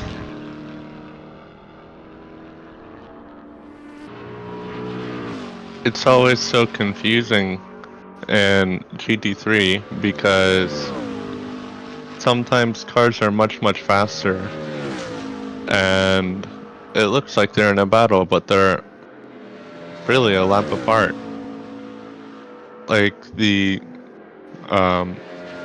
Mercedes of Miguel Amann and the Futurama Lamborghini, it looks like they're battling, but I mean they are, but they're a lap apart. The rules allow it, and while a lap is a significant distance over 2 hours and 56 minutes, that can be it can be crucial, especially if you're on differing parts of your strategy. Oh yeah. And as we've seen, single mistakes, if you spin out in the wrong way, it can take quite a bit of time to return to the track and repair that damage as well. So, no team is safe. Especially from us. As we've seen in the interviews. Yeah.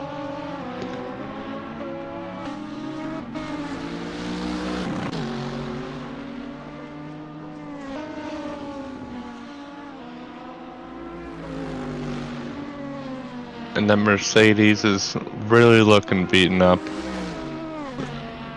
Oh yeah, I see what you mean.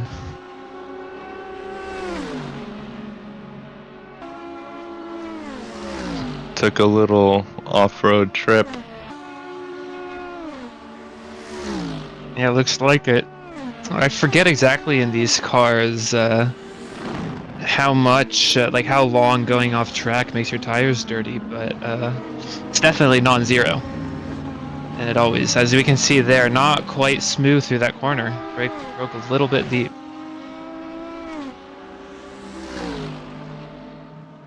Well, it looked a bit complicated because he was being lapped by an LMP too, and you know, That's he has true. the damage.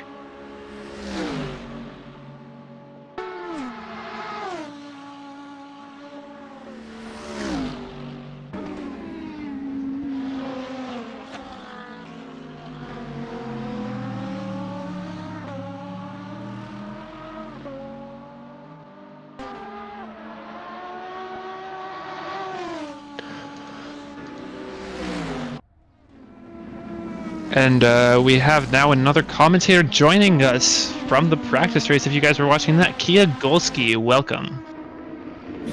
Hello, are you getting my audio well? Yes. Yep, pleasure to be here with you, Toltec and Randy. Can't wait to see the second half of this race under the night lights. Should be a fun occasion to watch, really. Yeah, yesterday's practice race is anything to go by, and the start of this race, there's a lot of action to catch. I bet so.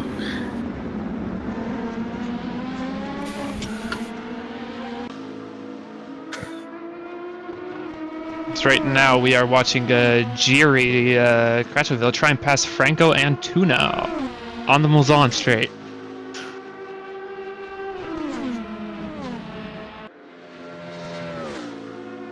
It must not be fun doing this in the night because of how far the distance boards feel when there's no sunlight shining on them.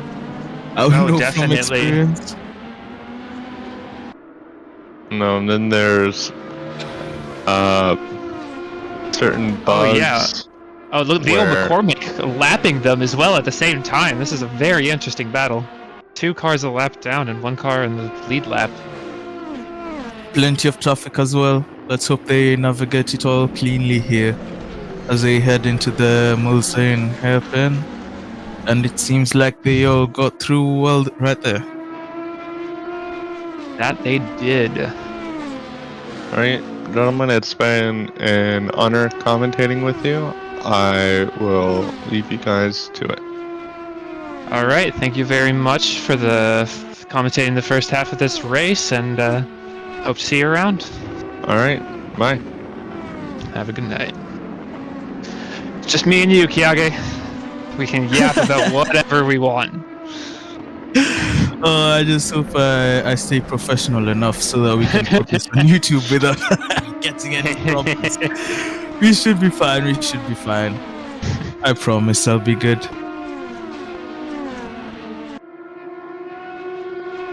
Still on board with Jiri here, and very much still in the battle. I can see Sampler has chosen to do his second driver swap and most likely do the pit automatically through that. He's been very brave today, doing the 6 hours solo in that Camaro, especially given how much torque is in that car. Not easy to drive. Yeah, no, definitely not. You know it a little bit more than I do. Like I was wondering earlier, with these cars, especially specifically the GT3s, how long or how much does going off track affect your tires to be dirty?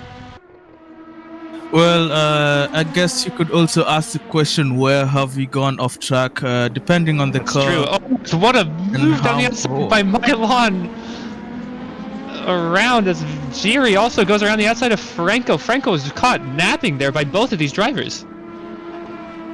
They are still side by side here, though. Let's see how this ends up. And he's wide. Very unfortunate for him. Just a series of a couple of mistakes that lost him the position to Jiri there.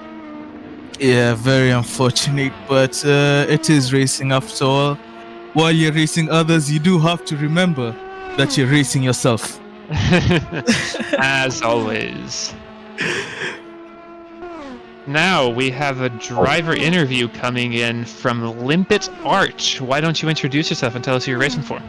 Alright, fuckers, Limpet Archer. I know some of you I know some of you recognize me as many things. You're the #1 shit poster, the most unhinged Québécois you ever know. And that one guy infamous for that spectacular failure of a dive bomb at Spa-Francorchamps. The HK in Milan knows exactly what I'm talking about. Oh boy. So yeah, I've been racing since like 2 years now, and I gotta say, if there's anyone looking to buy a TSPC, do me a favor, don't. Fucking don't.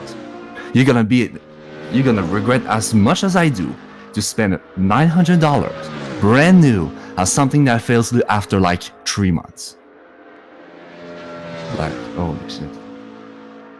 And yeah, that race, I know we are like at 21 right now.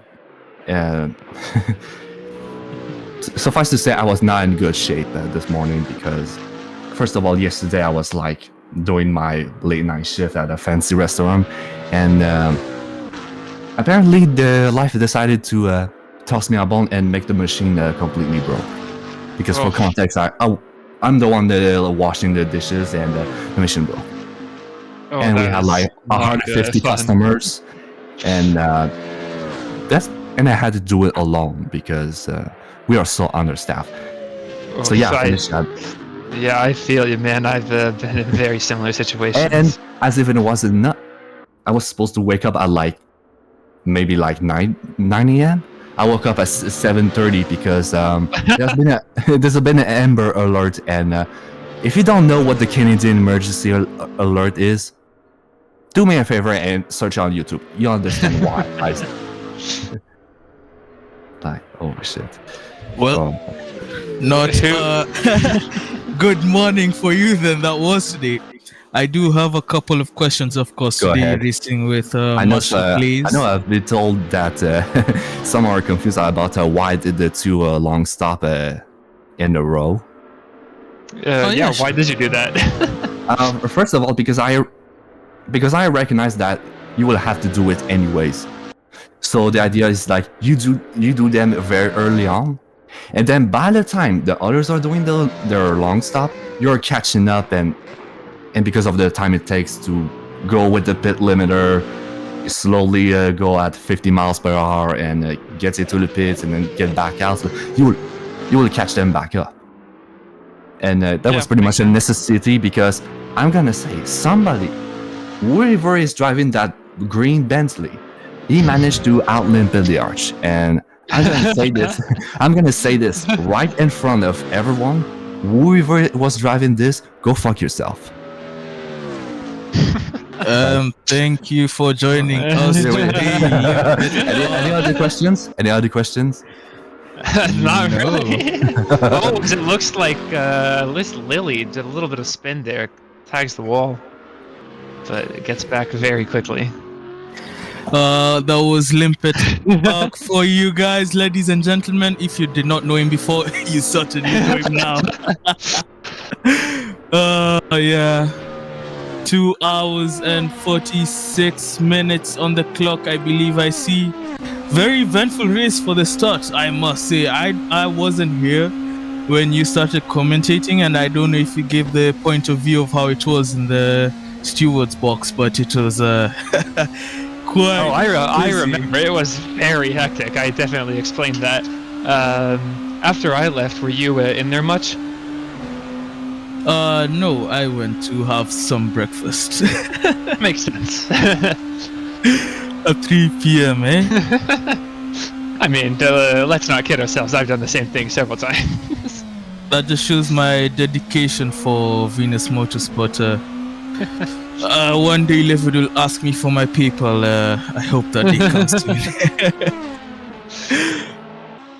Definitely very eventful, I must say, trying to handle all the tickets and everything, even live. But as far as things are going here, it's been pretty clean. I don't believe I've seen any egregiously dirty driving here. Maybe some few mistakes.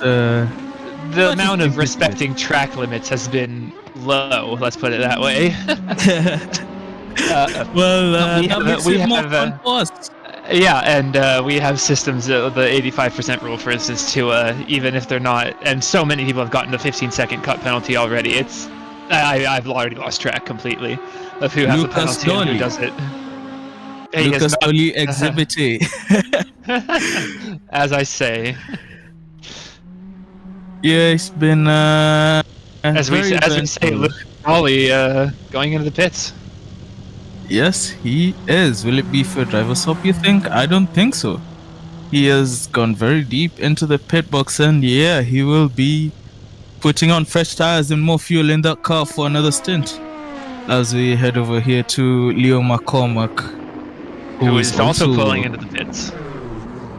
Oh, goes deep into the chicane there. That's not a mistake I've seen so far today. People weren't doing their practice. We were talking earlier about how the pit lane is a lot more tight than it looks on the map, and it's very easy to get it wrong. Yeah, Le Mans wasn't so kind to the viewers in that regard, but no harm, no foul if you haven't hit the wall. And he is doing a driver swap. He did pull into his box for that. Maybe he wasn't too sure on how that operates, but all is well and good for him, I hope, as the next stint starts with a different driver. Yeah, currently on track, not very many close battles. Looks like the closest gap is Franco with a little bit under 3 seconds to Juho Sopanen. But otherwise, some pretty large gaps have already formed, so... Yeah, well, it is nighttime, but don't sleep, folks. It's still it is. Anything can happen. Racetrack. The lap times I see here tend to have gone down a little bit from what I expected coming into the race, but still pretty consistent from the front runners, I must say. Yeah, definitely.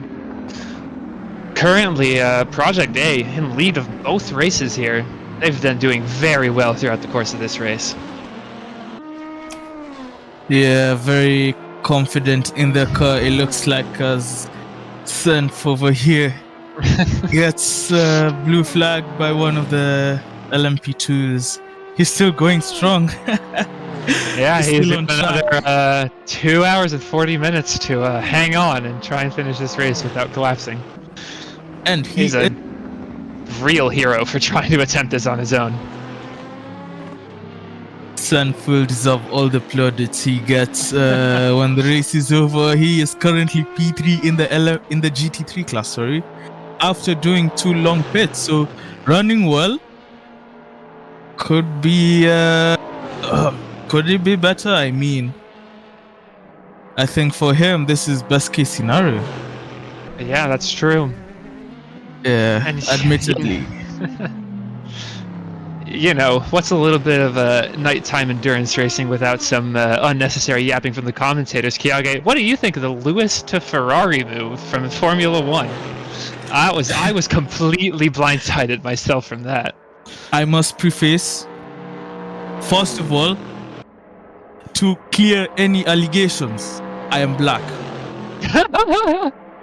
Now I can go into Lewis. I have been a firm Lewis hater ever since I knew what Formula 1 was.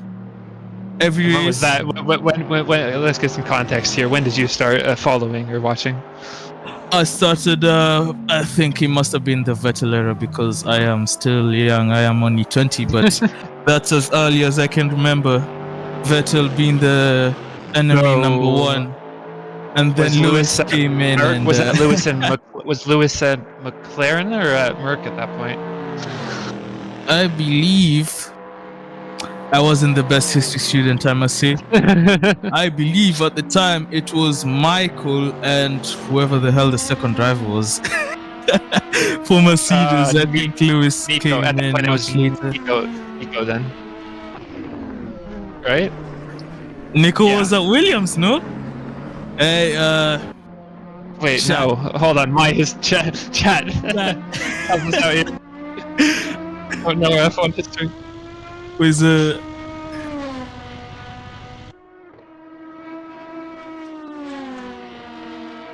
Oh my god, I don't have the Twitch stream open. Yeah, Rosberg. Yeah. How long was Rosberg at Williams? Some years. Okay, back to Lewis. To Ferrari. I am the biggest Ferrari fan. If you think you're a bigger Ferrari fan than me, you're lying to yourself. Go wide.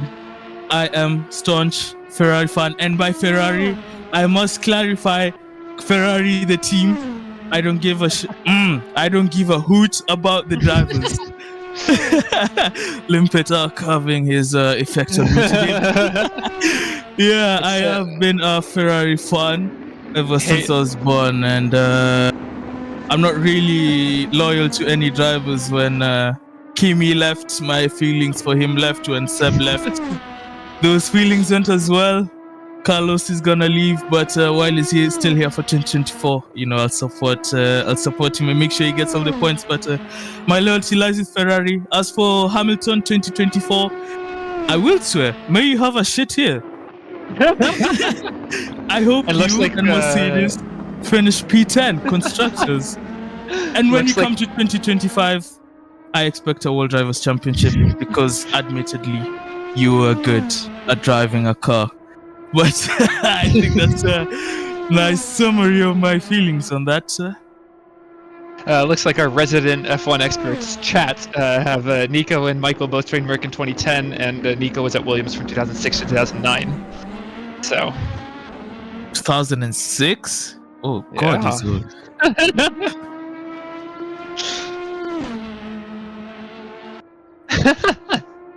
It has been fuck what squads. Thank you for the comment. I believe I'll be berated if I see that on stream. However, on track, Jiri Kratochville, what a name. Going through Indianapolis and on Naj right now, as Christoph Ollander gets a 15 seconds for cutting. And doing the math after the race will not be a good way to wind down, but unfortunately, doubling up as commentators and stewards gives us a full plate. That it does. It was it was just very stressful to be in there. I hope Livin and Chris are hanging on. The race has calmed down a bit. They should be fine. We provided our manpower and knowledge for the first hour and handled any disputes cleanly. I believe if there is anyone unhappy about our decisions, well, too bad, but I think we did everyone good for the initial part of the race. I was very close there. The two LMP2s got to that Z4 as they were racing each other. That they were.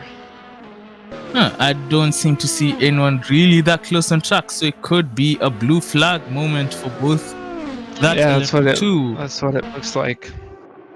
Side by side still. I believe that white livery should be Christoph Ollander, it seems. I think so. No, it's not. Is it? Yes, it is. Oh boy. And he's currently trying to unlap himself from front leopard. And now we have another interview coming in, this time with Sheen. Hello, Sheen. Why don't you introduce yourself? Well, I'm Sheen, better known as William Castro on the race, and I race for the Sim Race and Latin team, one of the three teams we put on this race. Pleasure to have you here. Williams Castro is definitely a name I recognize from my racing days on track, which I am still active. I don't know why I said it like that, but how's the race been going for you today? Having fun out there? Trouble?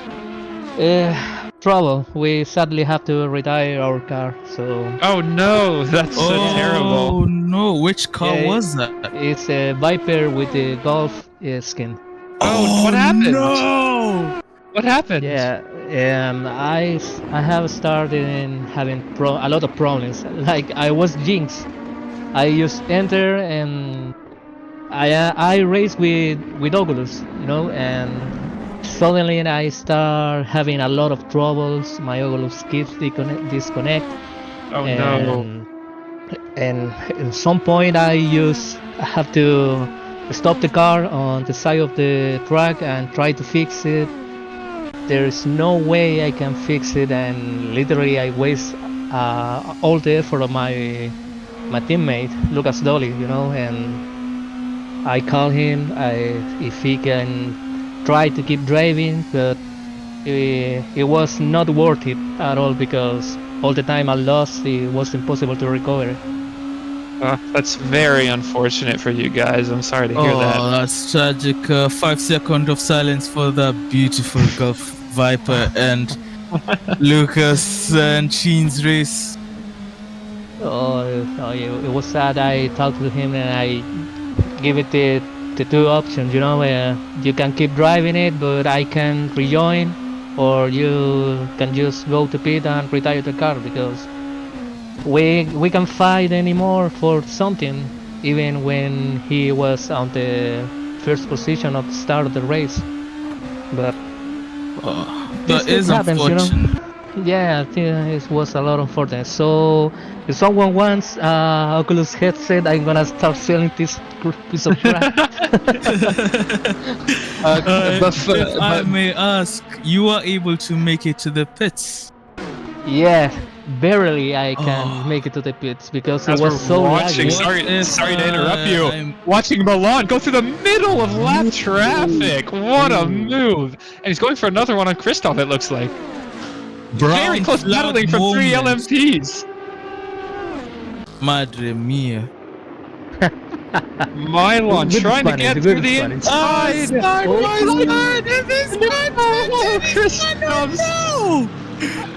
Whoa! Oh, that's so unfortunate. They're side by side.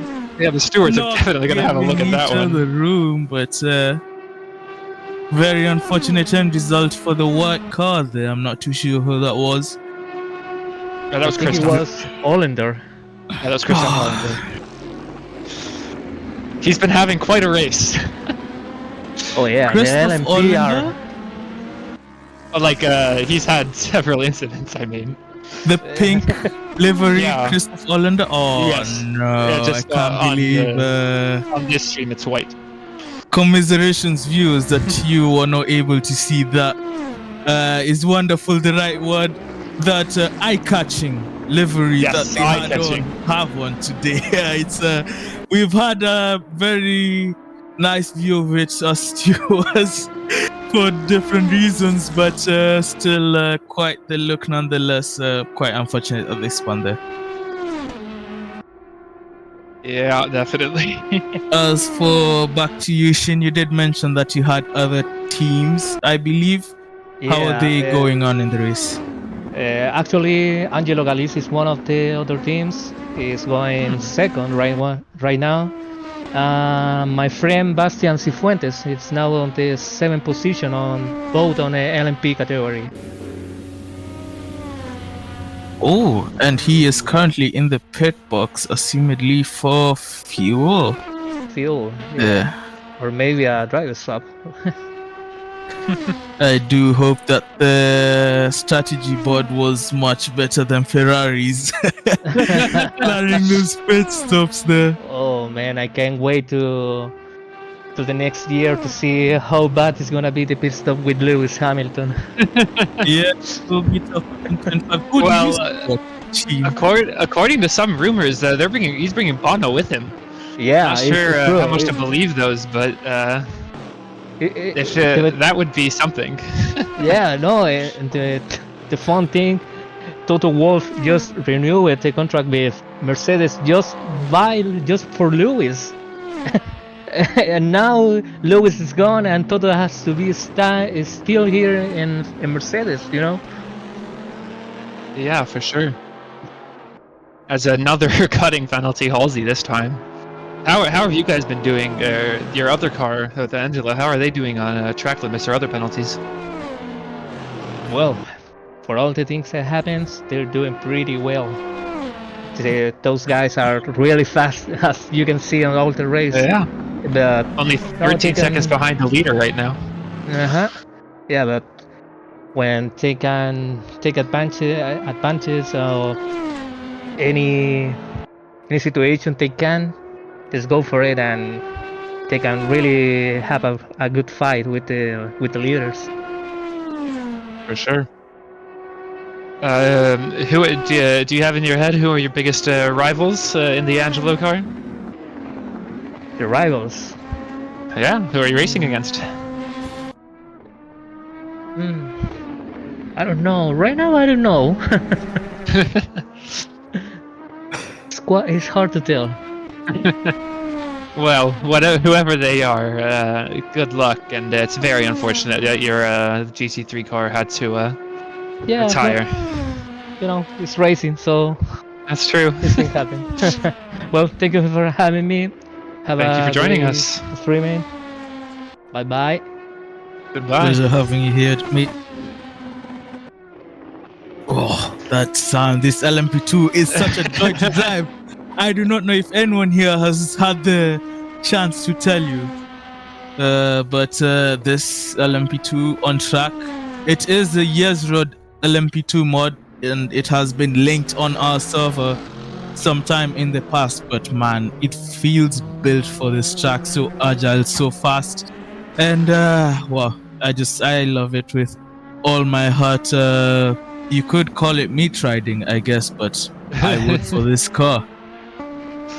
As now we just saw Marcos Zervos taking over for, I think it was Jiri earlier in the car. So we'll see how his pace is compared to his opponents. He's roughly 100 seconds behind P10 currently.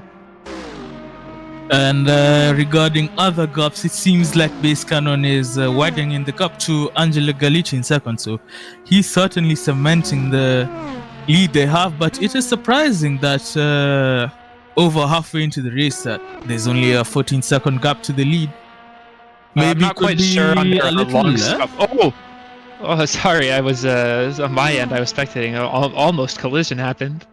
Sorry, but oh, is it? It looks and like there is a spun AMG with questionable rejoin, maybe. Well, the steward will take a look at it if yeah, they not my job anymore. I'm just here to talk. No, very unfortunate spin there. Currently in last place, 2.4 laps behind P22. Quite a bit of a gap to make up in these last 2.5 hours. Yes, it is. I wonder how it must feel for the leaders at this point in the race. You know, you feel comfortable in the car, you've done your laps in, you feel all warmed up and in the groove, and you feel like there is a chance of winning, but of course that still is over 2 hours, 2.5 closer to the checkered flag. And how comfortable can you get really in such a position? Not at all is the answer. Anything can and will happen, as we've seen repeatedly. A single mistake doesn't even have to be from you. It could be another driver just decides that they're having a bad day and takes you out. Yeah, it would be useful getting one of the old winners' opinion in being such a position. And oh, what a coincidence! We do have an old winner on the call. It is me, the winner of the Bartha 6 hour that we held in sometime September. Yes, as Fargo and Cole joins the call, who was one of my teammates together with Sen, winning the Bartha 6 hour. Fargo, how does it feel today in comparison to the previous race? Are you happy with your current driving? I am absolutely shocked with my driving today. It was horrible. And why don't you introduce yourself to the stream for those who don't know you? Yeah, so I'm Fergo, or Hayden Fergo, or Hayden Ferguson, whatever. I was supposed to join Kyage and St. Bathurst 6 hour, but I went camping instead. That's basically all you need to know. Well, he did.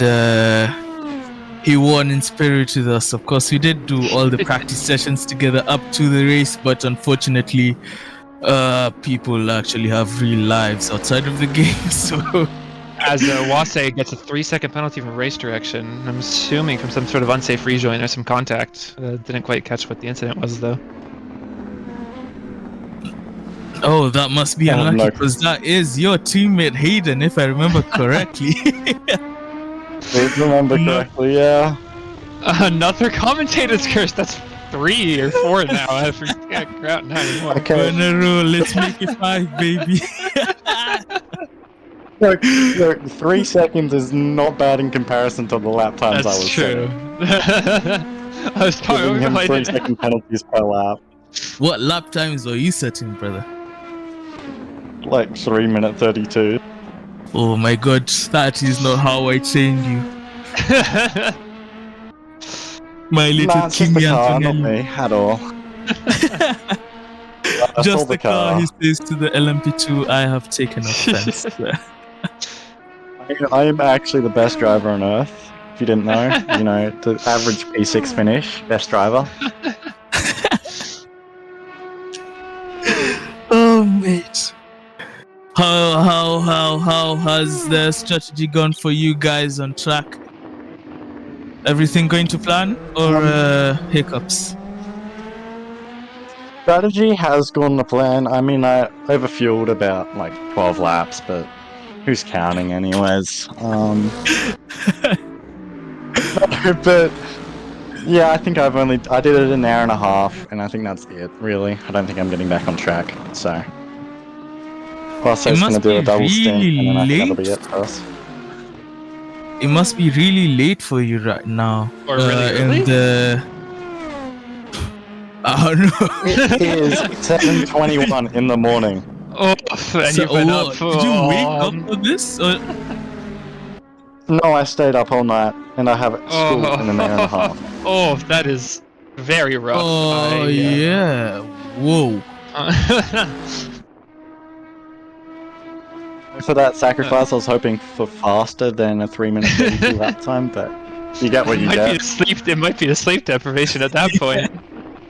We do not blame you at all, mate. Who are your biggest rivals at this point? Liters of for us in general, I don't know. I mean, I'm not sure with the LMP class. I know for GT3 class, Halsey's been a pretty, good competitor. Mm-hmm. At least I've heard his name a lot while we've been racing, so Halsey definitely. LMP, I kind of ruined the chances of a rival, but you guys are still P7. You guys are still P7. That is all Wase. I was like P10 the whole time I was racing. So.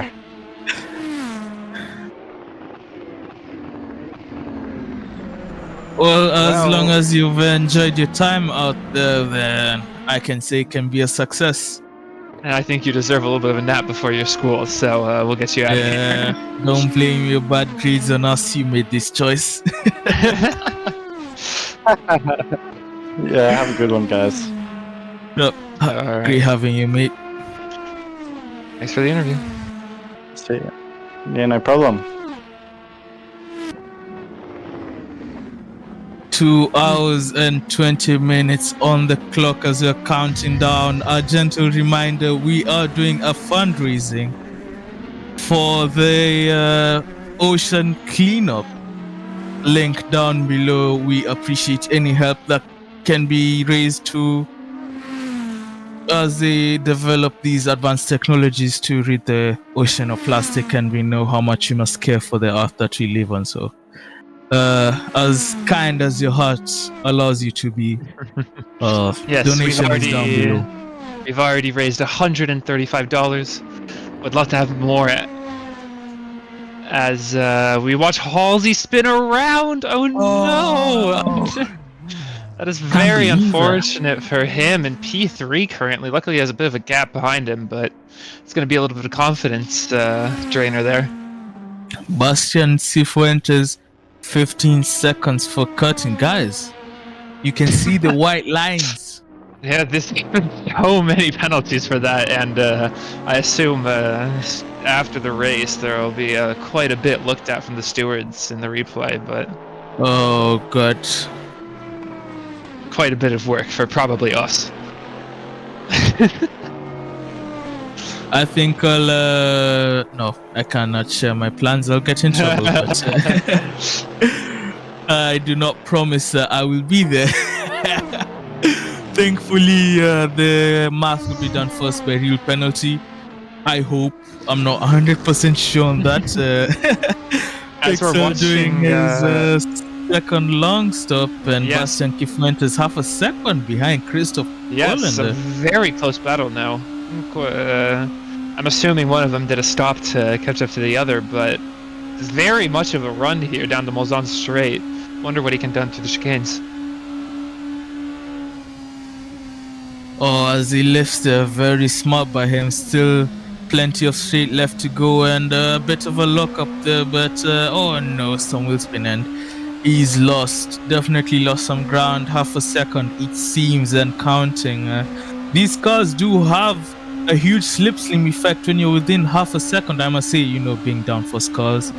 Yeah, of course. Usually it is quite cut home and dry when you get within half a second, but doing it so early within the straight can actually harm you because they can always get you back, you know.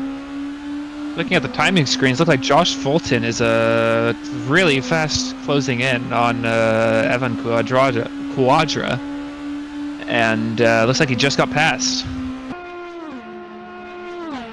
Yes, he did. Evan with a 4:14 lap. Oh, must have been a mistake somewhere in there.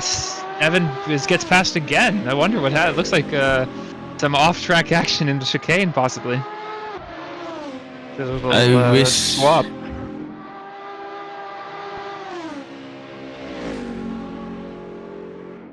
That Corvette does sound good, man. Oh, that it does. You know what really sounds good? The Cadillac, bro. That Cadillac they have in M. Oh, baby. It's wonderful. Oh, baby. Josh now within 7/10 here, going into this final straight before the hairpin.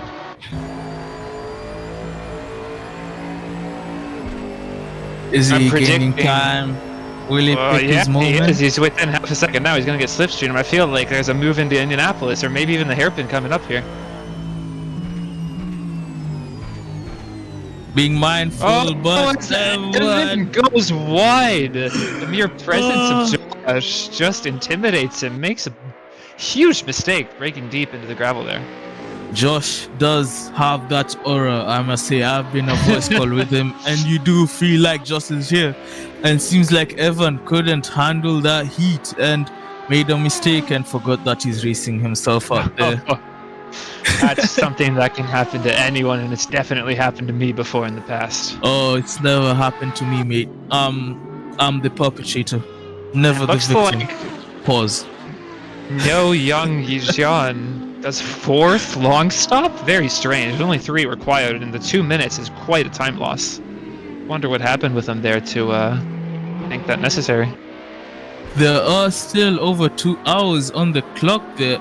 Maybe some confusion between the definition on a pit stop and a long stop on their end. Quite unfortunate, but you live and you learn.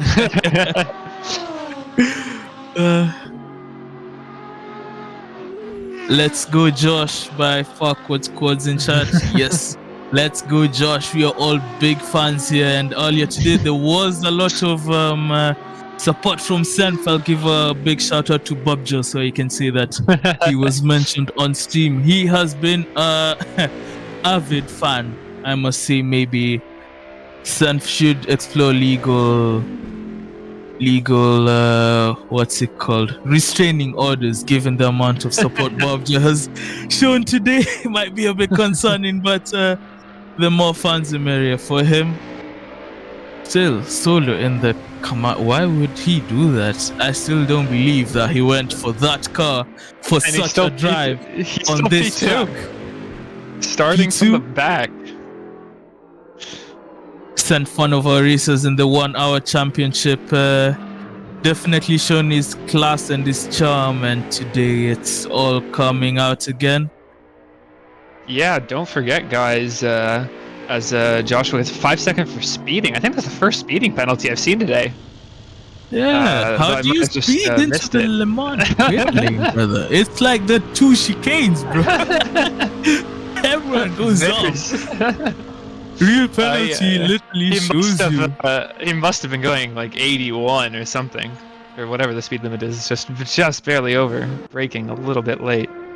No excuses, I would say. I'd give him the sack. I'm joking, but yeah, our 1 hour championship, by the way, Venus Motorsport hosts roughly 3 or 4 seasons a year. This previous season, if you didn't know that, this Le Mans is actually, what's the opposite of curtain raiser? Curtain closer? Curtain faller? As we're watching a battle for the net lead here, both drivers very liberal uses of track limits. Net lead, I believe it is a battle for P2. Yeah, but net lead, I think Milan has one more long stop to do, if I remember correctly.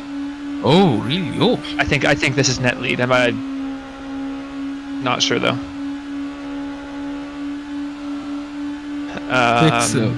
Getting whatever it is for a high position, but they are very close to each other on track.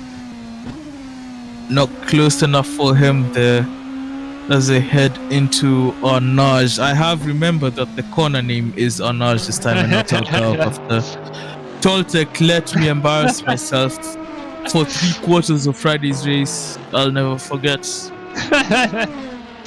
There's an easy solution to it. Just know the coordinate. Yeah, cheers, mate.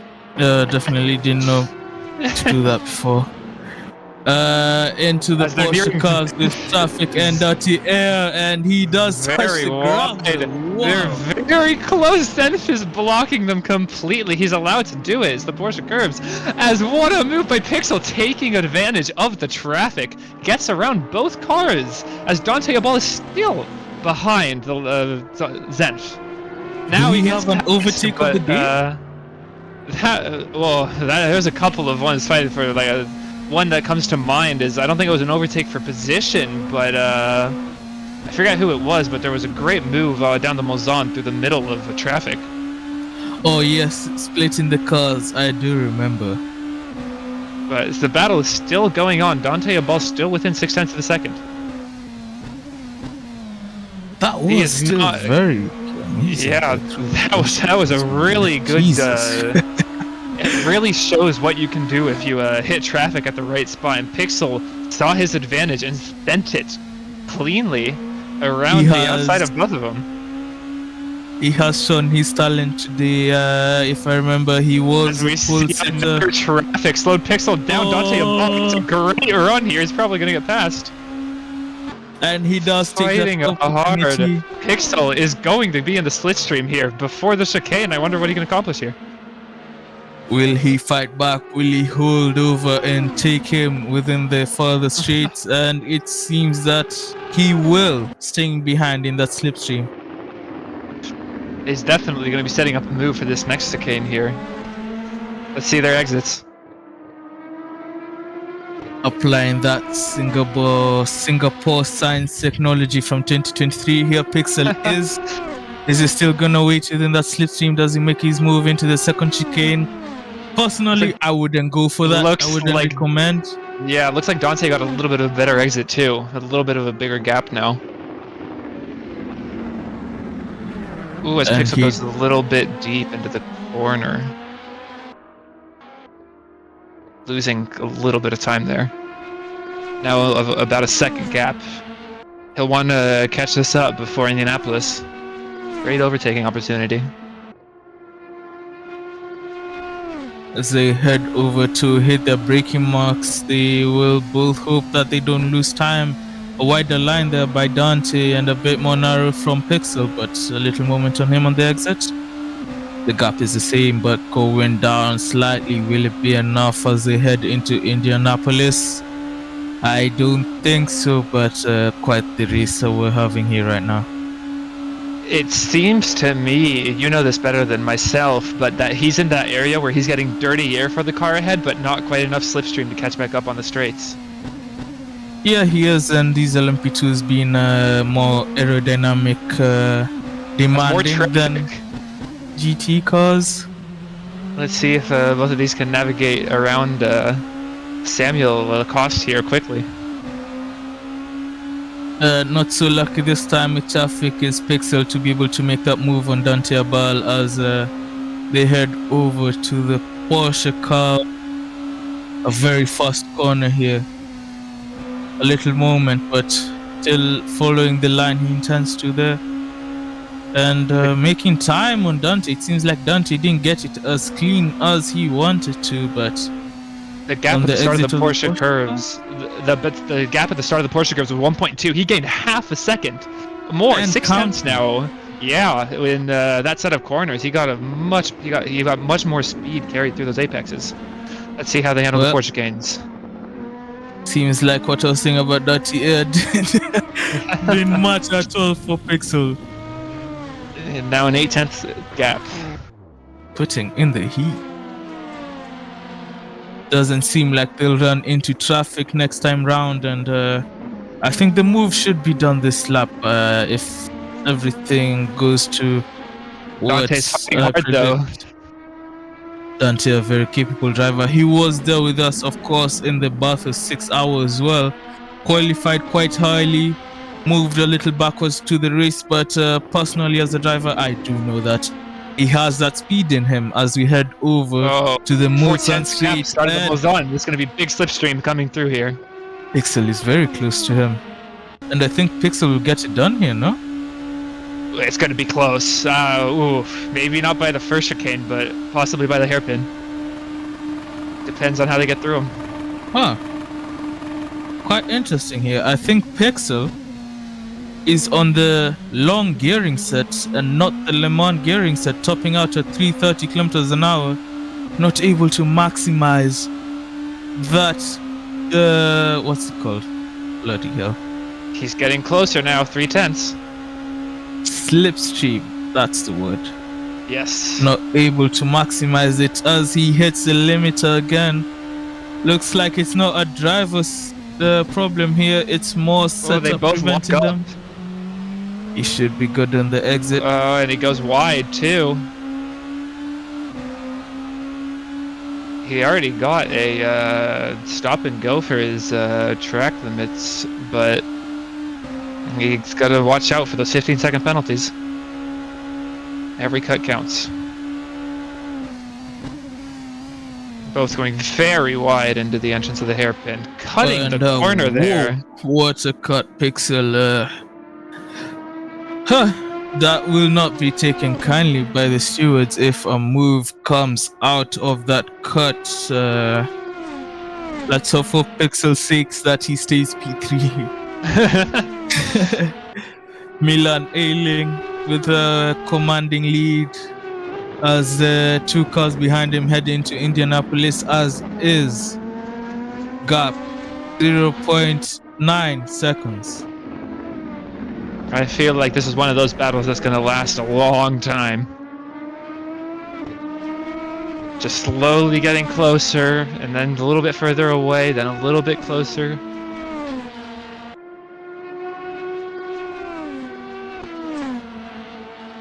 The beauty about having all these teams on track is that there is plenty of setup differences that we can have on each car. Of course, the big things for the layman that they can understand, maybe gearing sets and the rear wing, but I believe we're all sim racers on here. A lot of handling differences that the LMP2 can allow you to change, and I wonder how much rear wing each car has here as... Pixel just gained almost a second through the Porsche curves. bit It less. seems but, like his setup is built more for the corners. Yes, and I think that might be one of the reasons why Dante's is staying so far ahead of the straights, even when Pixel has that really close slipstream when the gap's roughly 3/10 or so. Very interesting battle to watch, with Pixel having the advantage to the corners and Dante having the advantage on the straights. Bit of a very poor line there from Dante, but he should be able to stay ahead. And I think Pixel is suffering from the syndrome of a good quali setup, but not a very good racing one. What makes you say that? He's not able to get past Dante in the places that matter. That's true. Quite unfortunate, but hush, we are seeing it here on track as the gap is still 0.8 seconds. Dante ahead of Pixel.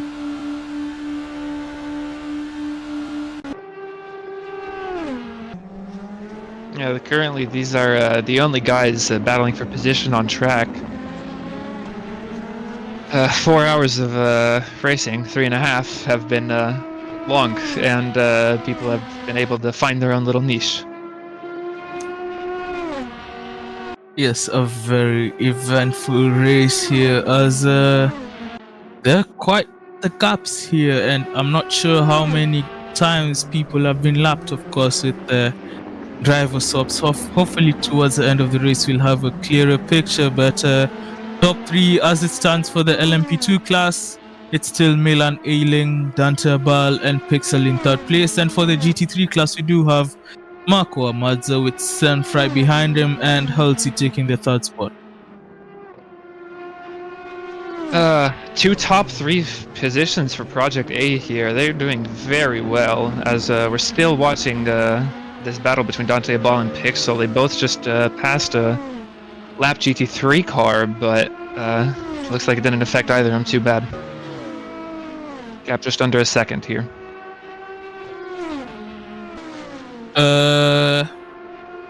Hayden Fergo has a question. Yes, I read my mind. So do we prefer commentating or do we prefer racing? Well, I will swear in my next sentence, I prefer commentating because I get to shit on others, but racing is also nice because I do get to shit on others just on track instead of in the booth. I think for me, I personally prefer racing. It's just, I just love me a battle side by side. And one of those that lasts for laps and laps, so I love that so much. I'm myself, I'm less of a quali single lap time hunter. We couldn't be more different than Toltec. I personally live for the lap time. Marcos holds up. Stewards might have a look at that. Pixel big slide. A bit of a mention for Pixel not able to maximize blue flags there. Marcos Zervos here. Is that Marcos Zervos? Yes. As he lets the car as he goes off track.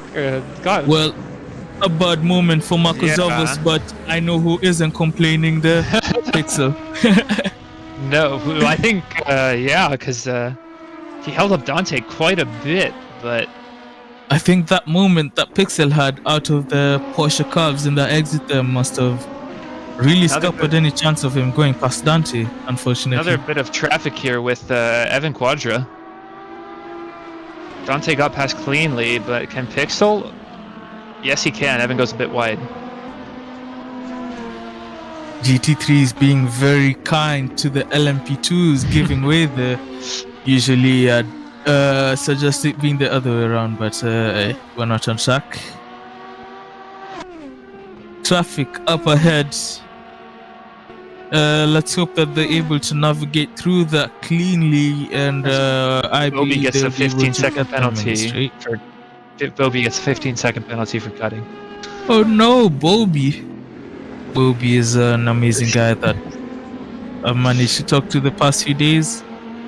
Very good driver as well, very quick driver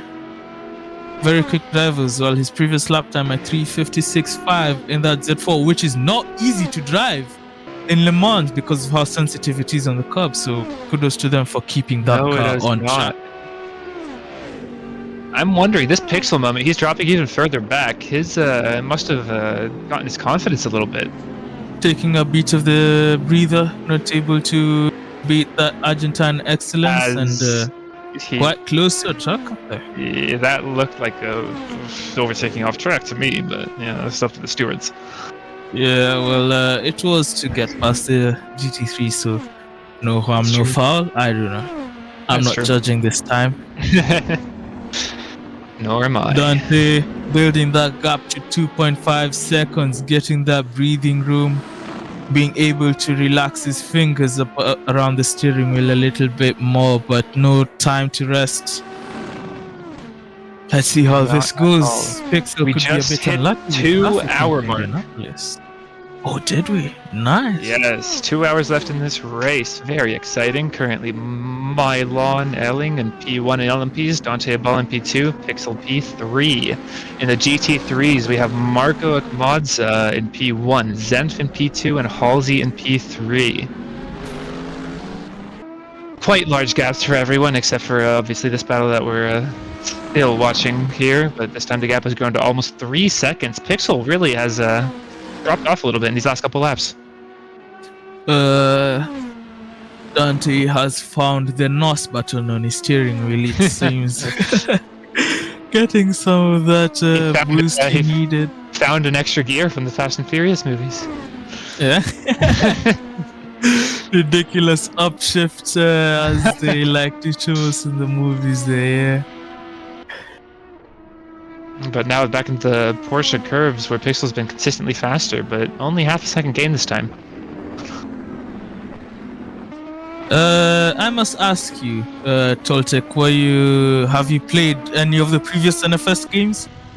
What was your favorite if you did? I've played no NFS games. I am a normie in that way. I have uncultured swine. Yeah, you're right.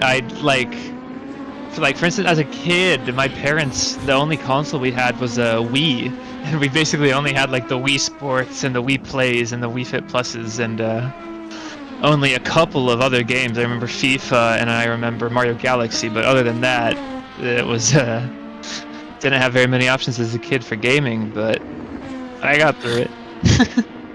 Well, I was lucky to get a pirated version of NFS Most Wanted back when I was a kid, and when I became a big boy in the big boy world, I got myself NFS Heat, which is a very nice game, and I will say that it's my favorite, and no one is going to tell me anything about it. Maybe you guys in chat, what is your favorite NFS game?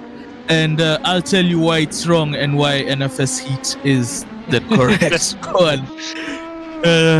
Gap here increased to 3.2 seconds between Dante Ball and Pixel. Seems like they're taking a bit of a break from each other, like in a relationship.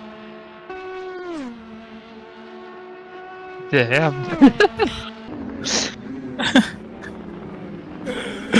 So back to nighttime waffling as we go on board with Marco Akmadza, an 85-second lead in the GT3 class. There's going to have to be some upset for him to not win this race. Would be some upset. It did from my very nice memories from the Bath of 6 hours when I won it together with I didn't win it, Sanf won it. I was part of the team together with Hayden Fargo as well. I do remember we did lap the field as we headed over to the checkered flag. I don't know if anyone mentioned it. I'll take that liberty. Just gets past Evan Quadra, who's a lap or two down. Yeah. Quite clean from them. Nice to see that there's some amicable racing here today. Both of them hitting their braking marks and no moments for any of the cars here. Now 100-second gap to Zenf. Zenf must have made a mistake if he lost. Oh, he's in the pits. That's what he's doing. Makes sense. Now, apologies, viewers, if you hear me talking about myself a lot. I love myself. It's all good. You got to talk about something. So back to Lewis and Ferrari. I remember here in Europe, I remember the news because what basically the timeline. Let me set the stage. The night previous to when the announcement happened, I remember seeing on Twitter some random people talking about like, "Oh, Lewis is going to Ferrari. There's some rumors going around, you know," and I threw it off as just some random people are bored during the off-season talk. And then the next morning, we were on a call one to you when that happened. Oh yeah, because you were awake. Because you were for some reason it was like 4 a.m. waiting for you. And then I remember we saw the Sky Sports tweet, and then we were like, "Huh?" We were blindsided completely, and we basically went insane for what seemed like hours. I did not believe this guy at all when he told me that, because he told me that my greatest, not enemy, but my greatest trouble in F1 was about to join my greatest love. Could you imagine? Being told that Hamilton was joining Ferrari. I couldn't, and he was. And then, because when Sky Sports tweeted it, everyone was very confused, and then the memes were very, very funny. If you weren't there that day on Twitter or whatever social media platform you use, you missed out. There were some really, really funny jokes about Ferrari, about Lewis, about Carlos, about George. And Kiage, who are you? There's very many theories about who's going to replace Lewis at Mercedes. Who do you think? There's obviously Kimi Antonelli, there's Mick Schumacher, there's Esteban Ocon. Lots of different people who can play that role. I feel like if I speak, I'll be in big trouble, so I will not say anything about my opinion on Mick Schumacher. Who else? If I was Mr. Toto Wolff, who would I consider? I would go left field, and actually I would give it to Nico Hülkenberg. Nico Hülkenberg? Yeah, exactly. He's lit. Our camera operator here thinking it's Albon, who's another person who's been linked to the seat. That's maybe. It's very hard to guess. I'm personally, honestly, on the Ocon side because Toto Wolff manages him, and you don't manage a driver you don't think is fast.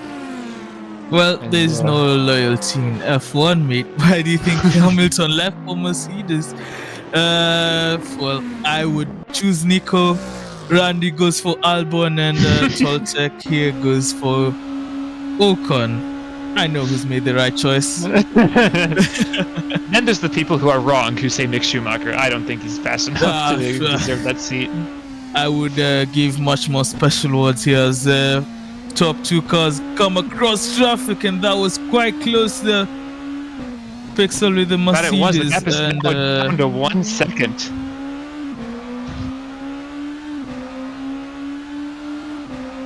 Quite close there. Let's see what kind of a run he can get to the Porsche curves, and he's already 8/10ths up.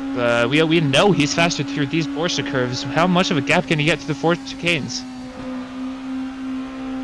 Well, that rear end of Dante Abal's car sure does look like it's getting closer. That it does. The dirty air also playing an effect here, but still gaining time. Half a second gap now. Oh, goes wide. A track cut, but he keeps it on track. What a save. See the performance down these chicanes. Oh, very bouncy, big moment. Bruh. Loses all of that. I'm looking, another battle forming. Halsey is closing up on Zenf, a 1.4 second gap now. That should be interesting to watch. Of course, the corner ability of the Viper versus the straight line prowess of the Camaro, much like the differences that we saw with Dante Abal and Pixel, but a bit more pronounced, a bit more evident here, as Halsey gets 0.8 seconds past Tete Rouge. Do they go over cleanly? It seems they do. And will Halsey be able to get past the Camaro? As Chloroform says in chat, these are title rivals in the Sprint Championship. This race is giving double points, as we see Dante Abal pass them both here. It gives double points for that Sprint Championship, and yes, very exciting to see the where they're going to finish. as Halsey gets a really good run, going for the dive bomb down the inside. Is he going to make the corner? He does. Surprisingly, I thought he was completely gone. The Viper sure does have a great set of brakes on it as an LMP2 laps them right now. It is the car of Pixel. He did have a great view of that overtake, and I would be quite jealous here. What an overtake. Zen's going alongside here. Can he make the move down the inside, blocking off Halsey? Can break later with that Viper's cornering ability, and Zen just can't compare. A bit wide from Halsey there, and I think that is a tracker as well. As another LMP passing Zenf here. Cutting it very, very close.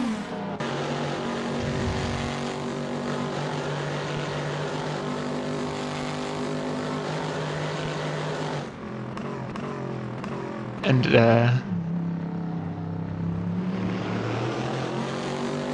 currently, yeah, the 0.8 second gap between Zenf and Halsey. Now a very long straight for Zenf to show the power of that Chevrolet Camaro engine.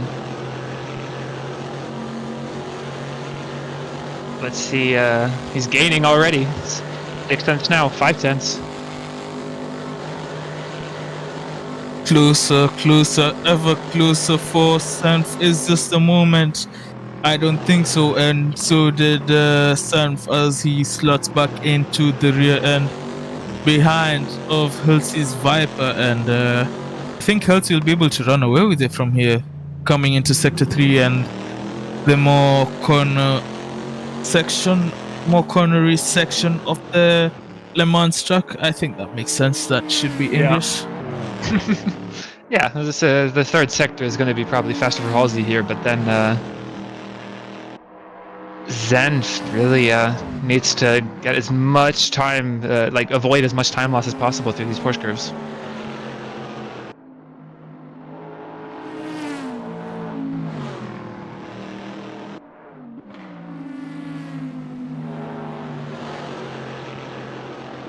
Reminder, this is for T2 in the GT3 class here.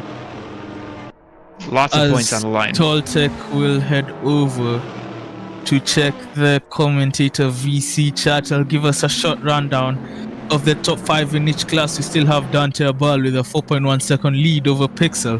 Milan Ailing is third in that LMP2 class with 55.1 seconds gap to the car ahead. Reed Magistus is fourth with a 82.6 gap, and Front Leopard is the fifth car in that class, 80.8 seconds that gap. As for the GT3 classes, we have Marco leading with a very commanding 134 second gap to Helsing the Viper as we saw him head up into P2.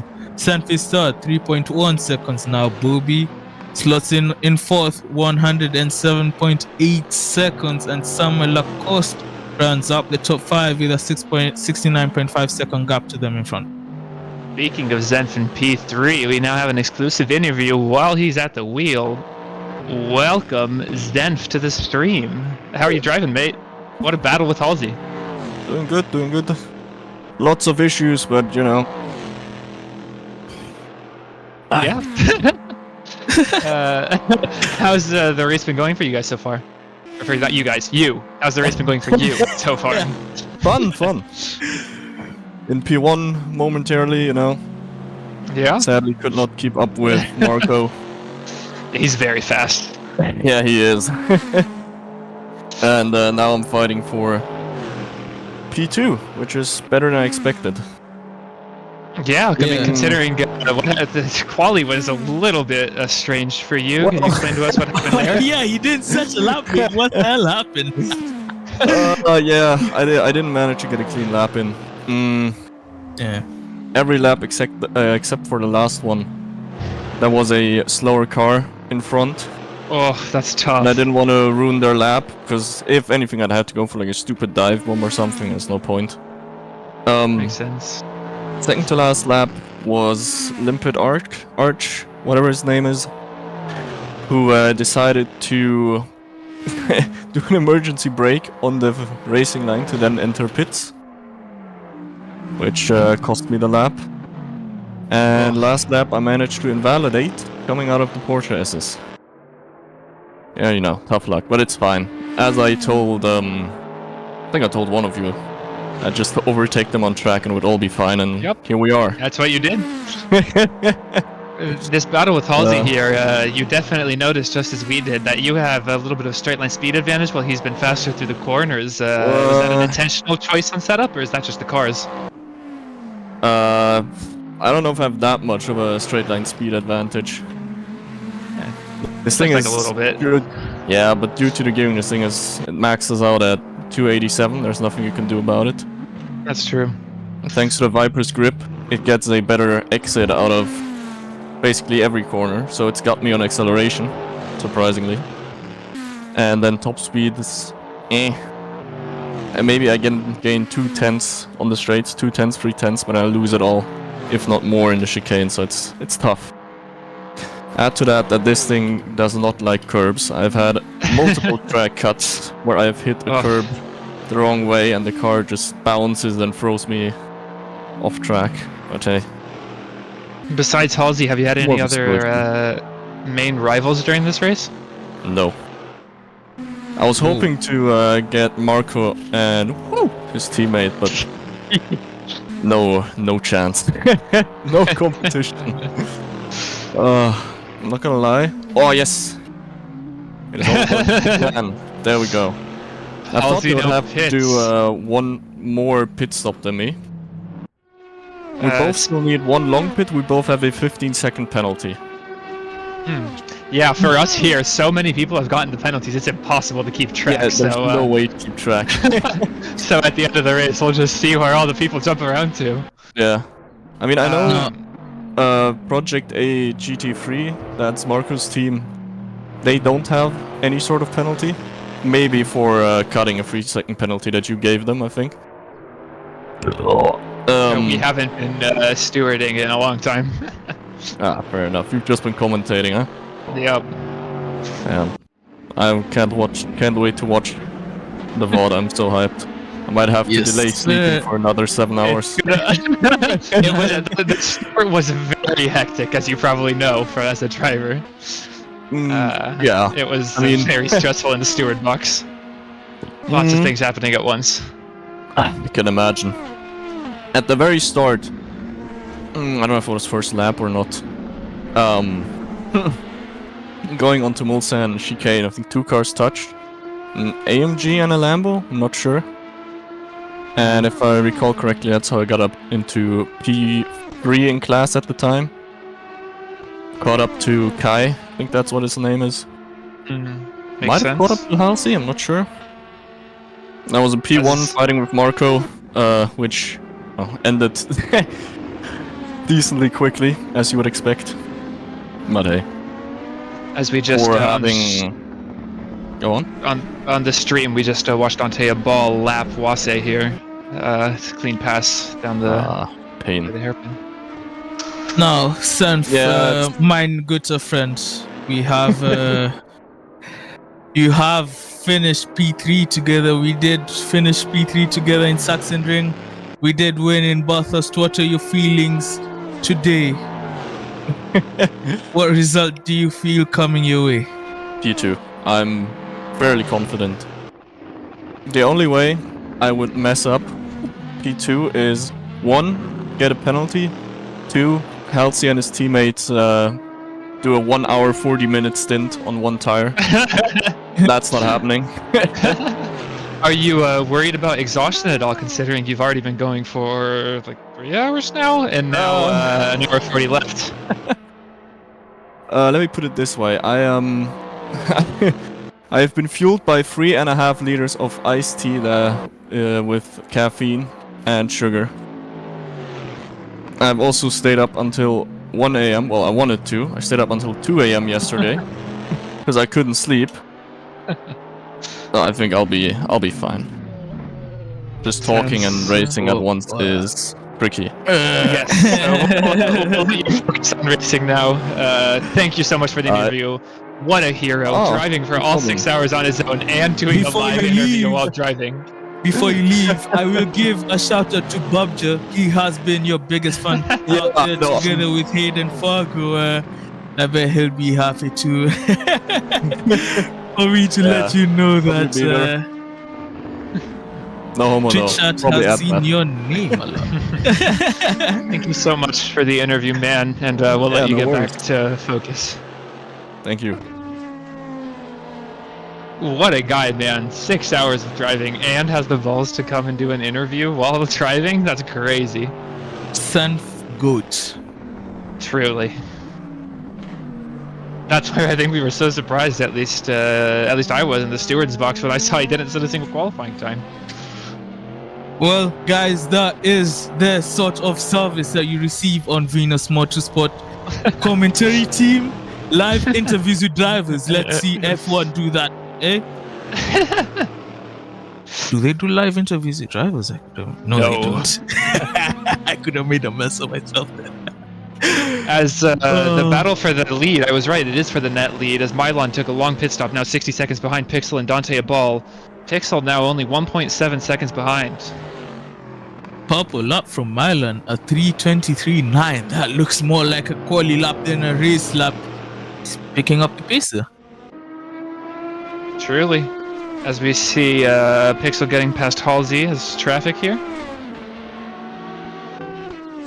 Marcos Zavos, 15-second penalty. Pixel, 1.9 seconds, 2 seconds. The gap has been quite steady the past few laps, and it seems like they'll be picking their moment later in the race to head. But very, very good racing, very clean racing. We have not seen an incident here for quite some time, which obviously is good news. Yeah, it is. So, hit a little bit easier on the stewards as well. I know it can be stressful in the box. Yes, down to 2 men now. Definitely not having that level of support they maybe would have wanted, but they'll be fine. We trust the guys on track today, otherwise we wouldn't have accepted the application. Surely. Now, as we know, the Porsche Cur is a lot faster for Pixel, gap down to 1.2 seconds and gaining. Now, looks like there's some traffic ahead of them. I can't tell who that is quite, but might be a slowdown for both of them here. Would you believe this? Project A have their own strategist in the team. I was just scrolling through the Discord server in Enduro General, and Zhu Guan Yu, would you believe it? Here in Venus Motorsport, and the race strategist for the Project A team, bringing in the firepower, of course, as the P3 in both classes. No, leading the GT3 class. Yeah, leading GTs and fighting for the lead now as Christoph Olander is slowing down Dante, letting Pixel get a lot closer than I think Dante's comfortable with. Not a good outlook for Dante as they head into the Mulsanne Straight. A 0.9 second gap between the cars and getting closer. It seems like this is the moment where we'll get that change in position. And Dante gets past Christoph here. Side by side before the braking zone. What an overtake. Pixel's going to have to get around Christoph as quickly as that if he wants to stay in contention here. Oh god, I think I got my cars mixed up there. Whoops. Yeah, currently Pixel and Dante are fighting for the lead, and then Christoph is a lap down, but in between them. So he was getting past Christoph there? Yes. And Pixel is about a second and a half behind. My apologies, viewers. It's a Sunday. Not all my brain cells are used on Sundays, but a very eventful race here. Let's see if Christoph will be as kind to Pixel as he was to Dante in the lead there.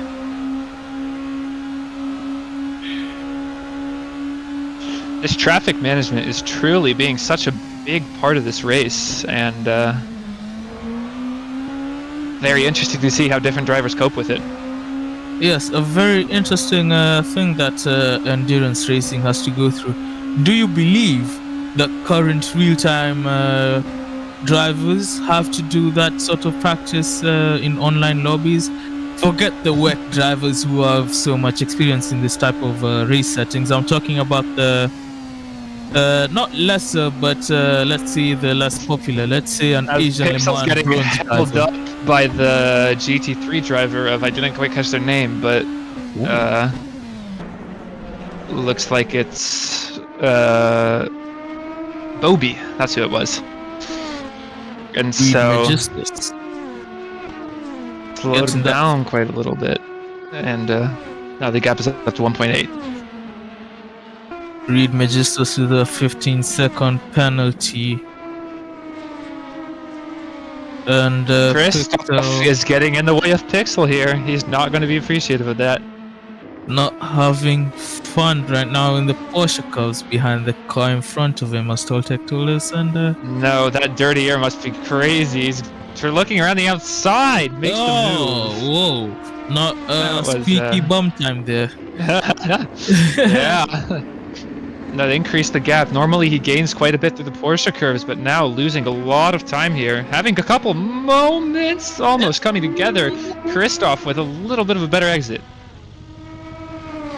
Of course, just to remind you viewers, for cars that only have a 1 lap gap between each other, they are allowed to race on track.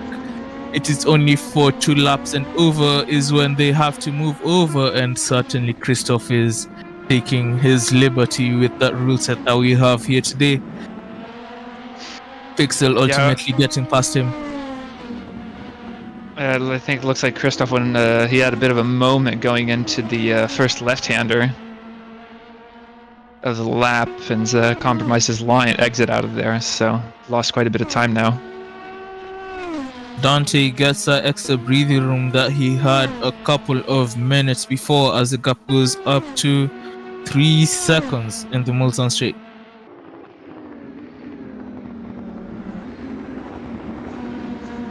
Now we're watching him overtake Marco Zervos, I think it was. No, sorry, Akmadza. And yeah, this traffic just not playing nicely for anyone, it looks like. We have had 3 Marcos today, I believe.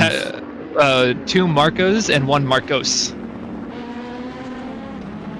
1 is enough if you ask me. I've never... How'd you get 3 Marcos, bro? That's...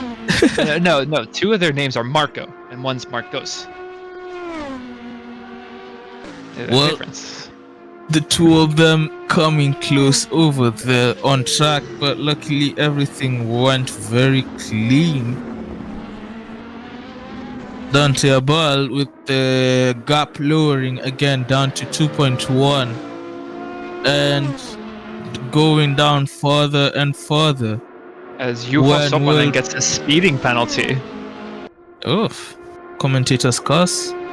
He said we hadn't seen any of them today, and now they are starting to pour in. Yeah. I said we were going for 5, now let's go for 6. I received news that apparently Halsey disconnected due to a power outage at his house. Very unfortunate for him. Oh, no. Yeah, it looks like their car retired. I don't see him. Oh, that's tragic. In the server, and that's the 2nd retirement for the GT3s, or even 3rd? 3rd. Well, 1 was disqualified. 2 retirements. Well, the only person here happy to hear that news, I believe, would be Senf, but very sad hearing that they were dropping out today, because on pace, I would say that the top 2 in this race in that Viper, very unfortunate that they'll not be able to take the checkered flag due to external reasons out of their control. Yeah, that's very unfortunate anytime that happens. Healthy, a great friend of ours, and the current leader of the 1-hour Venus Championship that was ending today, of course, in P2 in that championship was a certain Kiergulski, not far behind. Very eventful 1-hour championship, I must say. It was a very eventful one. I luckily got to participate in the first 2 rounds, but after that I had some technical issues of my own, and I had to retire from the championship, unfortunately. Well, the races that I did were fun. Yeah, very unfortunate to miss you there, Toltec, but I guess I would say mine was the opposite. I had to miss 2 races at the start of the season, but I had many great battles with Halsey. I must say, beginning at, we did a race at Anadara, I believe, the fictional track. That was the second race of their season.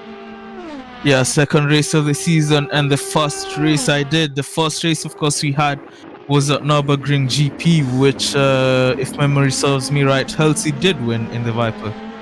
Yes, I was in contention, but then I spun out twice. So we don't talk about that though. As Pixel has the gap down to 1.7 again. Constant back and forth here. Pixel gaining the gap and gaining closer, but then something happens. He makes a mistake, has a moment, some traffic gets in the way. That puts him a second or so back. Any predictions there, Toltec? 1, 2, 3, LMP2. Who do you think will finish where? Just from the pace throughout the race, I've got to say... Oh, that's a very hard question. I can't give the order of who's going to win, but definitely I think Pixel and Dante are both going to end up in the top 3. Well, but that third place, that's... I mean, I'll just say Milan, because he's currently there, but... Also, remember, we have penalties that will be added at the end of the race that I do not know about. Toltec taking the easy route out. I certainly will not. I see Milan Ailing together with his teammate VHK, I believe, taking the win. I see Dante Abal taking the P2 spot from Pixel in the Project A team with Base Cannon, who will finish P3 is my prediction there. And I am never wrong. And if I am wrong, no, I'm not. There's another battle developing now on track between Simon Witt and Bastian Cifuentes. And got right now 1.1 seconds for P9 in the LMP category.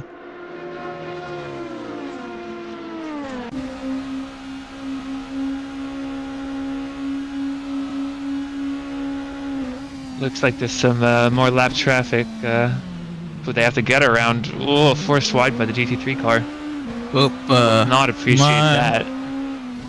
My computer has decided to have a moment. I hope that you can still hear me. You can't still hear me, yes? Yes, I can. Yep, noted before I say anything stupid. Right. Not good. There we go. Okay. Christoph Olander now, another 5-second penalty for speeding. Commentator's curse is so real this race. Oh my gosh. Just everything we say just goes wrong for those who we say it's going to go wrong about. As it looks like he's coming into pits now. Or yeah, obviously for speeding, but... Back on board with Pixel, now the gap less than a second. Fighting for the lead of this race.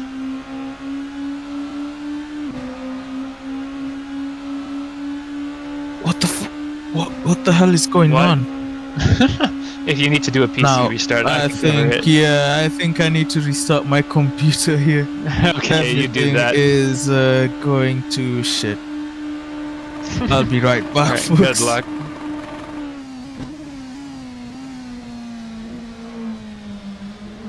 You'll have to listen to my voice exclusively. Now that might not be fun for you guys, but it'll be all good as we have a Pixel with just a 1-second gap here for the lead of this race.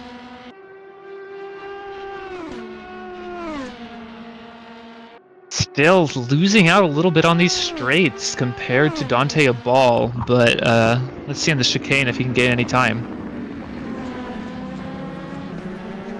Very clean onto the curbs. Looks like a good exit. Let's see if that gained him any time. As now the gap is still 1.2 seconds, just even between the two of them. As the other battle on track between Simon Witt and Bastian Cifuentes now under half a second. Let's see if Simon here can get anything done with the slipstream. Though it looks like Bastian is just getting a little bit away from him here, a little bit of higher top speed. Oh no! As he goes through the chicane, very strange, missed his braking point completely. He's going to have to give that position back. And that's what he's doing. Congratulations from him. You just missed it. Simon Witt trying to overtake Bastian here goes deep into the chicane, but now is right behind him. Well, seems like I got back right in time here. Ooh, this looks like close. A move going into Indianapolis, going down the inside. Way better exit, straight line speed. Seems like he got the move done. Into Indianapolis, and ahead goes Simon Witt. Good move. As I look at the little gap for the lead, less than half a second now. Very close to each other. There's traffic close to Dante Abel. Will we get to see it, Andy? Oh no, we see as one of them boxes. Dante Abel falls into the pits.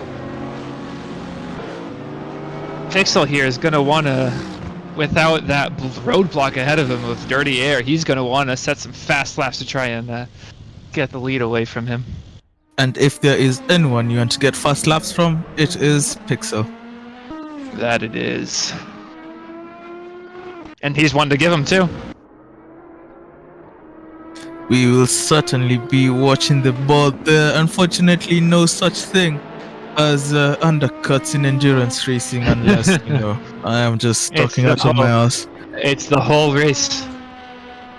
Counting first. For me, usually I just give up trying to predict who's in the net lead until the last 10 minutes. I am much more brazen than that, and I still think that Milan will get it. Of course, 60 seconds behind now, and his last lap was 8 tenths faster than the one set by Pixel. As he redlines his engine, good thing that we don't have damage on for those, or it'd be in a little bit of trouble there. As looks like Kabir Shaw getting a 5-second penalty cleared by the race direction. I wonder what happened there.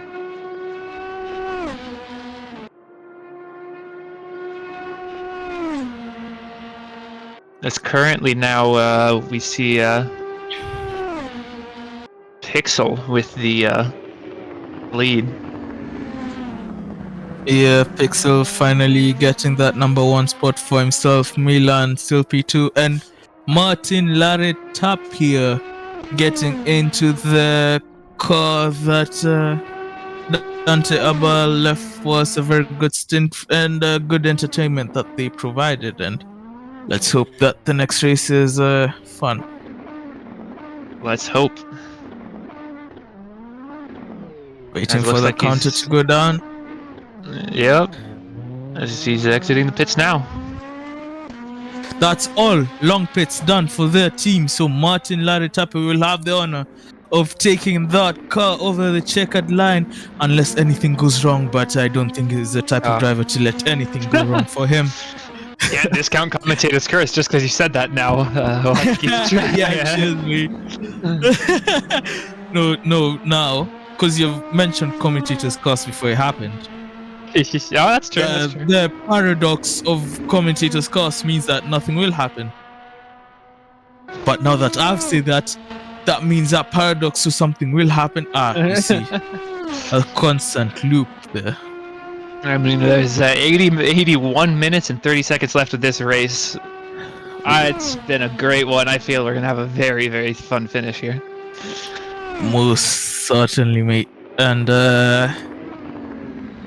quite maybe some guys not enjoying the type of race they would like. Certainly Halsey's team, one of them, but other teams really having a great moment out there.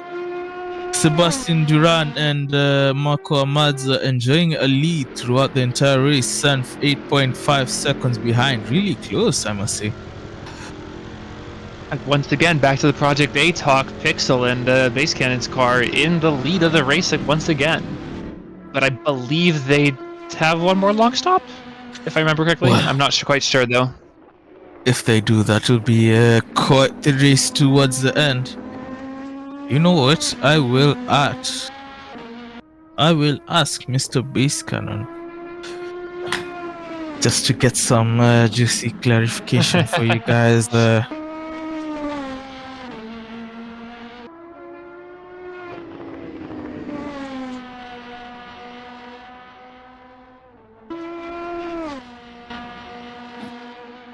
Lonely Driver listening in, of course, part of the Project A team, as we said, driving in the Mercedes under the name Marco Amadza. Base is getting ready soon, and it seems they do have one more long pit then. That means they should be slotting in right next to Dante Abal. You mean Martin Saratapia? Martin, oh, mate. Wow. Dante Abal has a chokehold on my brain. Martin, my apologies if you look back into the commentary. As I said, my brain cells are not all working. 2 minute long stop, almost exactly next to Martin Saratapia.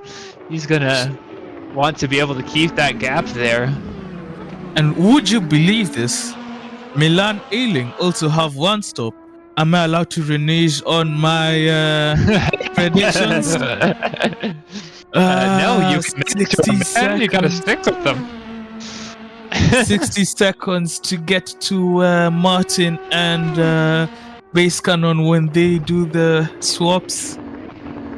I don't know, but looks like the lead is very tight. Very hard to predict the 2 minute gap. And I mean, if they do the 2 minute exact, I feel like Base Cannon should be coming out right ahead of Martin, unless Martin pulls something out of his ass right now. Heading into Indianapolis, we see the car of Pixel.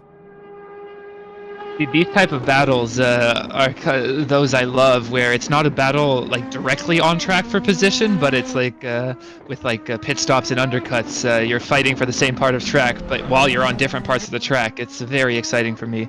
Both drivers having to push as hard as they can in order to try and secure track position after the long pit stop that is definitely going to be coming for the Project A team. And it seems like the top 3 should have their spots sewn up today. It's just the order that we'll be taking a guess on, but very good driving. Very good driving indeed, and looks like Kavir Shah is pretty comfortably in P4 here. Very large gaps ahead and behind. It's going to be, if he wants to get that podium and his team, he's going to have quite a push to make. Almost over 3 minutes of gap. Quite a push indeed, as we see Nuno. I believe someone must be making a pit stop then. That they are. We're about the point of the race where the final long stops are happening, and drivers to finish the race are getting their head down and getting into the rhythm. Yes, as we are expecting the final driver swaps to come in and a clearer picture of the race to reveal itself to us today, and a lot less second guessing from us commentators, which should be nice because I'm not very good at thinking. I have shit on myself a lot today.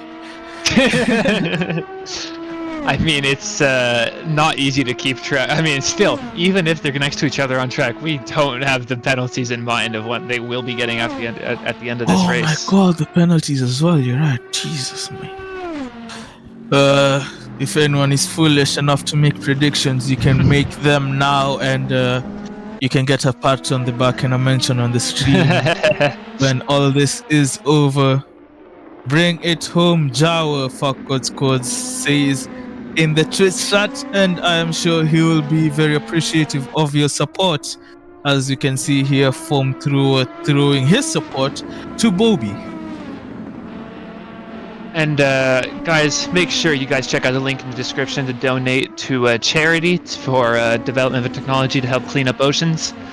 We've currently raised $135, and it would be really appreciated if you guys could send a couple over to this very necessary cause. And thank you to the charity drive for helping us organize this event.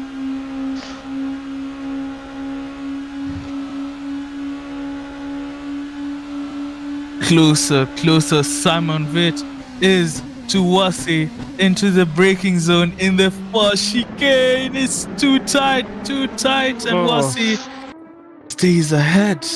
Well, that's a run coming from Simon now. Side by side, they're gonna be going into the second chicane here with a braking battle on their hands. Still, but side by side. Looks like Simon just about edged ahead. Wase pulling in line to try and get a better exit.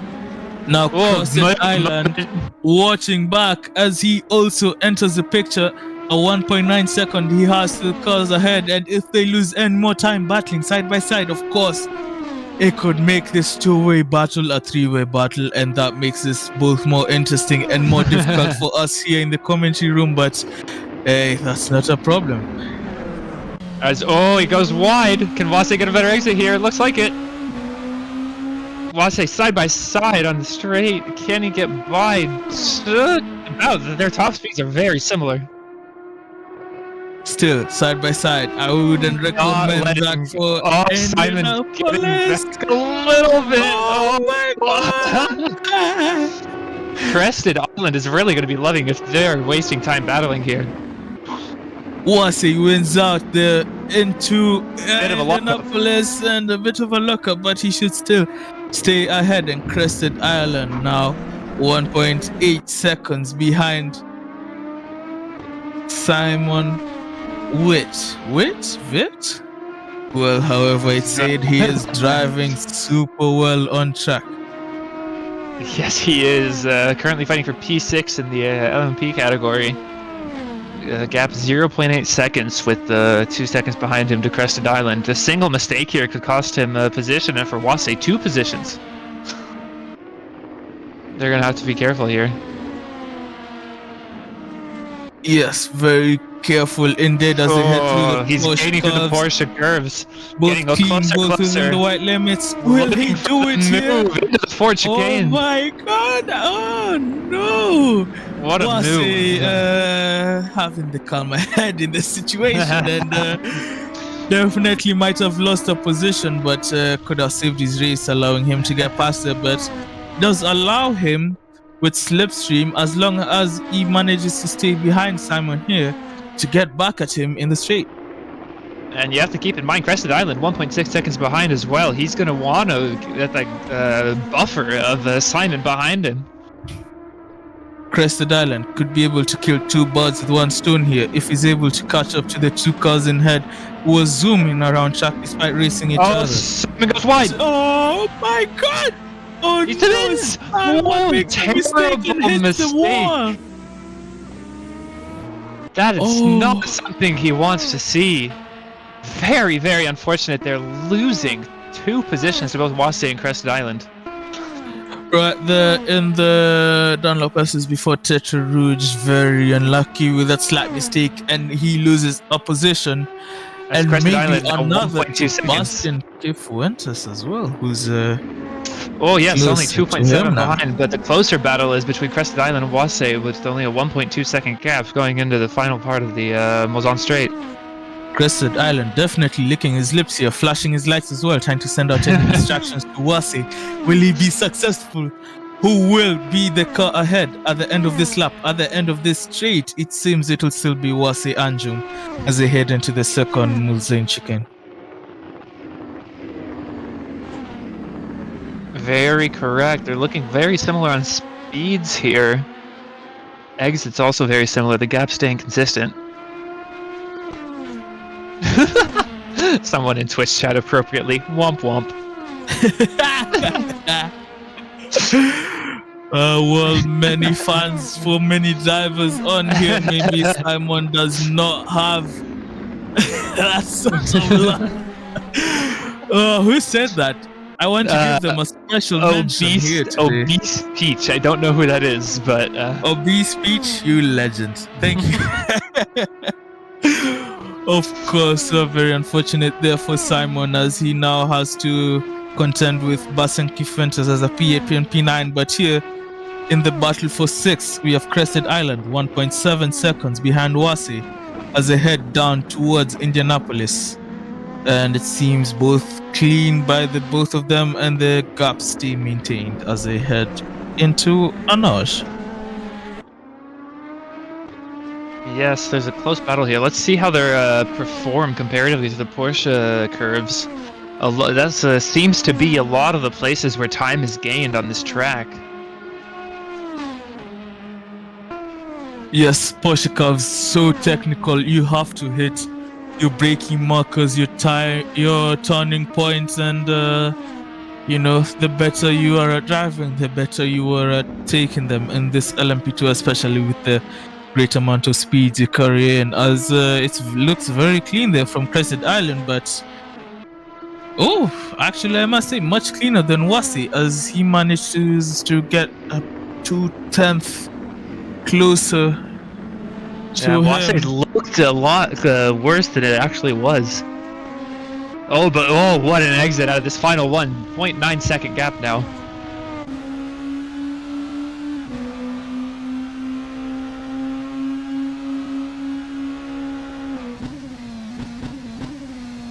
Wase must be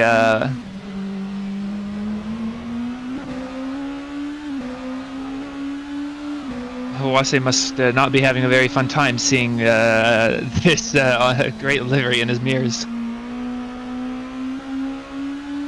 Yeah, but he does have in his position maybe a bit of a graphic detail, but he's definitely clenching his butt cheeks right now. Better exit for, not far better, but better exit for Crested Island there. Carrying more speed through the apex. Trying to catch up, there's some traffic in the way. See if they can multiply it. Manages to get past. I do not think it's gonna be close. Crested Island will get us lucky, but in the braking zone. And he doesn't lose time as well. A bit of a moment over the car, but still super driving. And let's see what happens heading into the next chicane. Not quite in the slipstream, of course. You need to be about half a second to be able to get the advantage over the car in front.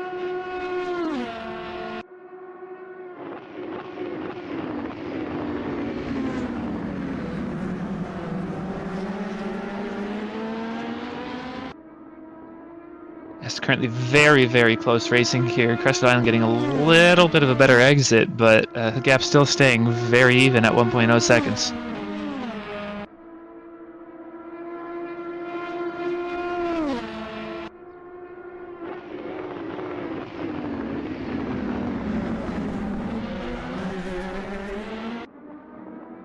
Oh, and a bit of a mistake there, it seems, from Crested Island, as he loses half a time second, to the car in front. And while that is happening, I must mention, Toltec, you won't believe who's here today. In Twitch chat, I saw a message from Creditas that was sent a couple of minutes ago. A great honor. Of course, Creditas, huge racing community here in Assetto Corsa. And one of our partner servers. Yes, of course. We have hosted events before with them, and just some collaborative work that we've done, and it's always an honor to be with such great people there.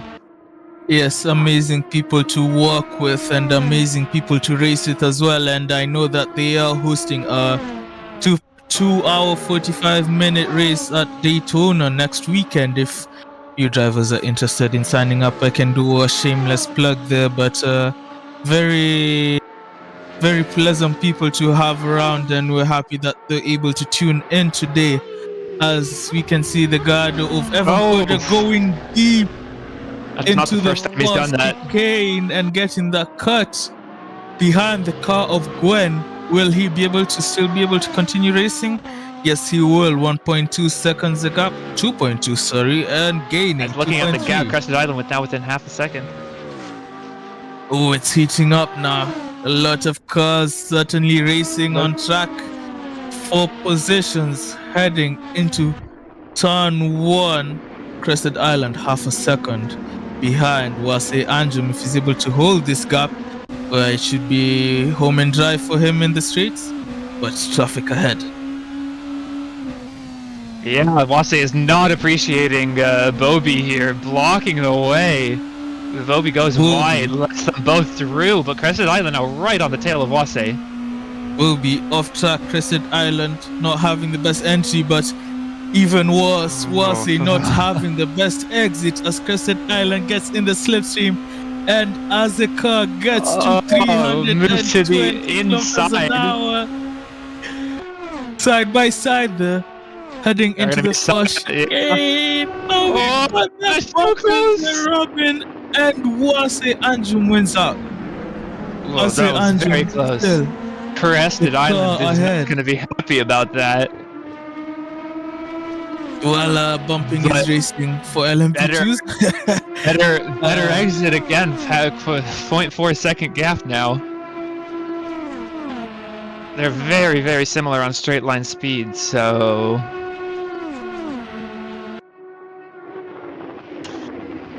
Wase retaining the lead through the second Lausanne chicane.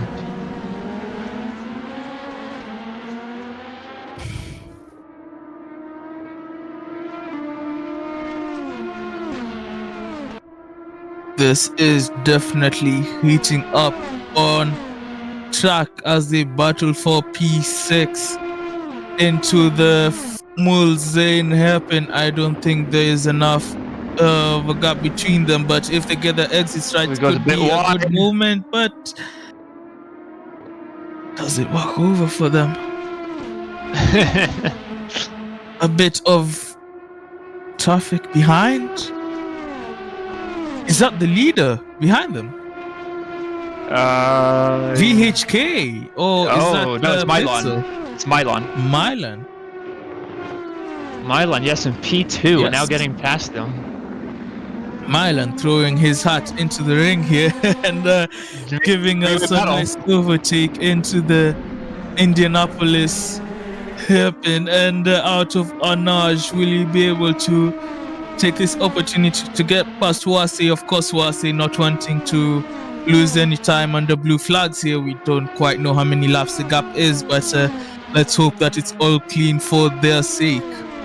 Into the Porsche curves, it seems that Milan will still be behind Wase, and as Pixel does the driver swap, Space Cannon is going to hop in that car. Let's also keep an eye on where they come out and compare to Martin Laretapia. Sorry, yeah.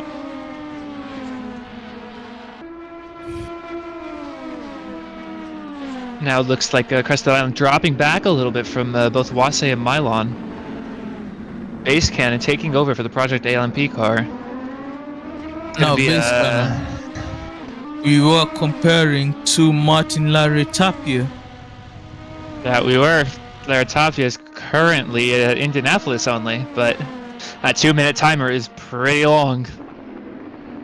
Yes, the second feels like days when you're sitting in the pits waiting for the green flag to be let out.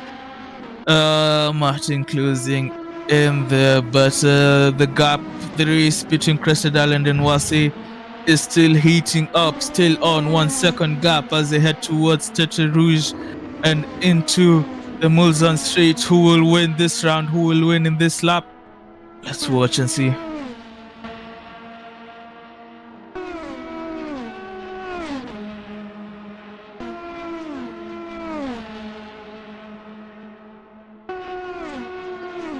The gap dropping very rapidly for Base Cannon and Martin Laretapia. Wase Anjum benefiting heavily from some slipstream in Milan's car ahead, and that has allowed him to maintain that 1 second gap down the straight as Base Cannon heads out of the pits and ahead of Martin Laretapia by around 9 seconds, looks like.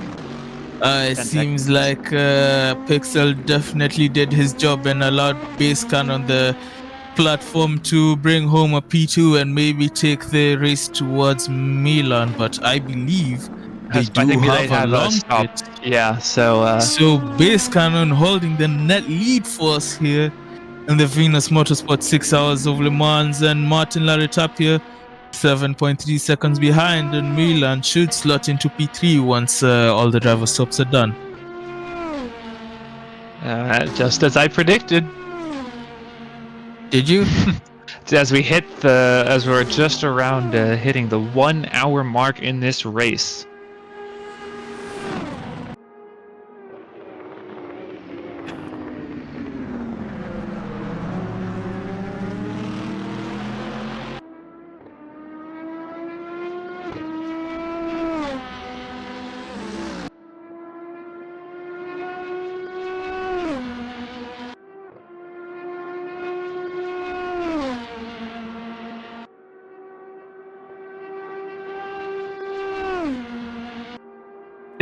As Mr. Liquid 420 DK, let's go Zenf. Yes, indeed. Let's go Zenf. Only a 24.5 second gap between him and Sebastian Duran for the lead of the GT3 class.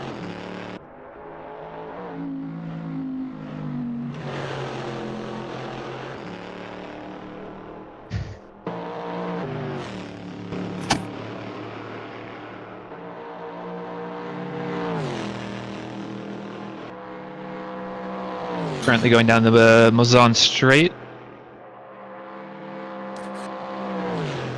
Very good racing here on track, as the stewards haven't had the opportunity to send out the virtual safety car. A whole lot of coding for nothing. Well, as I said before the race, if there's no VSCs or safety cars, the race has gone incredibly well. So far, there's only been a couple of major incidents and no major pileups at all. Yes, very clean racing, apart from maybe a few tumbles with lapping traffic, but I think with the experience I've gotten on track now and that knowledge, it's been very clean for the past few laps.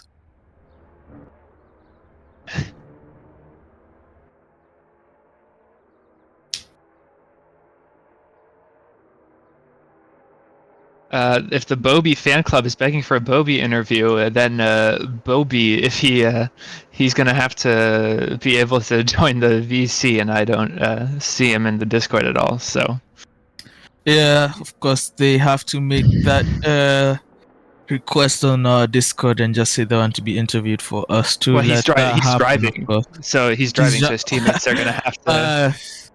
Unfortunately, guys, not everyone is That is true. It's currently on board with Sebastian Duran. Watching him, he currently has a 25-second lead from Zenf in the GT3 class. I don't think you can ask for a race to go much better than for obviously the start with the unfortunate they got sent to the back of the grid during the start procedure, but gotten back to the lead, and now 25 seconds. Marcos Zavos getting that 15-second penalty. He is currently I've lost count. There's a lot of movement on the leaderboard. Yes, now we can get it. Marcos Zavos, P11 currently. Maybe holding the tail end on the race today, but certainly a good experience for him as we see him for the first time on our server, and there's still a lot of racing to go. Even finishing one of these races is an accomplishment in and of itself. Like, as we've seen, we've had several cars have to retire due to external mechanical issues. Yes, of course. It's as it looks like he's oh, never mind, I'm just blind. Nothing. Never be a quitter. As currently Martin Laretapia now 3.5 seconds to Base Cannon. Base Cannon has not had the pace that Pixel had. Martin has really put up the pace. He was having 3:27s while Pixel was still in the car, but he's pulled up the 25s out of his hat and very nice lap 10 times from him. The gap was 10 seconds earlier. Bobby, you're gonna, if you want to do an interview, join any VC inside of our server and we'll get you in here. I also want to interview Bobby. I am excited for that. What fan club is bigger, Senf or Bobby's? Or rather, they are all one and the same. Much love to all the drivers that have been able to turn up today. Of course, we appreciate your loyalty to us and your here's Bobby to participate. Welcome. Why don't you introduce yourself to the stream? My name's Bobby. Yeah. Yeah, I don't know. Just really concentrated right now. I'm sweating. Makes sense. How are you Crash. Hot and hungry. As always. Well, gotta pit one more time. This has been hectic. You have a long pit still? No, short. I just need to throw some fuel in the tank and put some new tires on. Bobby, we will have the honor of taking the Z4 to the checkered flag. How's your stint been today? How are you feeling? How's the car feeling? Car's feeling a little crazy. She doesn't like the curves at all. I've hit the curves in the second to last chicane a couple times, and it just spits you out. Those sausages will do not appreciate getting run over. No, they're yummy though. What's your goal for this race? Currently sitting pretty comfortably in P3. You feel like you're going to stay there? Maintain the podium. Are you looking forward at all to try and get Zenf for Sebastian Duran? I don't think I'll be able to. These guys are fast. They're cooking. Makes sense. Well, Zenf just is pitting right now, and gap is dropping. So, I'll should catch probably up to pit him a little bit.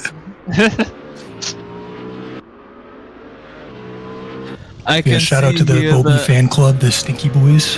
Yeah, they're big in the Twitch chat. Yeah, Zenf coming out just in front of you here. We're gonna leave you alone for the battle. Good luck in the rest of the race. Appreciate it.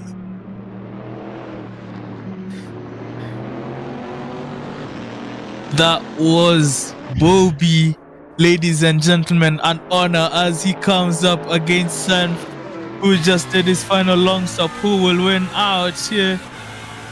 Super close. It's going to be Zenf is fresher tires, obviously, so he's going to have that, but this is going to take a bit to warm up, probably. As Bobby gets a great exit here. You see an LMP pass by. Senf has his warning lights on. Does he know? Look at the top speed of the Camaro. No, I think he's sending a message. Senf versus Bobby.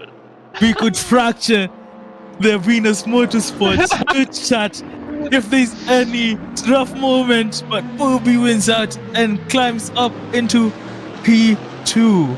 Of course, he still does have the pit stop, but wow. Wonderful racing that we've had here. Don't you agree, Toltec? Yes, and he said he doesn't have a long stop, so he's only going to be dropping a little bit there once that happens. Well, we see Senf going towards the end. The Camaro, of course, a gas guzzler with how fast it is.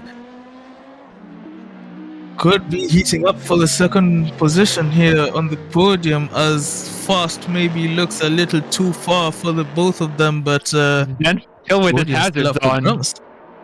Some psychological warfare, it looks like. Who will win out? And as we were yapping about, Martin Laratopia is ahead of Base Cannon. Missed. No way we missed that. Oh, we Bobby distracted us. I can't believe it, guys. Bobby giveth, Bobby taketh away. Now Base Cannon is 1.7 seconds behind Martin Laratopia. With only 51 minutes left in this race. The race is about to end. Should be.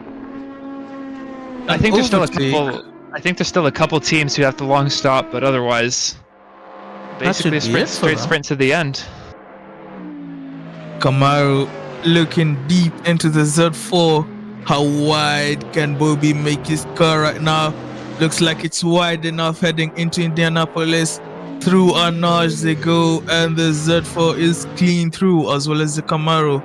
As they head towards the Porsche cars, will that Camaro suffer as the Z4 goes into its best sector on track, being such the handling car it is, with plenty of downforce on the car. The Camaro being the total polar opposite. Not much downforce on that, but a lot of torque and acceleration.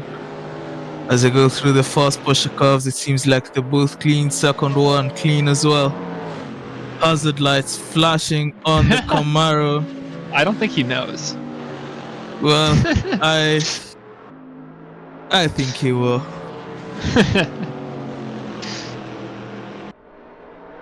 Senf and Bobby, having both had us with live interviews, I wish you could have them both here at the same time. As they race here, Yeah. but where's Bobby gone? Bobby went off track. I think he went to pit. Did he not pit? He went No. off track. What? He crashed out, bro. He spun on the fast foot chicane. Oh, No, that is Bobby. so unfortunate for Bobby there. Zench gets the position. Sanf wins out. I'm telling you, mate, those hazard lights, I think 10-second penalty for As Base is that. only 0.8 behind Martin Laratapia. Big battle for net P2 of this race. Who do we watch? We will watch Base Cannon right now as we go through this middle part of the Mulsanne straight, heading into the braking zone of the second Mulsanne chicane. Does Base Cannon get any closer to Martin? He was until that slight moment on the exit, and it seems like Martin gets that extra tenth or two that he needs to maintain that position down the next straight. He definitely does.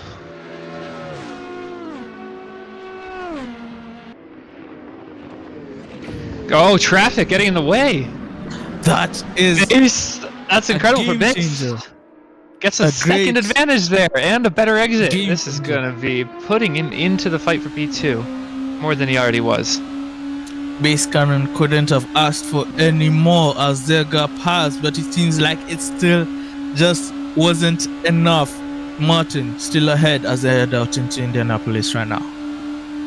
As we get a perspective from the stewards, Chris Chloroform. Hello. Introduce yourself to the stream.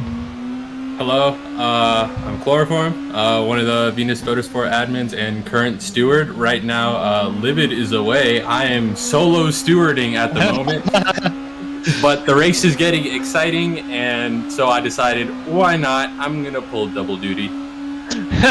Well, you joined at a very awesome time. Base is only 0.8 seconds behind Martin Laratapia here, fighting for P2 of this race.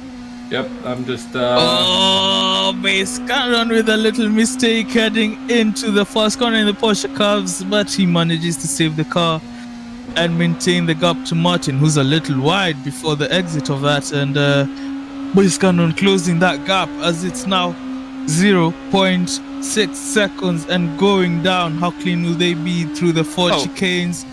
Martin versus Base Cannon. Disqualified. Oh no! What? Oh my god! What happened there? Okay. Just to clarify, I had nothing to do. This was automatic, real penalty. I have not dished out a penalty in like an hour and a half. Well, we do have all of the stewards here, or almost all, as Livid is currently away. All stewards are currently off stream. Maybe if they protest, there could be a live analysis, but real penalty should be pretty clean. That means Senf Obi and Zenf are fighting for the lead. They're fighting for the lead now.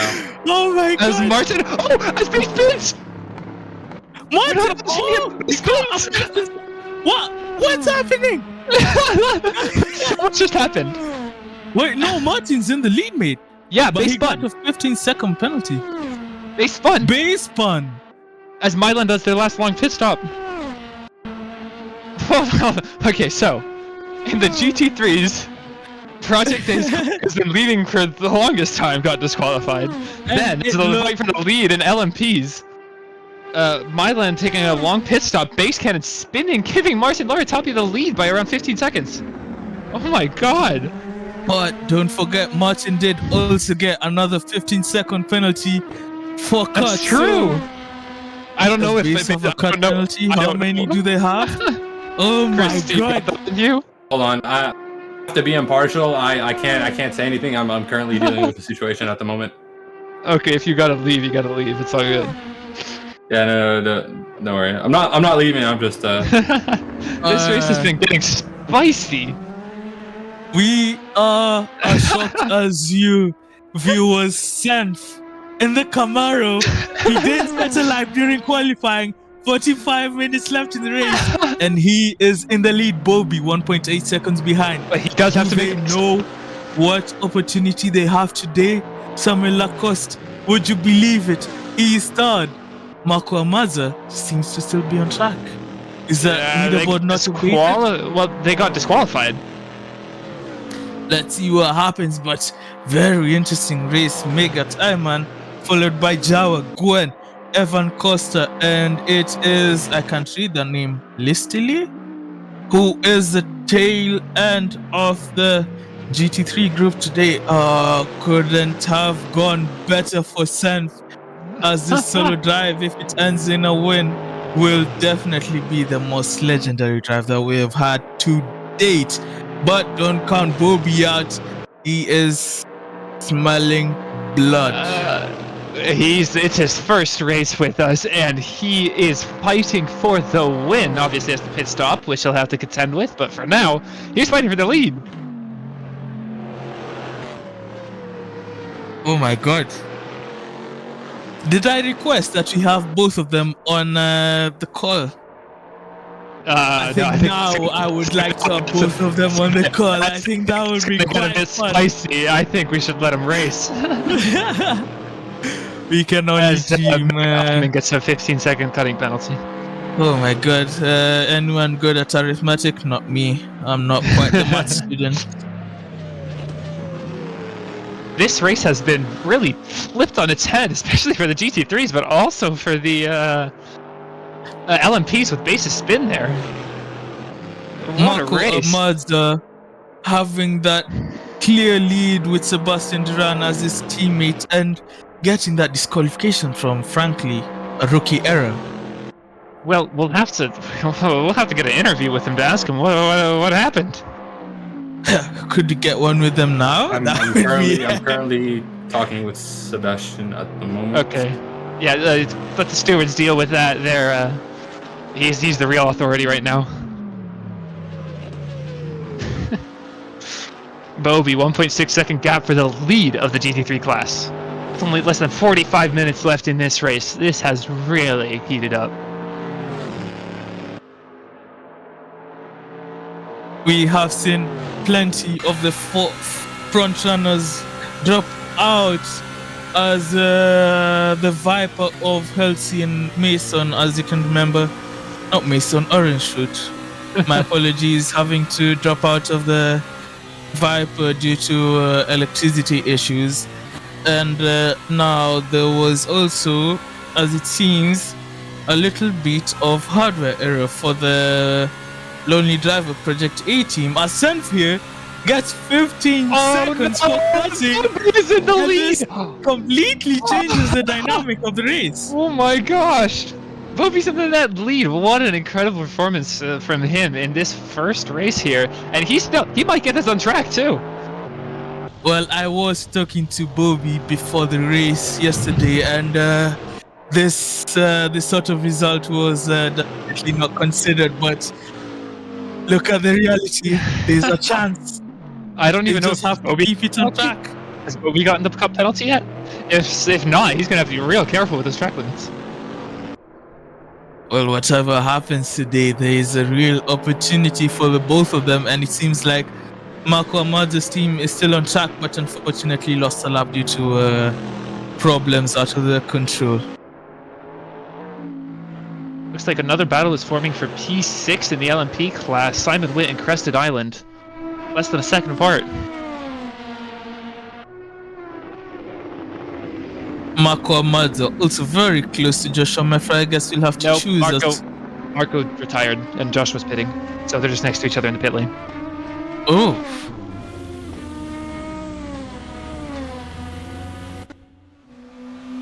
Joshua Meffred doing his third pit stop. Where does he come out in relation to Mega the GT3 traffic? Super close, super unfortunate, but I guess that could be best case scenario there. Of course, just tough luck with the timing for Simon Vetters. He drops further back from Crest Island. Will any changes happen as he come up here past Chateau Rouge into the Mulsanne Street? Who gets a better exit? Pretty average one here from Simon Waite as he goes a little over the sausage curbs over the exit, but shouldn't be too much of a difference here, and it seems like it was better than Crested Islands. Looks like Seawork says that it's the second 15-second penalty for Zenf, he thinks.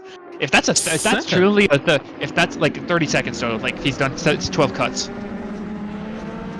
Then what does that mean for Bobby? Because if Bobby is able to do that pit stop and stay within 30 seconds and not get a penalty himself, of course, there's still 40 minutes left in this race, let's not forget. Well, if you are taking a sleep as we are approaching the morning here, the Le Mans 6 hours, get out of bed, buddy. It is currently heating up. On track, a slight reminder, we are hosting a charity for the was we're raising awareness for the ocean cleanup non-profit organization, and any donations will be greatly appreciated as we have the link currently set up in Twitch chat. Thank you. I shall be right back. Give me a moment. All right. Stewards have to do steward business. We've currently raised $185, so all of the donations have been greatly appreciated.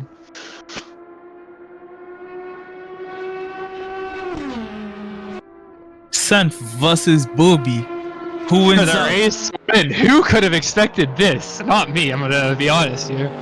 Do you have Project Cruise to the win? Do you have permissions on Twitch to set up a poll there and get the opinions of our lovely viewers today? I'm a moderator, but let me see. Are you a Twitch moderator there? I'm a Venus Motorsport Twitch moderator. Then you should be able to set up one. I hope. Team Base Cannon. King Zedio proudly aligns himself. Don't sleep on Bobby. Lukey Dookie 6'9". No one here is sleeping on Bobby as they are fighting for the lead here in the GT3 class. Sent driving with his hazards on because he's a hazard on track. CM Luca, I'll make sure that Stan gets a message from you. Lonely driver. Yeah. Well, unfortunately, yeah, they've decided to retire. Project A, I mean the Mercedes. Yeah. There's some things we could have done post race, but they've. But yeah, I think a lot of things are just currently going wrong on their end, and they've decided to throw. Oh, so it's another technical issue. Like that wasn't just them missing the pit lane. It wasn't them skipping. Okay. It was a technical issue that required them that Sebastian or Marco, I believe, was still doing his stint, and something happened.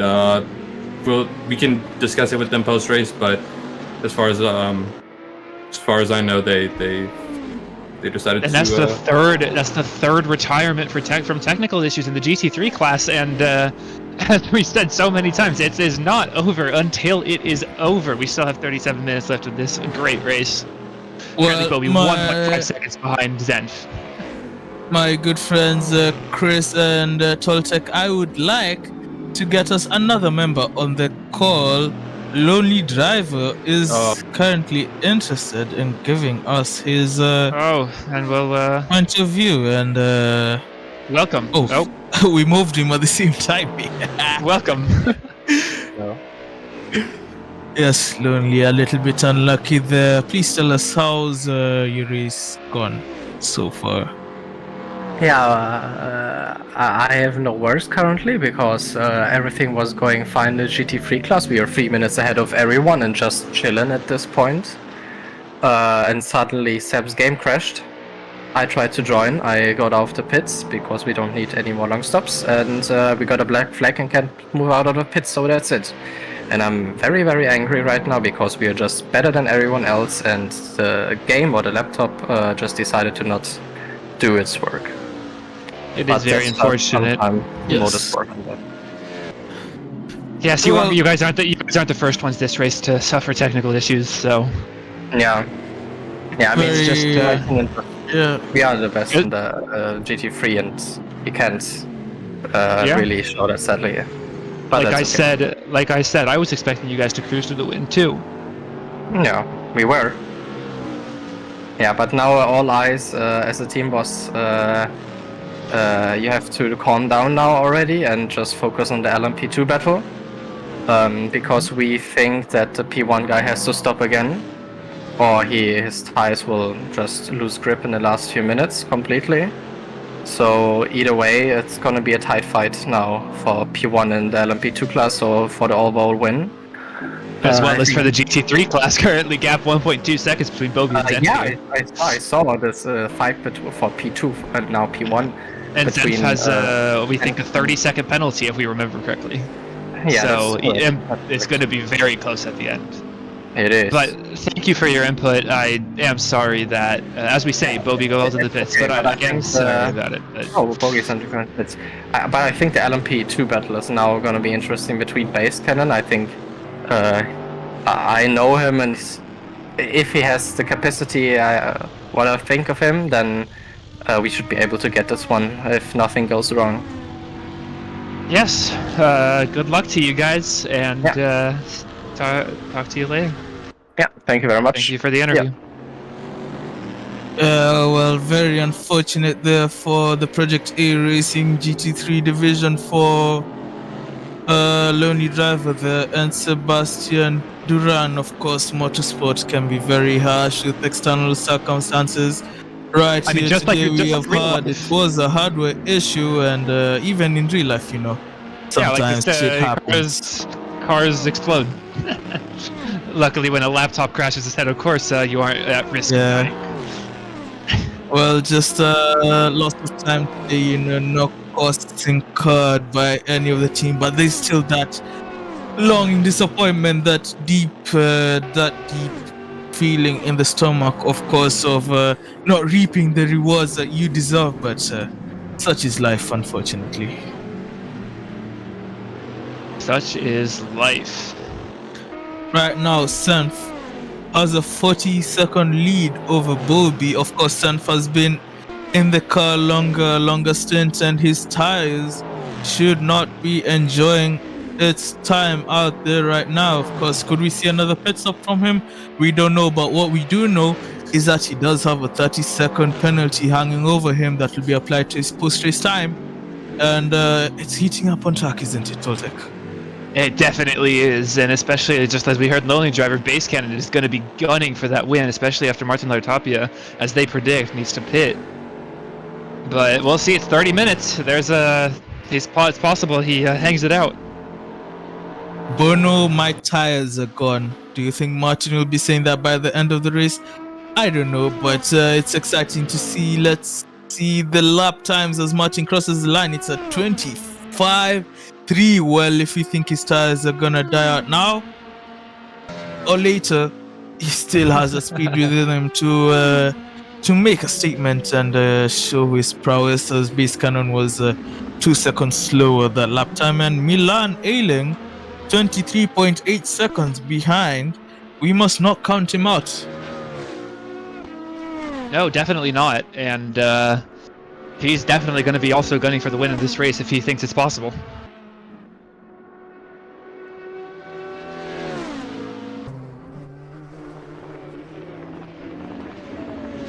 A few more healthy gaps at a form now on track, and maybe we can have a little bit of a breather, calm down, take stock of the race today. Very entertaining over the past few hours. As the time ticks down, we are almost 30 minutes left to the end of the race. Very entertaining, very joyful to watch, and I'm having a good time out here.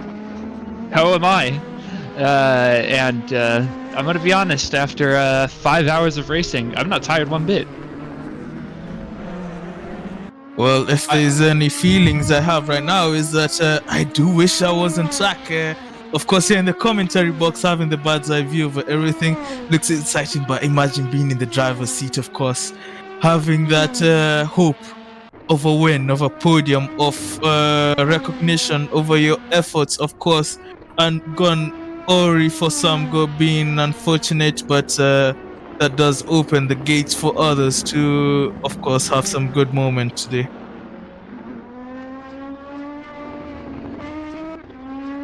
As you see here, crossing the line, Martin Larry Tapia, what a name, with a 3:27.3. What will Base do? Does he match that time? Does he go faster? Now to cross the finish line, we'll see. Kane, and Base Canon gets a 15 seconds for cutting. Oh no! This is huge. These track limits are hitting people hard. He set a 3:28.5, and he does get hit with a 15-second penalty for cutting. Well, it was bad for the Project A team. It is getting worse as Martin could get that leeway that he needs. Oh, it's going to be so close, because if the Lonely Driver was right and has to take a pit stop, that's going to put him right about 15 seconds behind Base. Of course, I do wish we did have a counter for the penalties, because my memory is not so good. How many do you guys think that Base Canon team has versus the team of Martin Laretapia? Maybe Twitch can help. Hey, I started a poll to ask who's going to win the GT3 class. I'll put the top 5 drivers currently in there, and let's see whose fan club is the biggest. Who did you vote for? I think it's going to be Zenf. I think he's going to carry it out legendarily. Well, to have some impartiality on stream, I'll go for Bobby. And Bobby is currently winning by currently 6-3. And there is a vote for Jawa as well. Where is Jawa on track? He is currently P5. Very optimistic outlook by that one voter, but of course, we have seen bigger stories here today, and we can never expect what can happen with the remaining 28 minutes on track plus the lap, of course. This is currently the gap 37.0, and if we assume that he doesn't have any cutting penalties and Zenf has 30 seconds, he is only 6.9 seconds away from the race lead. Bobby has made 3 seconds on Zenf, and it is looking like it is going to be spicy for them. For the lead, I can see here on chat, CUX has mentioned that Martin and Base both with 15-second penalties, so that is very interesting for us. Okay. That's gonna still end up being very close, as we're gonna finish into the sunrise here. Thank you, Maxi Amaru, for the Prime sub.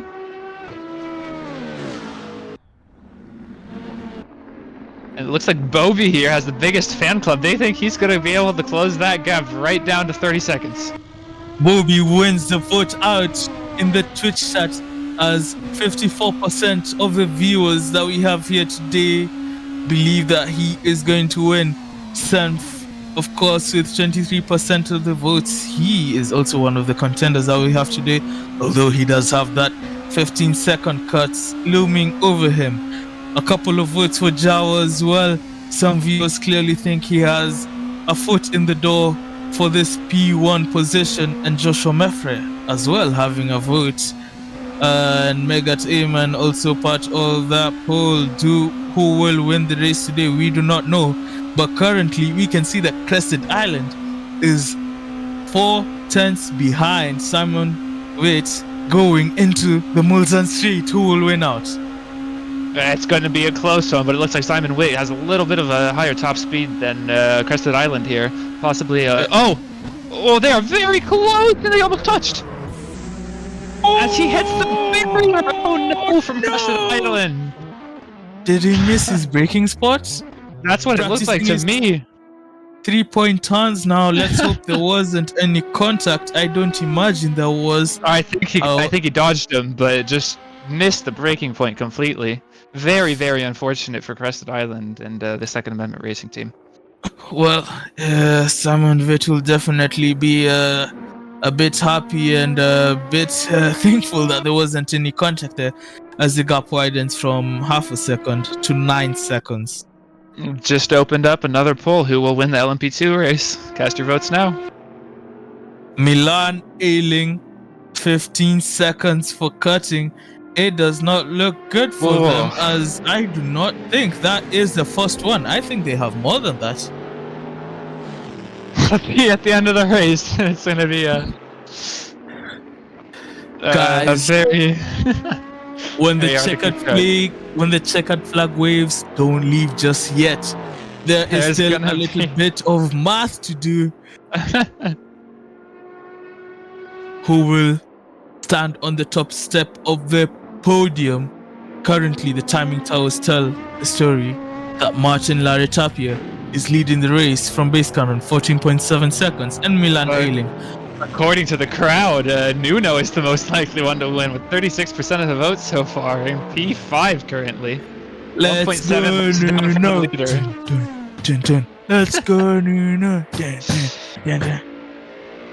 Nuno, of course, one of the new drivers that we've had here in the Venus Motorsport 6 Hours of Le Mans. An honor to have him here, as he is having a decent race so far. Yes, he is, and if we look at that gap from Bobby to Zenf, that is 34.5. Bobby is currently faster than Zenf. Yes, Bobby set a green lap, 53.5. Times are tumbling down, but the time is going down as well. Who will win out? Who will win the 6 hours of Le Mans here? No one knows, and that's the beauty of it, eh? Yeah, it's going to be a crazy finish here. Last 24 minutes here. Remember, there is one lap after the timer hits 0, and with Le Mans being such a long track, that adds a significant amount of distance for these drivers to have to consider in their fuel calculations. Now, as the gaps widen, I would like to give us more content, and I would like to welcome the man, the myth, the legend with great aura, Josh Fulton. I will move him into the commentators' voice chat. Josh Fulton, welcome to the commentators box. How are you feeling? How's the race gone? Hey guys, yeah, it was awesome. I mean, there was some tire issues, some grip issues. Sorry to interrupt you. Martin Laretapia gets a 3-second penalty from race direction. I think Base's job a little easier. Yeah, I was having some issues with downforce, but other than that, I had an absolute blast. The vet was slow in the straights, but in the corners it felt good when I wasn't sliding, right? And why don't you remind the stream what team you're racing for? I'm with Techley Racing. Jawa's finishing up for our stint. So I mean we're part of Real Rookie Racing in collaboration with Venus, and you know. Yeah, it's AEO. always good to work with you guys. Yeah, it's been a lot of fun. Grew a lot of really good relationships, especially, I mean, we've only been around for about a year, so. Yeah, it's been awesome as we're currently rounding down the final bits of this race. Do you guys expect yourselves to finish right where you are now? It looks like there's quite big gaps both sides. Or, are you guys looking forward or looking behind, or what's going on? Yeah, I think, I guess I can't see it right now, but I think Jawa's pretty content with, I think we were 16th overall, 5th for the session. We were expecting to finish, you know, back 3, so granted there's a lot of technicalities, but there's been so far 3 retirements before you guys, so you already beat those. Yeah, exactly. So no matter what, we're up 1, right? Yeah, like I said earlier, even finishing this race is an accomplishment in and of itself. Yeah, I mean, I had a blast. was my first endurance race. I can't wait for the next one. So it's good to hear. Yeah, definitely going to be more in the future. Good luck in for the rest of your race, guys. Yeah, for sure. You guys have a great day. We thank you, Josh, for your wise words. And on track currently, do you think there are any more positions that you have currently that you can target? Maybe Megat Ironman currently in front, or are you content with the position that you're in now? Let's see. So gap from Java forward is, I mean, it's 148 seconds, right? So I think we're very happy with where we're at. Good to hear. Nice any to specific rivals on track at any point in the race? Not particularly. I was playing tag with Evan for a while there. But other than that, I mean, my pace is slow. I was probably 5-6 seconds slower in the actual race than I was during practice, even with the fuel load. So I'm not entirely sure why. But my car just felt strange. really unstable. No, and then I even between stints, I went offline and I was trying, and I don't know if I was just driving different when I was tweaking last night or what, but it just is felt very weird. strange. Yep, but well, good luck, guys. I'm gonna drop and go take care of some kiddos. So. A great pleasure to have you here, Fulton, and we wish you good luck on the remaining 20 minutes of the race. Yeah, it's been exciting. I'll catch you guys later. Got you soon. For sure. Good luck. Now, some great insight from Josh Fulton there, but Bobby, look at that gap. Bobby setting green laps over and over in the hunt for P1. I'm gonna take us back to Josh Fulton there. He does say he's from Real Rookie Racing, but definitely not racing like rookies today. They have shown that class on track. Yeah, they have raced very, very well in this race. And yeah, it's very unfortunate that he had that weird pace issue. I've never heard of that kind of thing before, just randomly on the race day. It's so significantly slower. Yes, quite unfortunate there, but the experience is always nice. He did mention it was his first endurance race, and a P5 finish is nothing to scoff at, especially if it's your first time. At a track like Le Mans, you always have to count your blessings, of course, as we can see Bobby here about to complete his lap. Is it as good as the rest? Well, on screen, it does suggest as he is. Look how menacing that Z4 looks. I really do love this car. Wonderful looking car. The gap increased quite a bit, but that might have been Assetto Corsa's deltas being weird. Well, the lap time here by Bobby is a 53.6. He's catching up. 5 seconds 5 faster. seconds faster. Oh, Zenf must have made a large mistake somewhere. Is the car giving up on him? Oh, well, who knows? 18 minutes left. Gotta survive that. That's 3 laps about? No, less. So I'm stupid. 5. I can do math. about 5 laps, 4 laps, something like that left. Depending on, of course, when the leaders hit the checkered flag. A quick rundown of the overall leaderboard. First, we have Martin leading the LMP2 class, Base Cannon, Milan, Kabir Shah, the 3 cars behind him. Nuno, P5, Simon Waite, P6, Crested Island, P7, and Matthias P8, the last 3 cars in the LMP2 class. Wase, Franco, and Marcos. Senf, of course, leading the GT3 class. Bobby right behind him, and Joshua Meffre with the final podium spot in P3. Megat Ayman P4, Jawa P5, Gwen, Evan, Quadra, Lily, the final 3 GT3 cars, as we've had a bit of dropouts from the race today, as expected from endurance race. Of course, you know, with internal and external problems, maybe not expected, but also expected for the race. But very thankful that so many cars have been able to last so far into the race, and it should be very interesting as we are nearly 15 minutes plus 1 lap to the checkered flag, and we still don't know who will win. Farquad squad's Livid is is part of the stewarding box today, so he's looking at incidents and handing out penalties, just like he likes. Yes, of course. All incidents that occur on track, viewers, if you're interested, are being reported in tickets to the VM for the stewards, Chloroform and Livid Fist to review. And I trust that they're impartial enough to keep things fair on track. But we have seen plenty good driving today, and no dirty antics, no bumps and shoves out there on track. People have been pretty clean. Maybe a few unfortunate mistakes, but it's been a good race. It has been a really good race, and we're going to finish in a very picturesque sunrise. So... You just read my mind. Very well timed race finish here. 15 minutes left. The only issue is we don't know the penalties, so we don't know the order.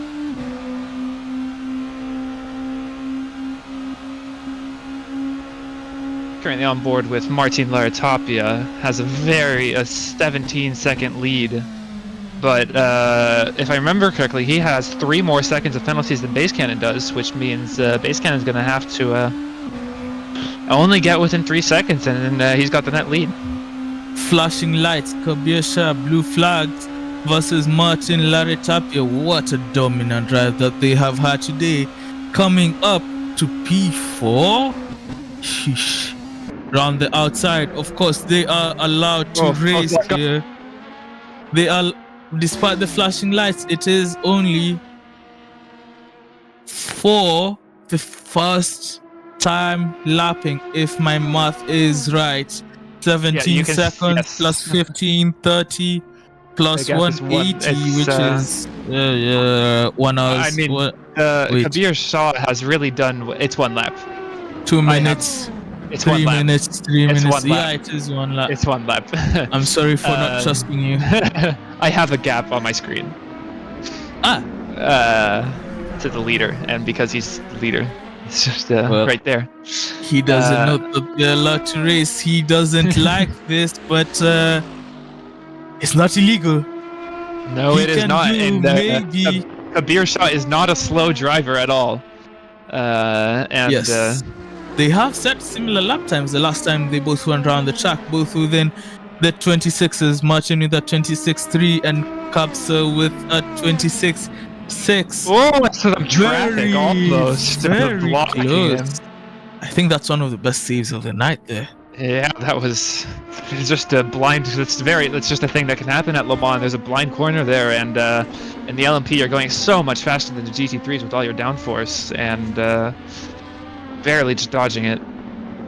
Base Cannon there, getting the gap down. He's gotten a second over that whole kerfuffle with the lap traffic and with Capster. This is not good news for Martin as the time ticks down. How will it end for the both of them? Let's hope that it's all clean nevertheless as they head into the braking zone for one of the few last times here in the VM Le Mans.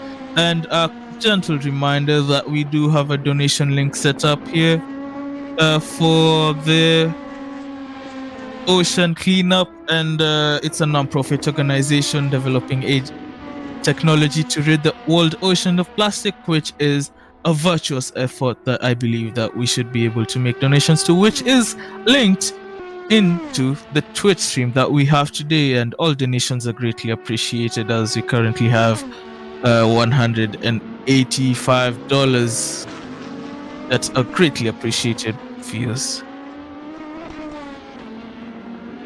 Final 12 minutes. Sun's coming up. These drivers are going to be, I'm assuming, pushing their the ones that are at least fighting. Like, for instance, well, with all these penalties, you really never know if you're fighting or not, so I just have to push all the time. Well, it is looking great for many drivers. So here on track, it seems like the gap between Bobby and Senf calmed down as the lap times converged a little, although in the last lap, Bobby did get another 3 seconds out of Senf. And the gap is now 22.8 seconds. I'm assuming the exhaustion might be getting to Zenf here. He's not setting the times he was just like 30, 40, 50 minutes ago. It seems here that Bobby is 1 lap ahead of Joshua, which I must say is very dominant performance from the 2 cars leading here today. Of course, to win an endurance race, you don't have to be the fastest, you have to be the cleanest, and we haven't seen anything so that detrimental to Bobby and Senf. Today they've been masters of keeping the car on track, and it shows as they occupy the top 2 spots in the GT3 class.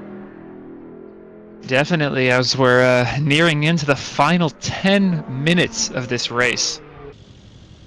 A bit of as traffic we're, currently watching Bobby block Nuno here a little bit.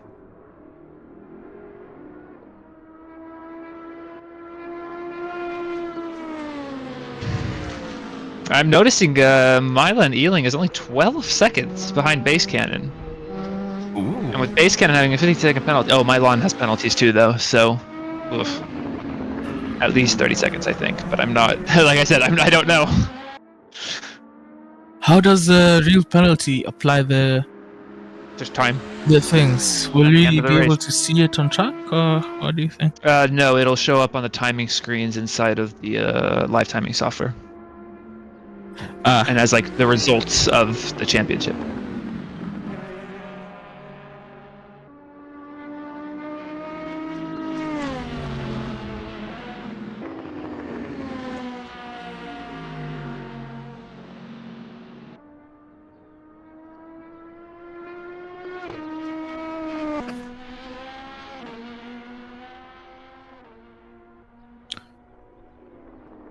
Correct, Luca. That is how the penalties work. Currently on board with Milan Ealing here, trying to close the gap to Base Cannon, but depending on the penalties, of course, it might not be enough. Yes, the top 3 there, all setting lap times within the 27s. Martin with the 27.1, Base Cannon with the 27.6, and Milan with the 27.0. But and Kabir Shah even faster, with the 26.3. Yes, unfortunately, really the good gap driving looks. Yeah, unfortunately, the gap looks just a little bit too big to recover in these 8 minutes. 175 seconds. I bet they will look back and try and count where that happened. I thought, to be fair, I thought Project A and the GT3 class was going to run away with it. We still have 8 minutes of racing left to do. Certainly is not over yet.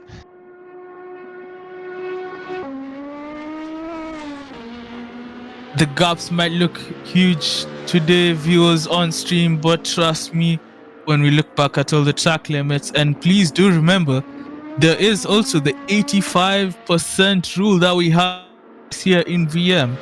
For the viewers who are not aware, we did implement an 85% clean lap rule for just to ensure this is where a real penalty might have trouble interpreting any track cuts, mainly Indianapolis, and there could be major ramifications for those drivers who are not able to satisfy that percent rule. Very big penalties in place for that. No, it's if you're close to 85%, the penalties are very small, but the lower you get in clean lap percentage, the penalties get pretty big pretty fast. So this race is definitely not over yet, and we will only know the true order after the race ends, and we get a chance to review everything and have all the incidents looked at, and very exciting.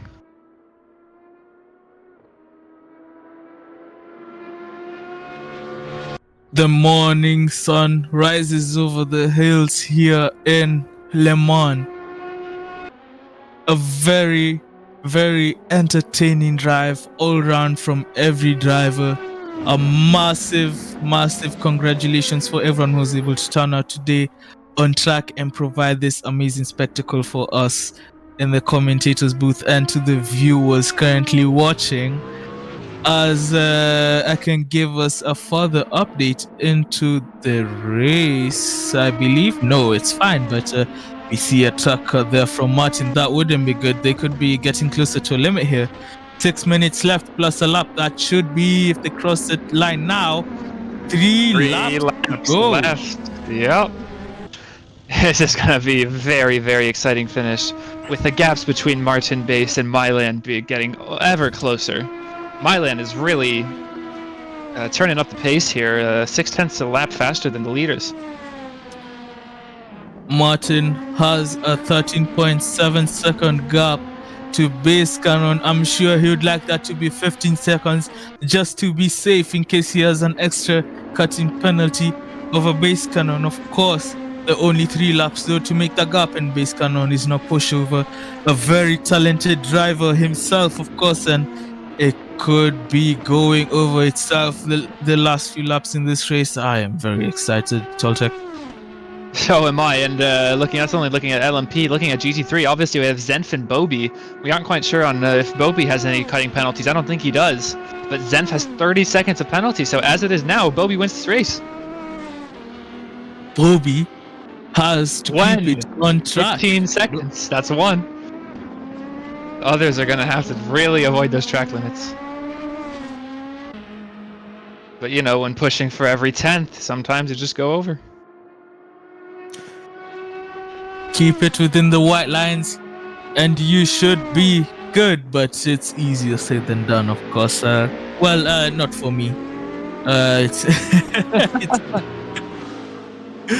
currently a very good race here today.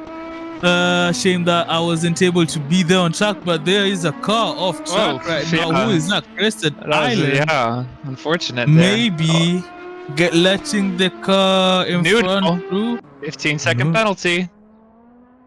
That is not good news for him, of course, having that 31-second gap to Simon Witt in P6, Nuno himself running P5. What ramifications does that have to the final result? We will find out in 4 minutes, plus another 3.5 minutes for the LMP class to get over the line. Oh boy. It's gonna be a close one. Wonderful race driven by everyone involved. It's just, and as well as everyone on the back end, all the admins, everyone from both Venus and TCD, putting in a lot of work to make this happen. And it's been an incredible event.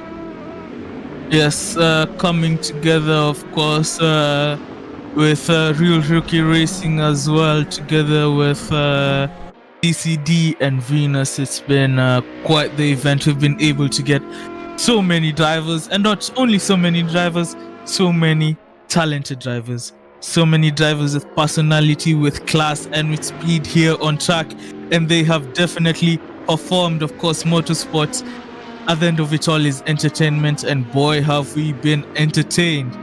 As we can see here, Martin getting past Bobby, both races for of their own, super entertaining. Does that mean Zenf is going to do an extra lap if Martin doesn't get past him? I'm trying to think. Well, there is a 30-second time delta between the two classes, and the leader did get... Was that Camaro in the pits there? In the corner of the screen? I swear to... What car was that? I'm not too sure. It was the Bentley. No, not Bentley, not the Bentley. It was, I think, a... car is this? Is this a Viper Corvette? I'm being dumb. Whichever car it was, Jawa. that was it was Jawa. That was almost the surprise of the race, but it seems like Sanf has enough in him to finish the race. 15-second penalty. Quarter 15 seconds. What does that mean for his race? Left. So this is really gonna be an incredible finish to this race. Final 2 minutes of the timer.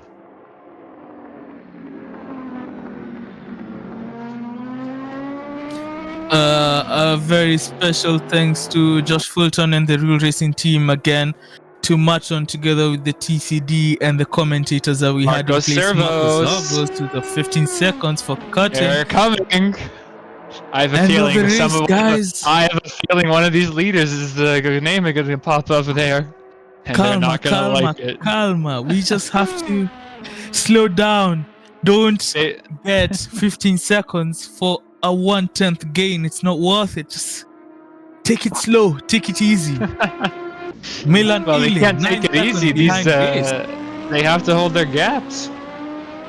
Yeah, Milan is really catching up here. I don't think he's quite going to catch the time, but being within 15 might mean he gets one of those higher podium positions from penalties. Yes, it has been quite the race. Maybe Toltec can start a driver of the day vote, or maybe Twitch chat can spam the comments down below. Hey chat, hey chat. Driver of the day, team of the day, move of the day.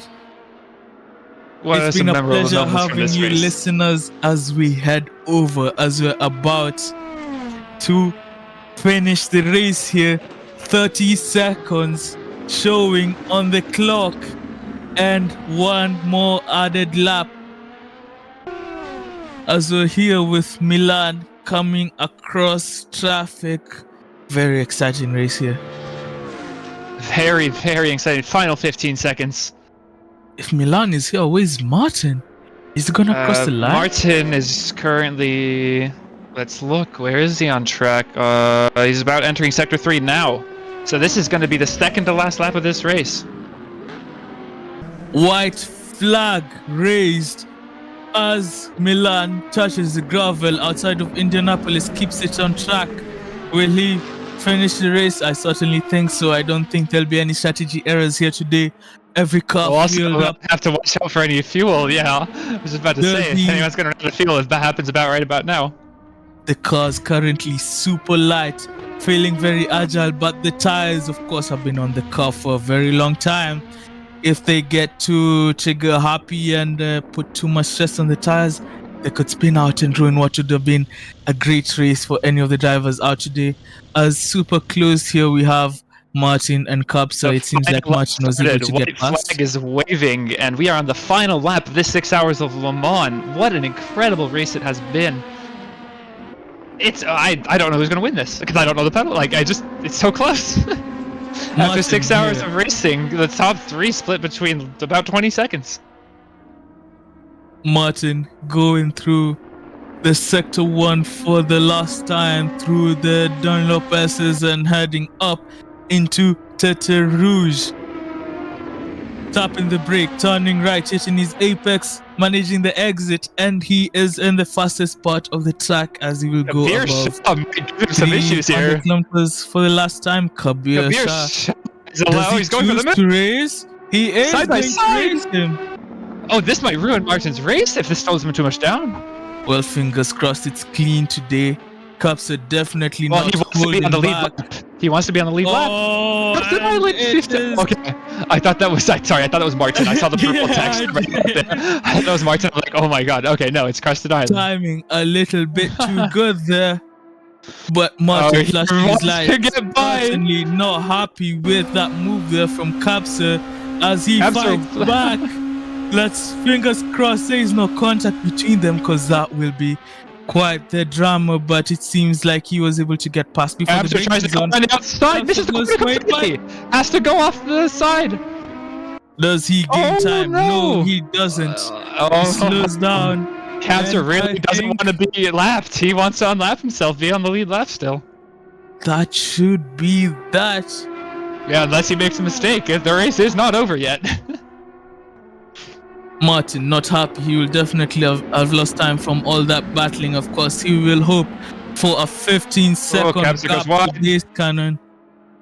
Well, it's currently 14 seconds. I guess only a mistake from base cannon can give them the leeway that they want. However, base cannon going through the Indianapolis, the end of the Mulsanne straight and heading into the straight before Indianapolis, looking clean for him. 14.2 seconds a gap.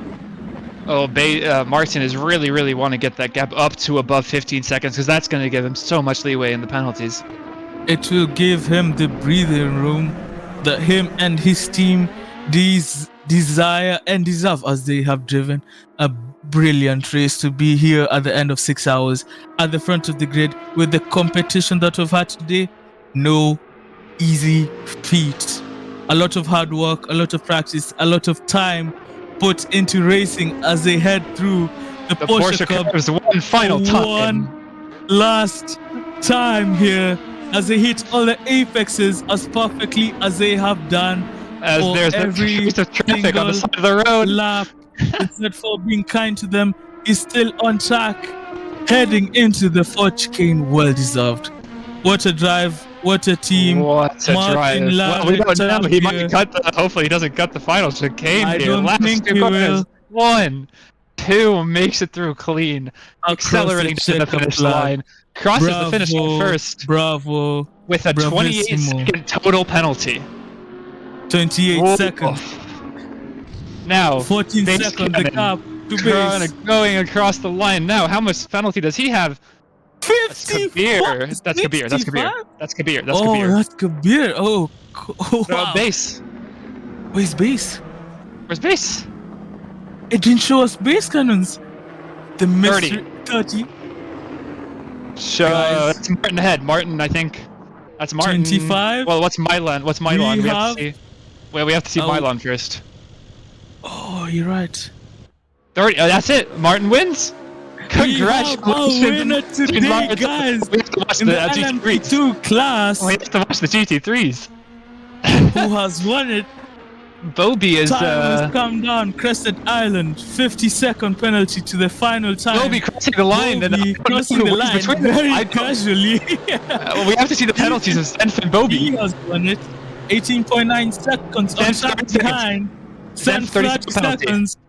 What does Bobby have, if he has anything?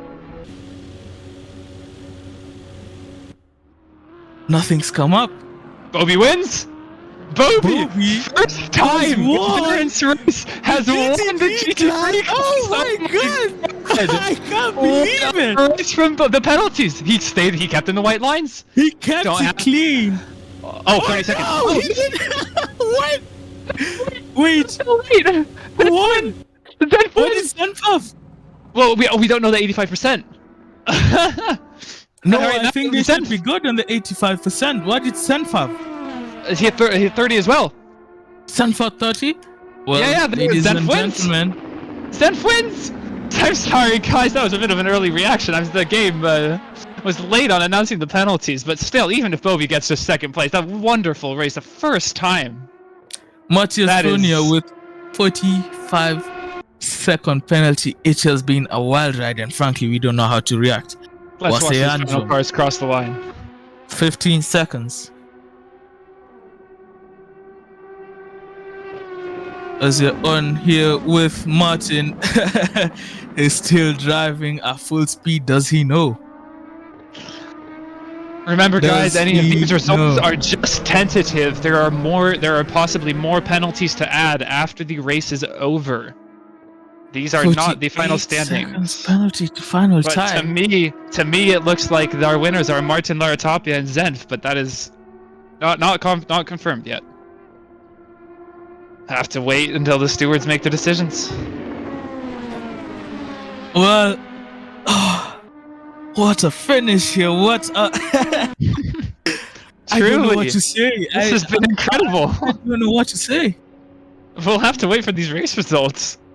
Well, what I can say, with the knowledge that we have now, is that bravissimo! Congratulations to Martin Laratapia and his team on winning this LMP2 class in the 6 hours of Le Mans here, and Zenf with the solo drive in the Camaro, last to first, has won the GT3 class. I don't think we'll see a drive like that again.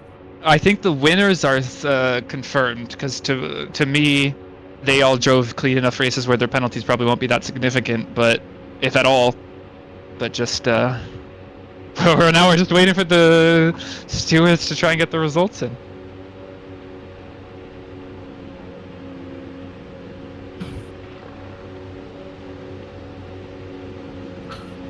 Well, I will try to give the special honors to all the drivers who were able to race with us today and give us this atmosphere, create this racing that I'm sure we'll all appreciate.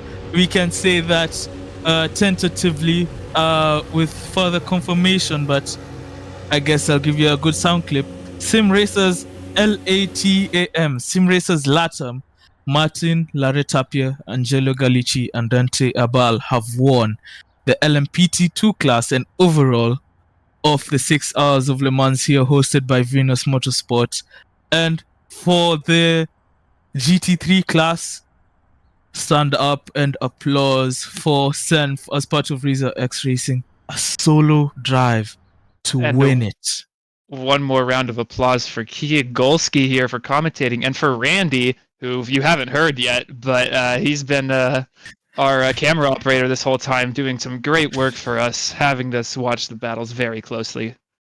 Let's not forget Toltec is helped us facilitate us today. A very nice session. Of course, we must give a very special thank you to Twitch chat. Yes. Twitch chat has been amazing to chat with you guys, to talk with you guys, to experience this race together. I'm sure it has been a very enjoyable 6 hours, 6 hours worth spending together. And as the further reviews going in, we can say that it's been a very worthy Sunday. I'm very happy to be with you here today. And thank you for tuning in with us for the 6 hours of Le Mans as Venus Motorsport in partnership with TCD. Looks like they're trying to get the final results. We will try hold out as long as we can. Also, thank you very much to the commentators of the first half of this race. Oh, yes. Both the SMA, who and then South Power Racer, who both did incredibly well commentating the first half of this race. Big round of applause to them as well. A lot of help that was given to us here to get this race going and allow it to happen. A very eventful race, and being able to work as partners all together, it's been amazing. Results are as Martin Laretapia are official winners. Congratulations to both of them. Let's bring him in. Let's bring him in here. Do we have them? Maybe if you're able to join Endurance VC2. Zen, if I stole you away. Congratulations, man, you've won.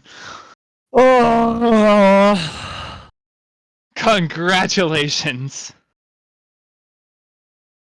You have been Martin, please join a voice chat inside Venus Motorsport. We will move you into the commentating channel. Let me stand up 1 second. What a race from you, man. Congratulations.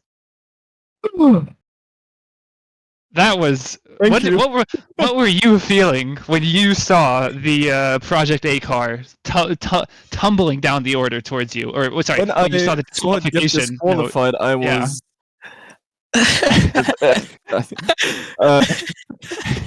I don't know what to say. I'm gonna be honest. I have no words. Incredible. My brain is fried. Goddamn. Senf, let's take stock of what you have just done today. You have done a solo drive at Le Mans in that Camaro.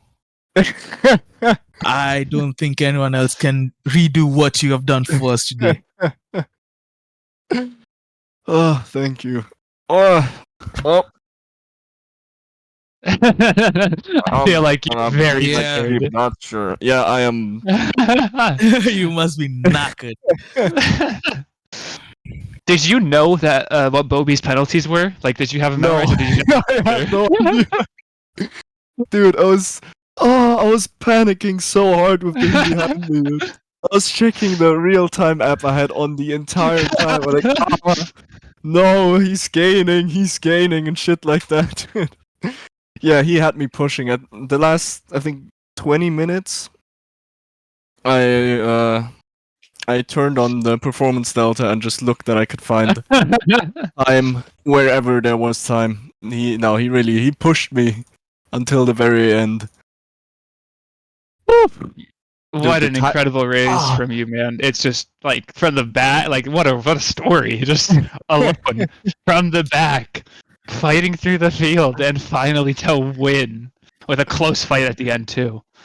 Yeah, I thought it turned out to not to be that close, but still, in the context of 6 hours, 20 seconds is he nothing. caught up like I don't know, 20 seconds in the last hour or half an hour. He was fast, faster than you, flying, and it was incredible, incredible. I gotta say though, I like without Hayden and especially Wasai, who was there till the end, keeping me company, dude. Oh, it's a shame Hayden isn't here. He's in school now. Motherfucker stayed up all night. He'll see the announcement. He'll see the announcement. Yeah. Congratulations, man. You deserve it. Go take a nap. Take gravity of that. Our little resident German. No quali lap set. He started at the back. 6 hours later. I forgot. You won't believe who won it. You won't believe who won it. What a drive, mate. I don't know where Martin. I don't. Well, it's Martin, Dante, and who's the third driver? Ah, get them in here. They are not in VCs. They can't drag them. Are they not watching the race? Martin, Dante. What was? I believe he did say that he was in Lafistock in Twitch chat. He did say that he is Marin Laritapia. Yeah. Let's hope that is not a troll. Yeah. But if it is not, Kyron, please join Endurance VC1 or Endurance VC2 so we could be able to get you in. And here. also not just Martin, the rest of the team as well. All of them were the ones driving. Dante Abal as well, and the third teammate was give me a second here. Angelo Galici, Martin Laritapia, Angelo Galici, Dante Abal, the winners of LMP2. He doesn't speak English. Translator. They speak Spanish, no? I think so. How do you speak? What's the opposite of no hables español? Si hables español? Chat? Was that right? I'll let you two figure it out. I'ma go. Thank you for the commentary. I will enjoy that in the VOD. Probably tomorrow morning. Yeah, you're a trooper, man. Congratulations. Thank you. Take care, guys. Thank you, everyone, for joining. Everyone who's still in the stream. I've had a very good time. Take care. And ladies and gentlemen, that was sent the winners of the GT3 class. As we've had an entertaining race today, of course, here at Venus Motorsport, we are happy to have as many drivers as they want to join us in our future races. We do have the 1 hour championship that we host throughout the year and 6 hour races as well that happen a couple of months within the year. If you want to join us for the next one, just watch over for the announcements when they come in. Register as soon as you can, and we can't wait to see you on track. We appreciate having you here today. Well, I'll go over the final results as well. We got them confirmed by the race stewards who have worked incredibly hard. I'd like to thank them as well. Livid and Chloroform have been Livid while he didn't make it into the commentary booth. He's been doing an incredible job there, fighting these incidents, and it's been really helpful for him. And so the final results are for the LMP2 class. The winners of this race are Martin Laritapia, Angelo Galici, and Dante Abal. There it is. Yeah. In second place, we have Bobby. This is the GT3s. Second place, Pixel and Base Cannon. Together in their efforts, they unfortunately couldn't quite get the win, but just in P2. Third place are VHK and Milan Elling. Fourth place was Leo McCormack, Reed Magistus, and Kabir Shaw. Fifth place was Luca, front Leopard and Nuno. Sixth place was Simon Witt and Juho Sopanen. Seventh place was Crested Island and T-John 165. Eighth place was Mateus Fronia and Christoph Ollander. Ninth place was Wase Onjim and Hayden Fergo.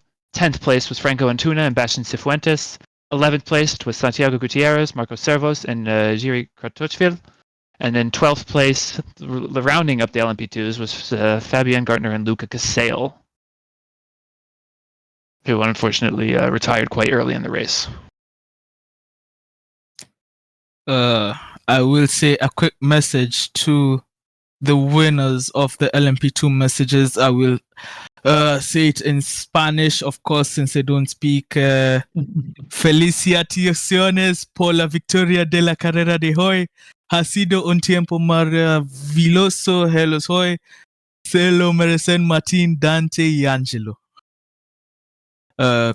Translated to English, I just said congratulations on the racing today. It's been a wonderful time watching you guys, and you deserve it, Martin, Dante, and Angelo. For the GT3 class, first place, of course, we have our wonderful Zenth, who deserves it was a well-deserved rest after his awesome win from the back of the grid after not setting a single qualifying lap. Second place was Bobby Servatson and Binda Burrito. Third place was Joshua Meffer and Samuel Lacoste. Congratulations on the podium for all of you. And fourth place was Nak Mega Ayman Haris Nur Saharan. And fifth place was Josh Fulton and Jawa. Sixth place was Geoffrey and Gwen. Seventh place was Evan Quadra, Gage Cornell, and Matthew Shelton. Eighth place was Marshall Matthews, Limpet Arch, and Liz Lilly. Ninth place was Marco Akmadza, Sim Sebastian Duran, unfortunately having that retirement or disqualification more. Then in 11th place, we had ARG and Scorpion 01. 12th place, Noah Young Jian, Arlen, and Kai. 13th place was Lucas Dolly and Williams Castro. 14th place, Teo Bergrave and Cristiano Marquez. 15th place, Vere, Marco, and Felix. And in 16th place, Zachary Ivanov, who got disqualified. Well, I have gotten a message here. I think the winners of the LMP2 class are really actually in a voice chat. I think this should be Angelo, Dante, and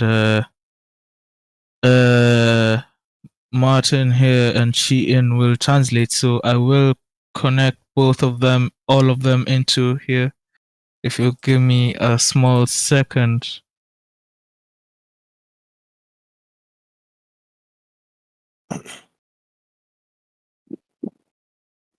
Hello, Mr. Taltech. Hello, congratulations to all of you. Is Rush part of the team? My apologies, Sheen.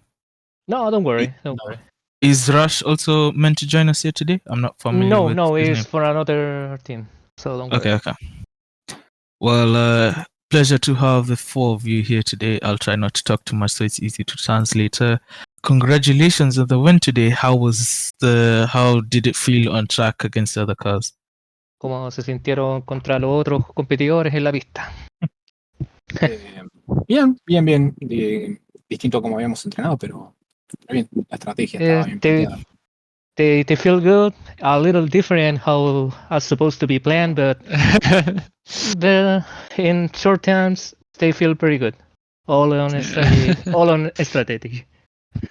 Yes. Were you guys? Sorry. Go on. Were you guys thinking that you guys had the win in the bag, especially towards the beginning? Sorry, come again? Sí. Did you predict that you guys did you guys trust that you would win even at the beginning of the race when you may have been a bit further back? Si pensaron que iban a ganar desde el principio de la carrera. Sí, totalmente. Yeah, totally. Of course, full confidence. Of course, we did have the honor of having you guys in Bathurst, where unfortunately you did not come out on top. How different did you feel between Bathurst a couple of months ago and Le Mans today? ¿Qué tal se siente la diferencia entre la carrera de Bartus, la de Mont Panorama y la de ahora? Porque habíamos corrido y no fue el mismo resultado. No tengo ni idea, no participé. Dante corrió. Y Bastian. La de las 8 horas fue la segunda creo que en Durán que había corrido. Y con un auto que no corro seguido. It is a lot of difference because it was like la segunda. Sí. It was the second race he raced here with a different cars, and he didn't know how to drive that car very well. So it was a complete different experience. Well, he drove him good enough to win. Yeah. Final question, of course. On track, you were racing the team of Milan and the team of Pixel, who had also VHK and Vice Cannon as their teammates respectively. How was the competition on track racing them? ¿Cómo fue la competencia con Pixel y con el otro que no recuerdo el nombre? Excepcional. No, yo creo que no tuvimos ningún tipo de problema. Exceptionally, it was there is no problem to race with him. It was a clean race. Yeah. First of all, I don't speak in English. It was a very interesting race, very difficult and with a lot of attention until the last lap. But that's all. Argentina is the champion.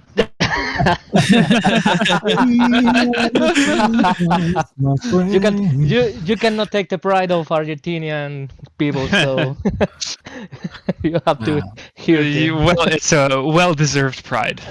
So, follow-up question on that. So this win today, here's the Argentine team versus Messi's World Cup. What do you think felt better? ¿Cómo crees que se siente en comparación con que Messi ganara la Copa del Mundo? Decía que quiero mi mantita negra con dorado. He wants the golden cape, the golden with black cape. The same I used in Messi. That's pretty good. Oh my. A pleasure to have you guys around. Of course, congratulations on the win today, and you guys have given us the best entertainment that we could have asked for. Same to you for the event. Yeah, thank you so much. To you guys. A very deserved win. Pleasure from the Argentines. Amazing people, amazing drivers. And deserved winners for us here today. The championship final points tally, I will say, will be posted later in the Discord for anyone interested in seeing that. But as for the race results, they are as is and confirmed. Congratulations, guys. You all deserve the win. Congratulations. And thank you. Obviously, I'm gonna repeat. Thank you for all of you for this kind of events. Are pretty fun events, and know so many servers on Assetto make this kind of race and endurance. So it's good to have a place to race like this. Yes, thank you very much. Much appreciated. We tried our best despite any hiccups. Yeah.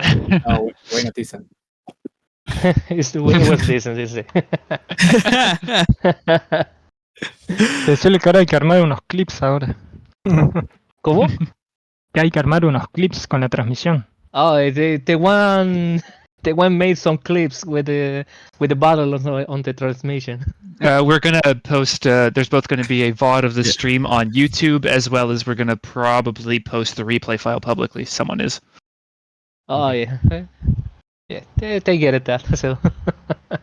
Bueno, muchas gracias de parte de los tres equipos y nos estamos viendo. Well, thank you very much for all the three teams, and we're gonna see you later, guys. Thank you. Yeah, see you later. Thank you so much. I think coming to a close now on the Twitch stream today. Thank you so much for watching, everyone in Twitch chat. It's been an awesome race, and I hope to see you watching, or even better, driving the next one. Yes, a great pleasure to have you here. Thank you to the Twitch chatters.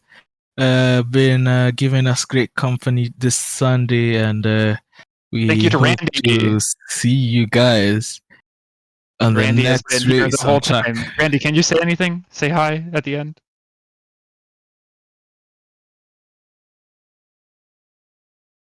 Okay, never mind.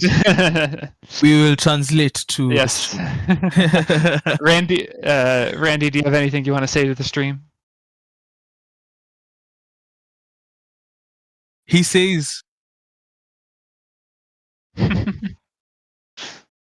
He says that he's happy that everyone enjoyed the stream today, and he greatly appreciates all your attendance. I did add my own content on top of that, but you get the message.